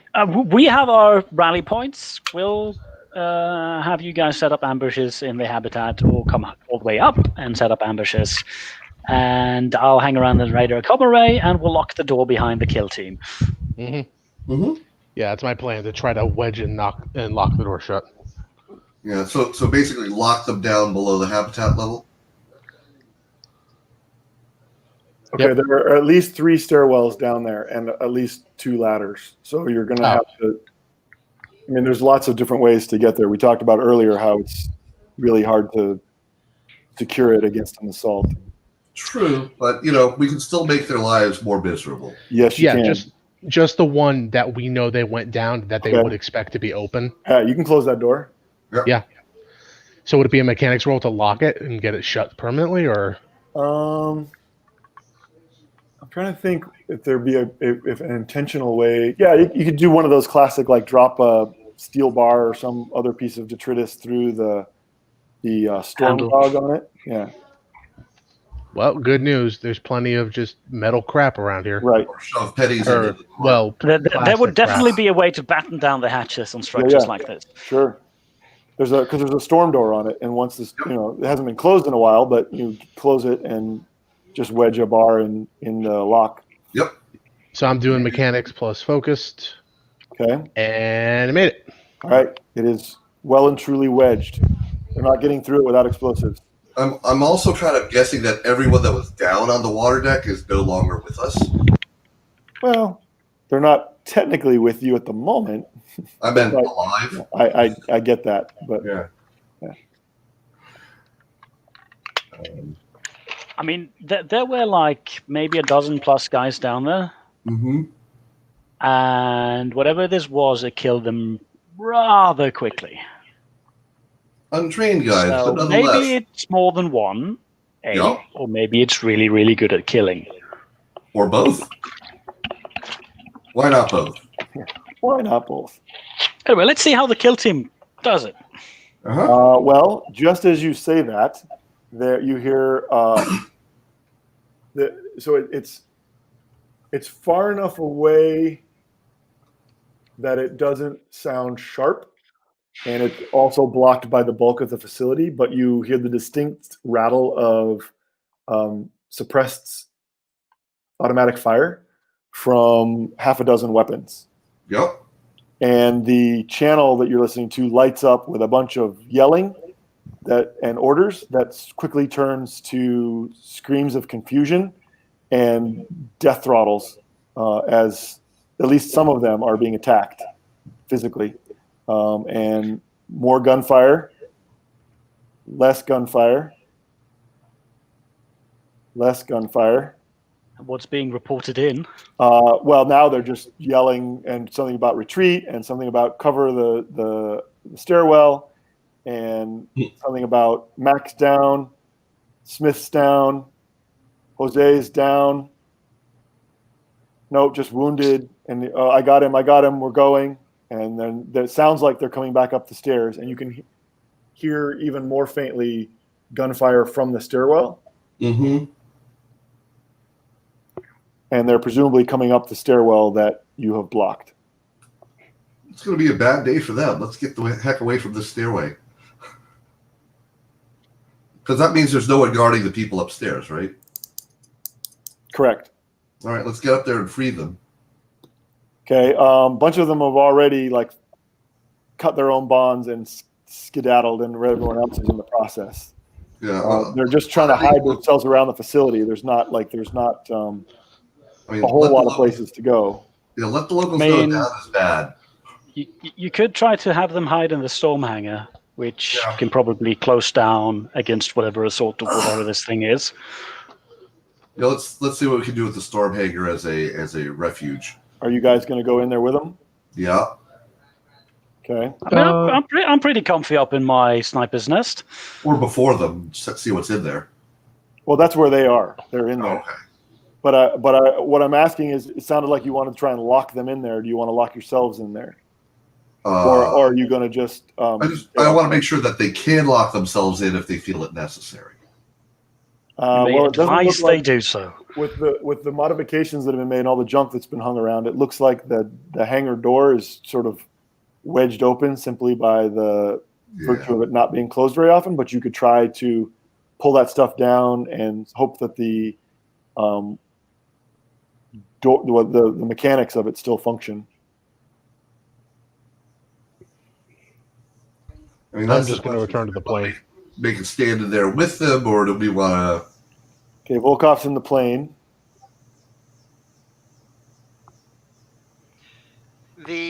Have they ordered a pounding on the outside? Ordered an order back to the plane? They have ordered a retreat up to the deck, and it sounds like the VTOL is timing a dust off to pick them up. But then there's a bunch of screaming and shouting about the doors locked, and then they said, we got to go down, and they start heading down again. There's some more gunfire, and then it's quiet. Hooray, we got them killed. Wow. Well, Also, whatever this thing is, it doesn't respond well to gunfire. So It is inadequately killed by gunfire. I don't like that. me Maybe we neither. should use harsh language. I mean, that might work better. I don't know. Maybe we can set it on fire. Anybody got anything flammable? Well, there is a bar. Hey. The VTOL lands, and 4 more security personnel get out.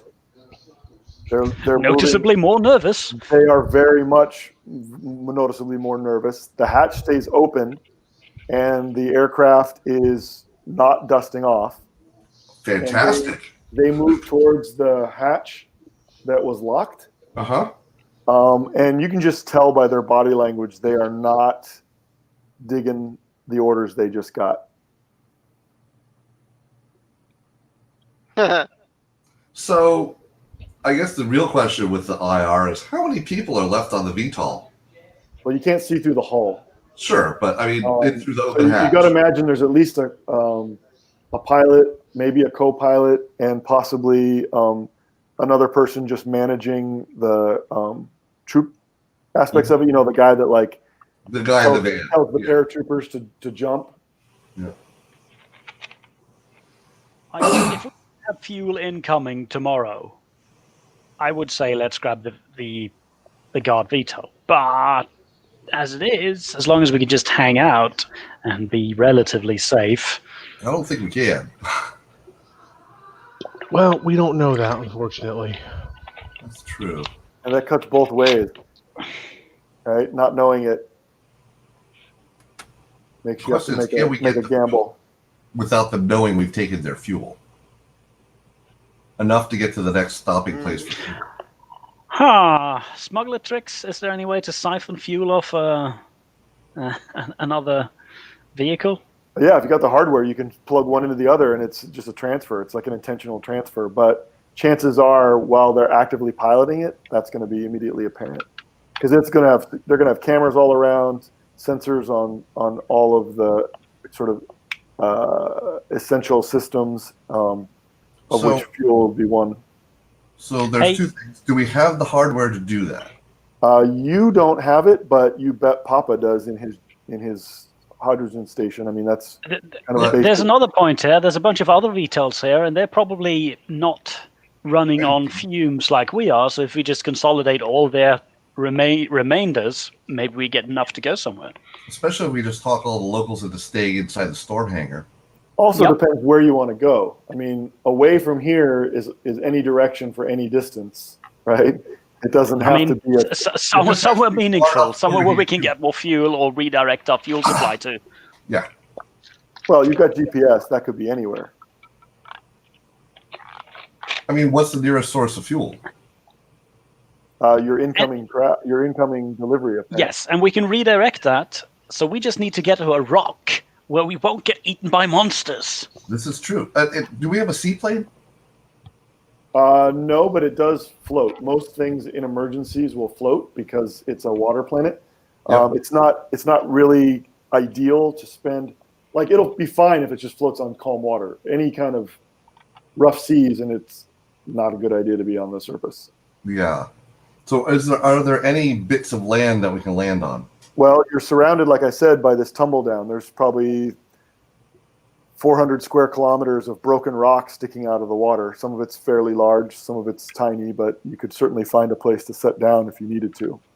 Okay, so can we make sure we have enough fuel to do that, where there's also room for the other folks to land and give us the fuel? Maybe. I mean, you've got enough fuel to take off again. You don't know how far you can go.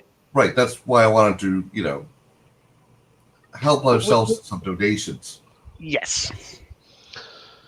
Okay, well, so you've got to reconvene at the ship, at the plane.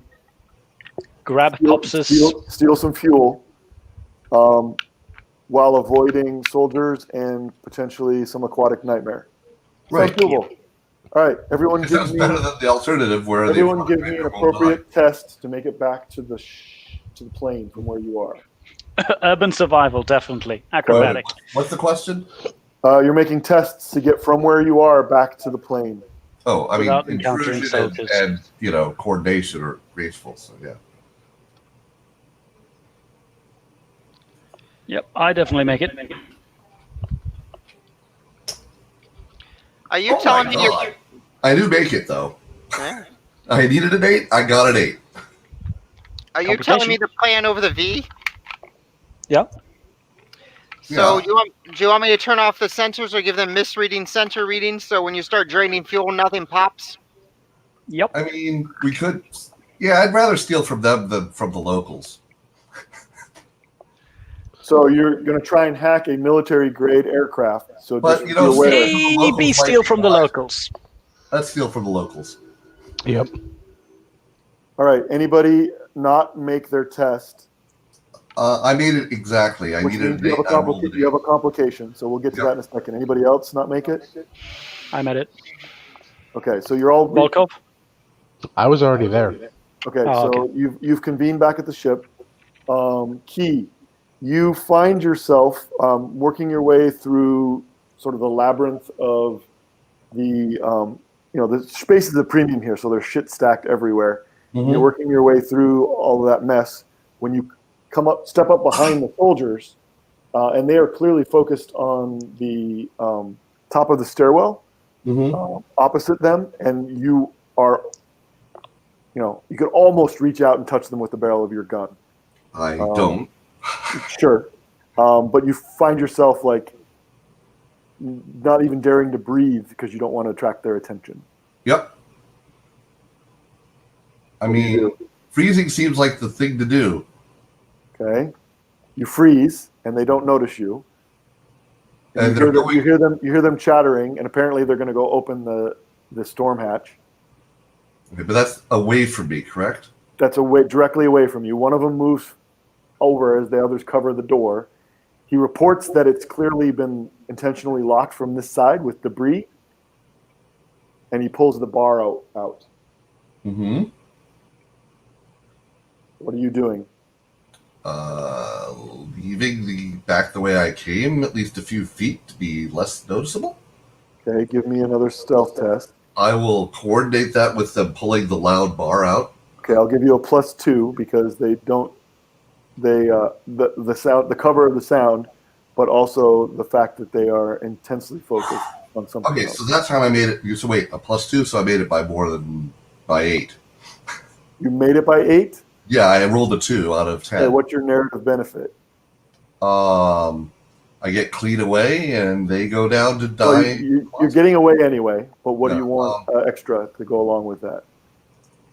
Did they leave a heavy weapon laying against the wall somewhere that I can walk? Explosive? Probably not. Okay. What about corpses if on they... the other side of the door fall through? Just on them. Say that again? Like the corpses on the other side of the door fall through on them. Yes, and they just... Yeah, they open the door, and a body sort of sickly slides down the face of the door as it opens, and it plops onto the ground. And then, from a completely unexpected direction, some huge force and dark shadow just takes one of the soldiers completely out of the frame, and they start shooting as you sneak off into the night. Yeah, okay, that sounds great. I'm going to lock the door on the next level I get to.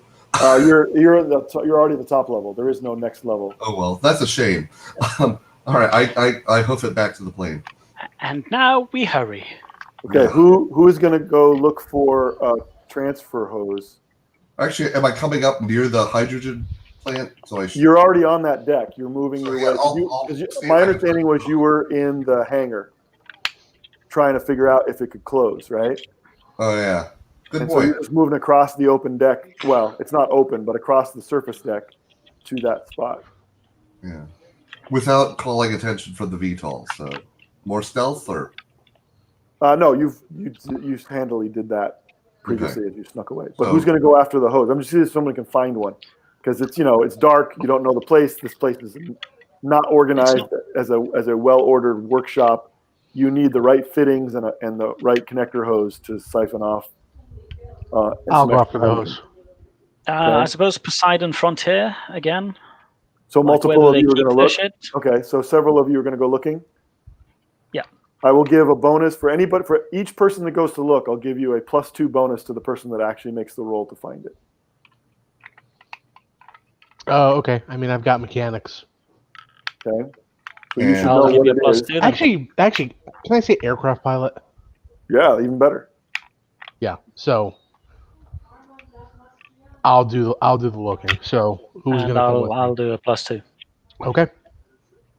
Okay, Yeah, you I'll hear do. gunfire and a shout in the distance as the battle erupts up on the surface deck. It's much louder. Gunfire is much louder. It's still suppressed, but you can hear it much better. And there's a strange rattling. It's not quite a growl. It's too rattling. It's almost something. Have you ever heard what dolphins sound like, or Whales? sperm whales sound like when they're clicking? Yes. Yep. Imagine that, but at a louder volume. Ooh, boy. You hear that over it mixed in amongst the screams and suppressed fire. That's going to get oppressive fast.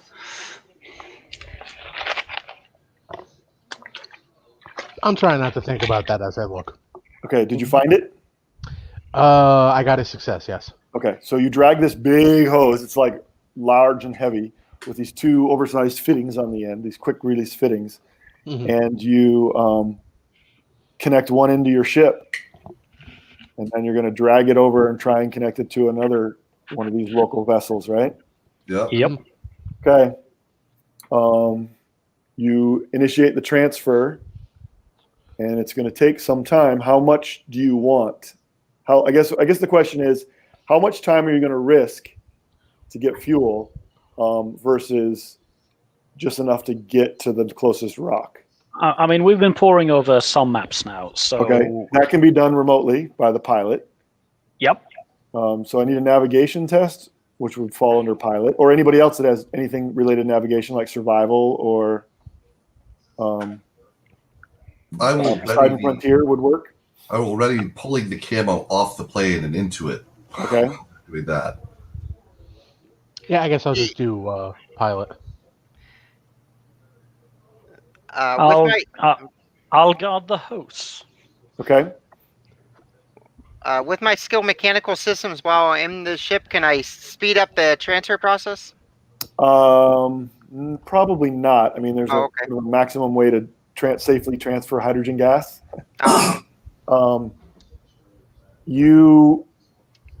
Does the Vito have any weapons, pilot? Or no? It's just a commercial. It's like it's essentially a commercial VTOL. I see. Just a transport. A cargo VTOL. The military one might have. Taffy, you are guarding the hose? Yep. Okay. First thing you notice is the gunfire and yells have stopped. That's probably time to go. And predator behavior. Can I direct it towards the other VTOL first? Maybe. If I leave a scent trail or something? Give me a test and tell me what you're going to use for a scent trail. Wise. Okay. With predator behavior. Okay. It's 3d10. And that's a 1 under 4. Okay, so you definitely can lead it. You just need the wherewithal to do it. So how do you want to try and lead it there? I mean, things that lead predators are the sense of food, but it doesn't seem like it's hunting for food. Eliminating threats, right? Challenging threats. That seems like a way to lead it. Maybe protecting offspring or mates. That will be another way to lead it. It follows gunfire pretty well. We know that. Okay. So I'm going to snap off some shots here, snap off some shots there, and go straight towards the VTOL. The enemy VTOL. So maybe it sounds like somebody's retreating to the to the actual pilots. Tell me what you want to use to make that feint. This is weird, but agitator maybe? I'm used to riling things up. That People does are sound right. usually. I'll give you that just because it's funny. Since I have access to the communication array, could I then add an assist to him to make it look good? You could call. You have their channel. You could call for suppressive fire from their belly turret. Oh, okay. Let's light this thing up. Okay, so you give fire coordinates. Yep. And say fire for effect. Yep. Give me. You're fooling them, so you got to do fast talk or deception or something. Yeah. No, it'd be fast talk. But you get a +2 because you're on their channel. Yep. 3, 6, 8.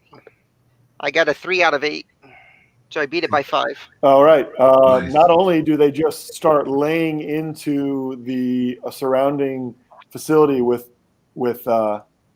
minigun fire. What narrative effect do you want out of that? It silhouettes the creature. Okay.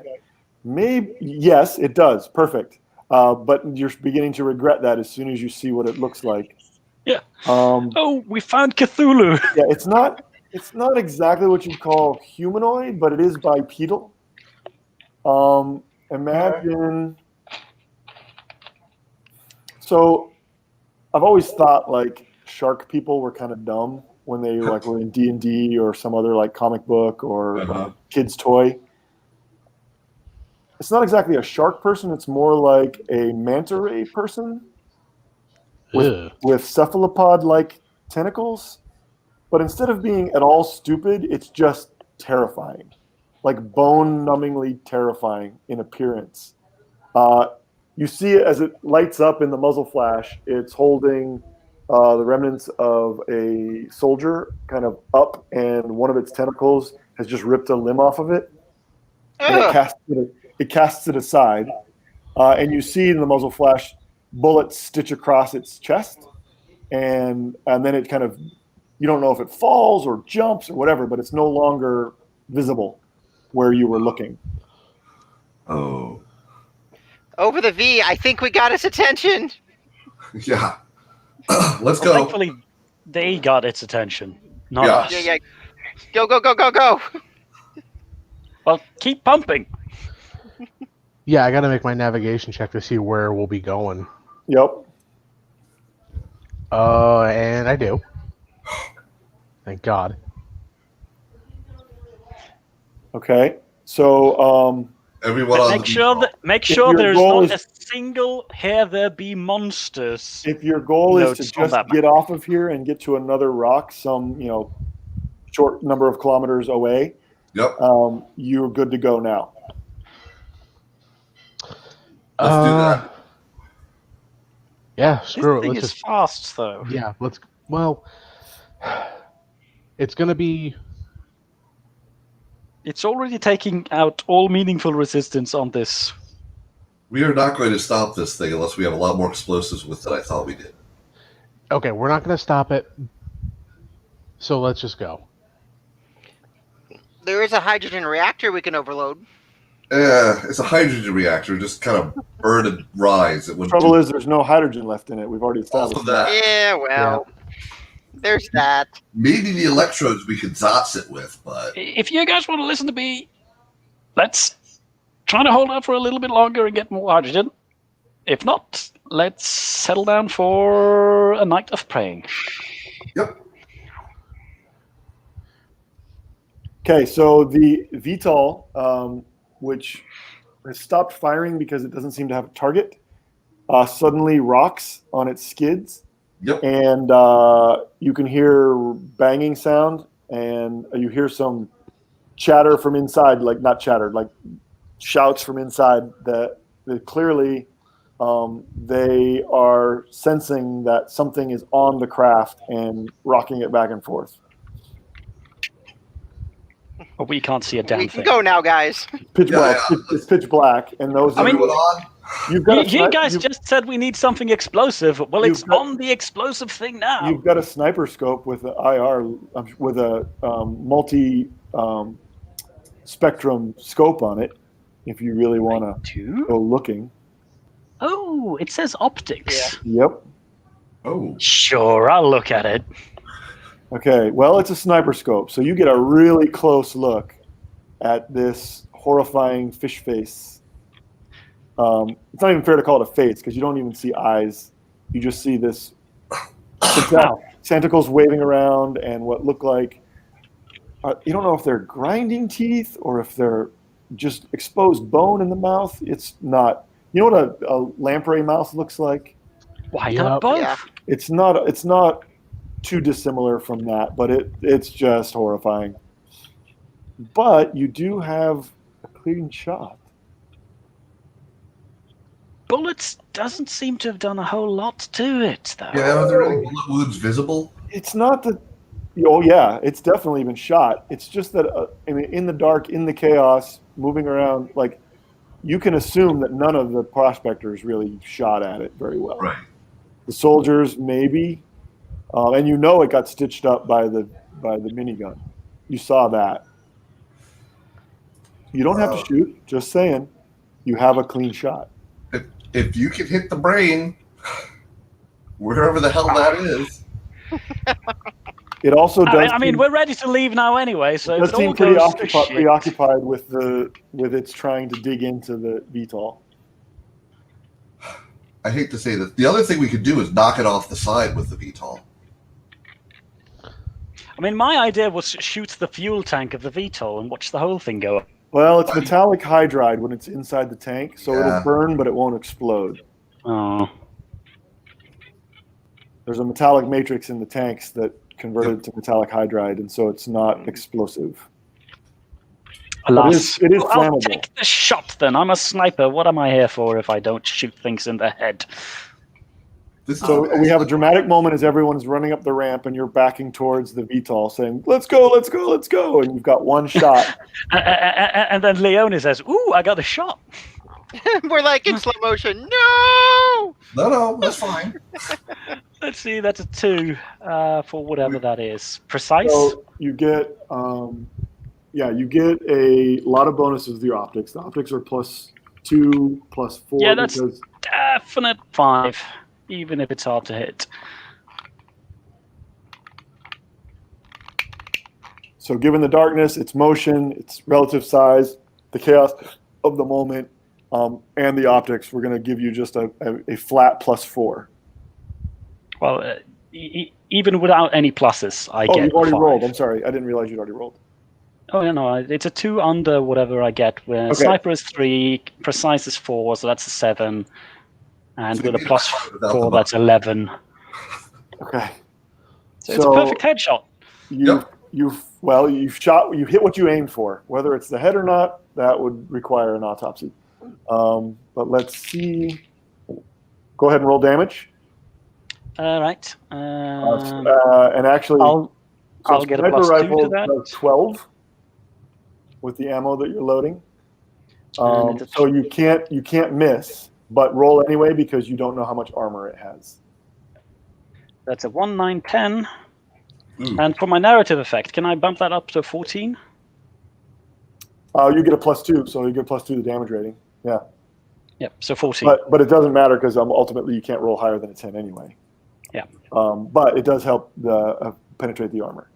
So 14. Okay, so you shoot, and all of your training as a sniper tells you that you hit, right? In fact, it goes flat.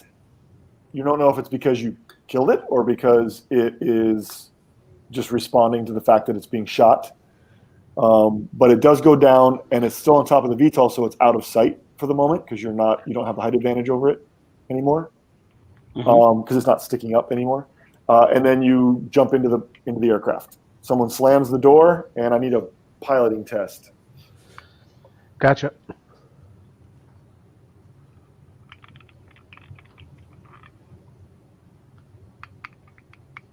Yep. Okay, you lift off. There's the ever slightest tug as the siphoning cable snaps, and you lift into the air. And there is a moment where if it was a classic movie, you have just enough time to breathe, and then your aircraft pitches as some heavy weight lands on one of your fan outriggers. God damn it. You just had to shoot it, didn't you? So I need Just give me another shot. some sort of reaction. What are you guys going to do? The plane is not. You can easily counter the sudden balance issue, but it is clear that whatever it is still on the outside of the plane. Barrel Well, roll. we have sliding doors on this vehicle, right? Yeah. So let's open it up and invite it in, or shoot it before it gets in. Barrel roll. Barrel roll. Okay. So it's an aircraft it's a VTOL, so it's at this speed and this, taking off vertically. It's not really intended to barrel roll, but I love your ambition.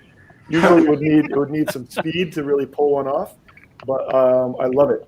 So let's say it's +2 for being jacked in. It is -2 because of the speed issue, and -2 because it's not really meant to maneuver like this. So you're at -4 with your +2, so you're at -2.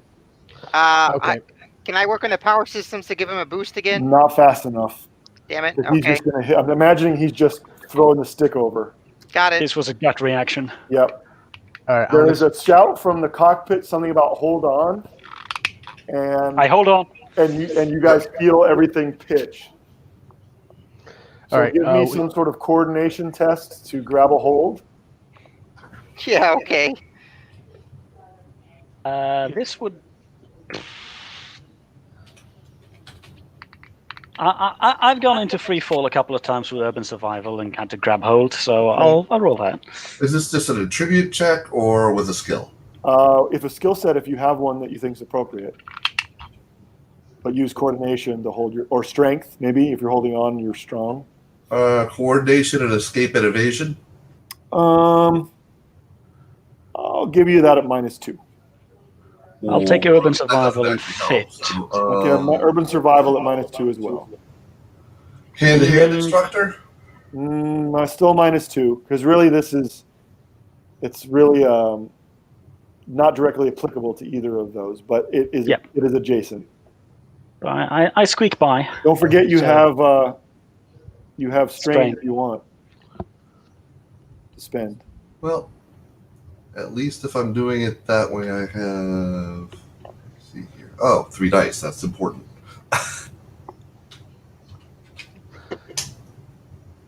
No problem. Okay. Is this roll going to be mental? No, it's physical. Oh, your piloting roll or Yes. piloting Piloting. roll is mental. 'Cause you're Okay, I'm going to jacked in. spend 1 strain, so it's only -1. Okay. And I'm going to go with strong-willed because this is It's very risky. Yeah. Mind over aircraft. mind over aircraft. So that's He doesn't hesitate. He believes he can do it, and thereby maybe shaves off that 1 second that would have destroyed us. 1 success. Woohoo! Okay. So it's not really a barrel roll in the traditional sense because there's no aerodynamics involved. You have vectored thrust arrayed around the ship. So basically what you're doing is you're cutting power to the thrust on the port side while overpowering the thrust on the starboard side. And then as you're upside down, you have to reverse thrust to get it to continue spinning around so you don't drive yourself into the ground. And so the tricky part is power up, power down, power up, power down in reverse on both sides of the ship. So it is going to go down in your personal history of piloting moves as one of your baddest ass maneuvers. But there is a horrible screeching sound as the motors strain and then you reverse against all of the digital safety protocols. And then suddenly you're right back side up again. And it sounds like everybody managed to hold on. Yep. No, I missed by 2. You missed by 2. All right. Let's see how badly hurt you get. You take a major wound, which means you God. you get knocked around the inside of the aircraft against hard or pointy bits, You will probably break a bone, and you are at -2 to all of your actions from pain and incapacitation. Go ahead and make a physique test. Great. Just physique straight up. Straight up at -2 because of the level of the injury. I missed it by 4. Yeah, you're essentially incapacitated momentarily. You're stunned. So Great. you're out of the action for the moment. But you can tell from the sensors and the way the craft is flying that there's no longer anything clinging to one of the outriggers. Hey, we dumped it. And now Can we the engines fire up and you are shooting out over the water. I was going to say, can we tell if we flung it off the platform or just, flung it? You don't. Well, you were already drifting off the platform when this all started. Probably went splash. All right, and so you guys whip off into the darkness. Yeah. And we have a smash cut as Mai sits up and says, "Should my arm be doing this?" And there's a strange bend in her wrist. Oh yeah. No, I know it's broken. I'm like, son of a, as they swear in many languages. And when we have a soft fade, it is the group of you in probably harmony because there's less heat there than most places.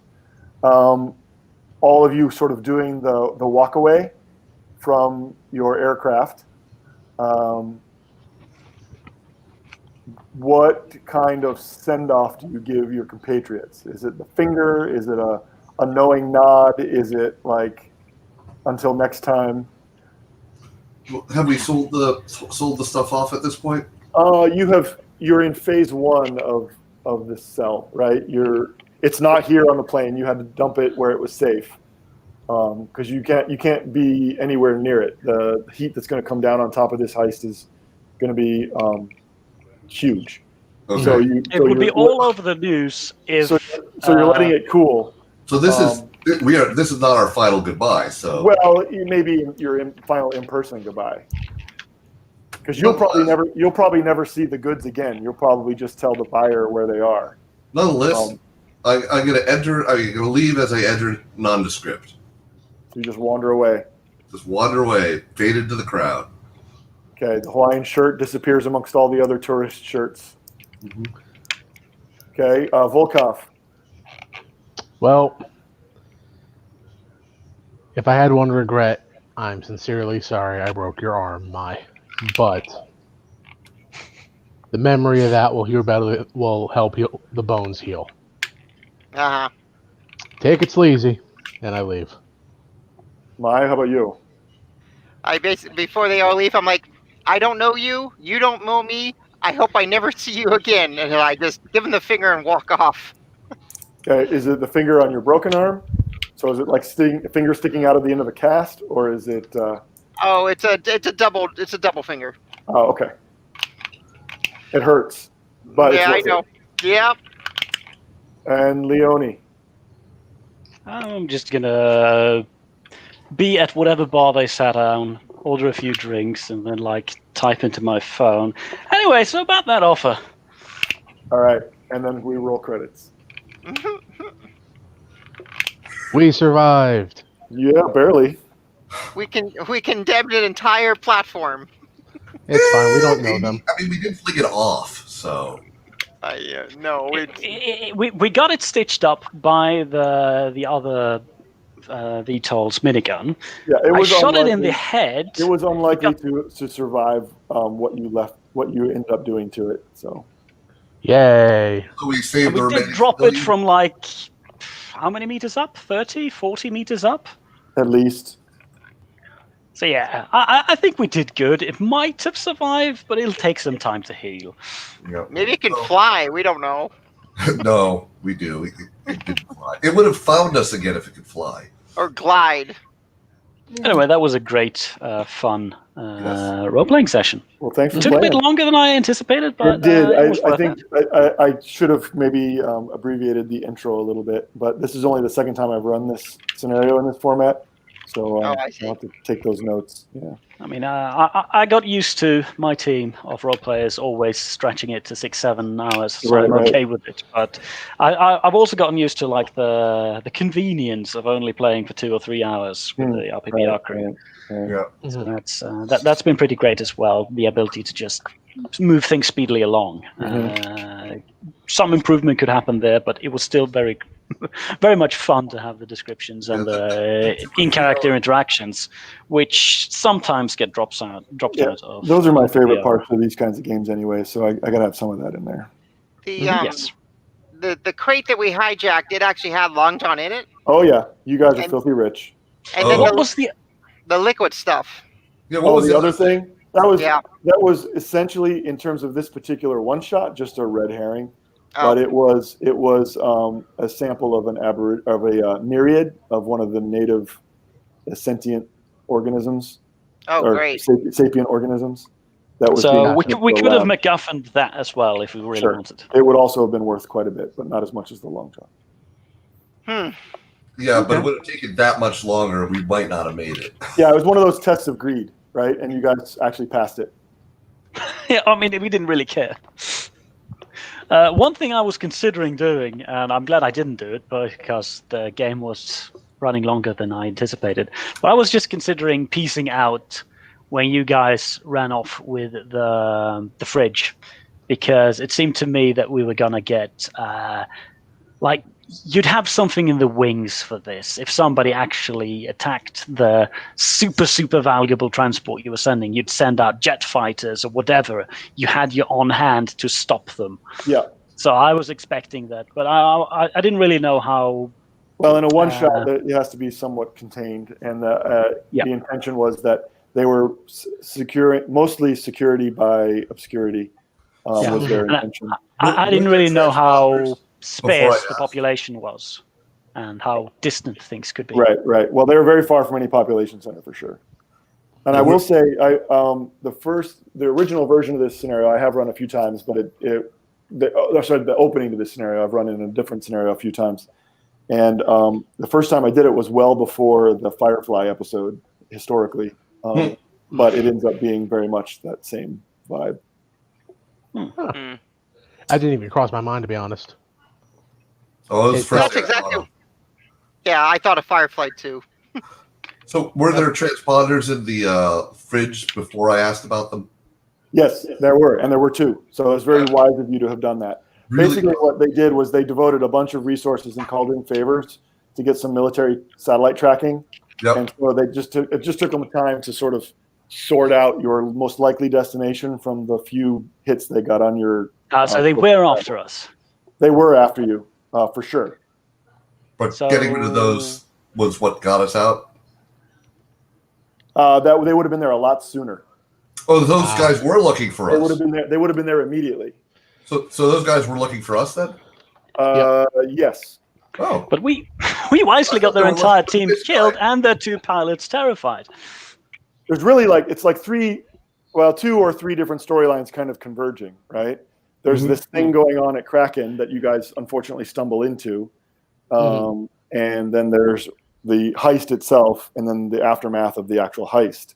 And it's easy. Well, it is, as you guys pointed out, or through play, a great way to approach it is to get the two problems you're dealing with to deal with each other, rather than you guys to deal with them face on. And I think it's important if that the squid thing was intelligent. If the squid thing was intelligent, why did it rip out the screens? Rip out the what? Rip up the filters.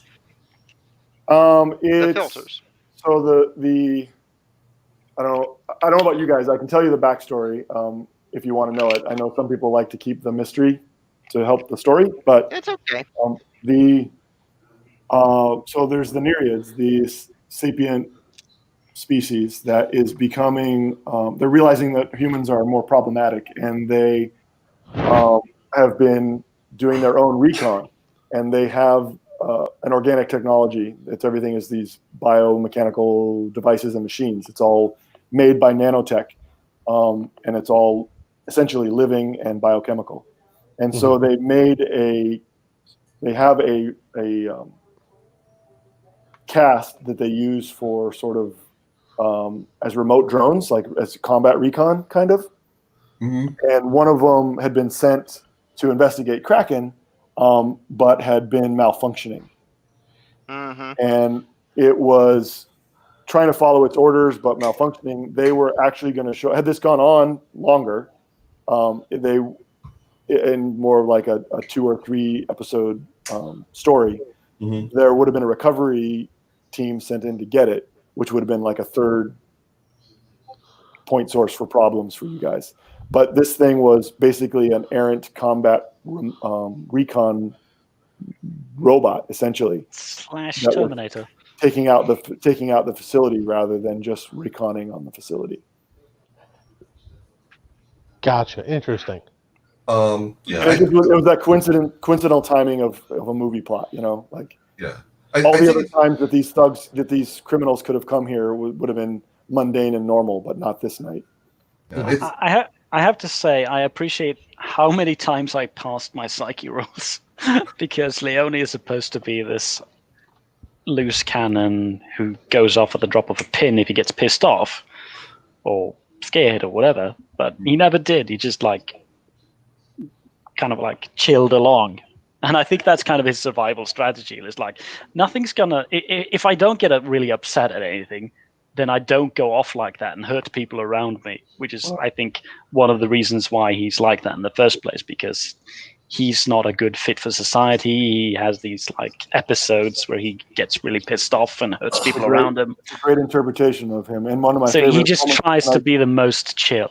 And just, one of my favorite moments tonight was when you decided to sniff out the corpse. That was awesome.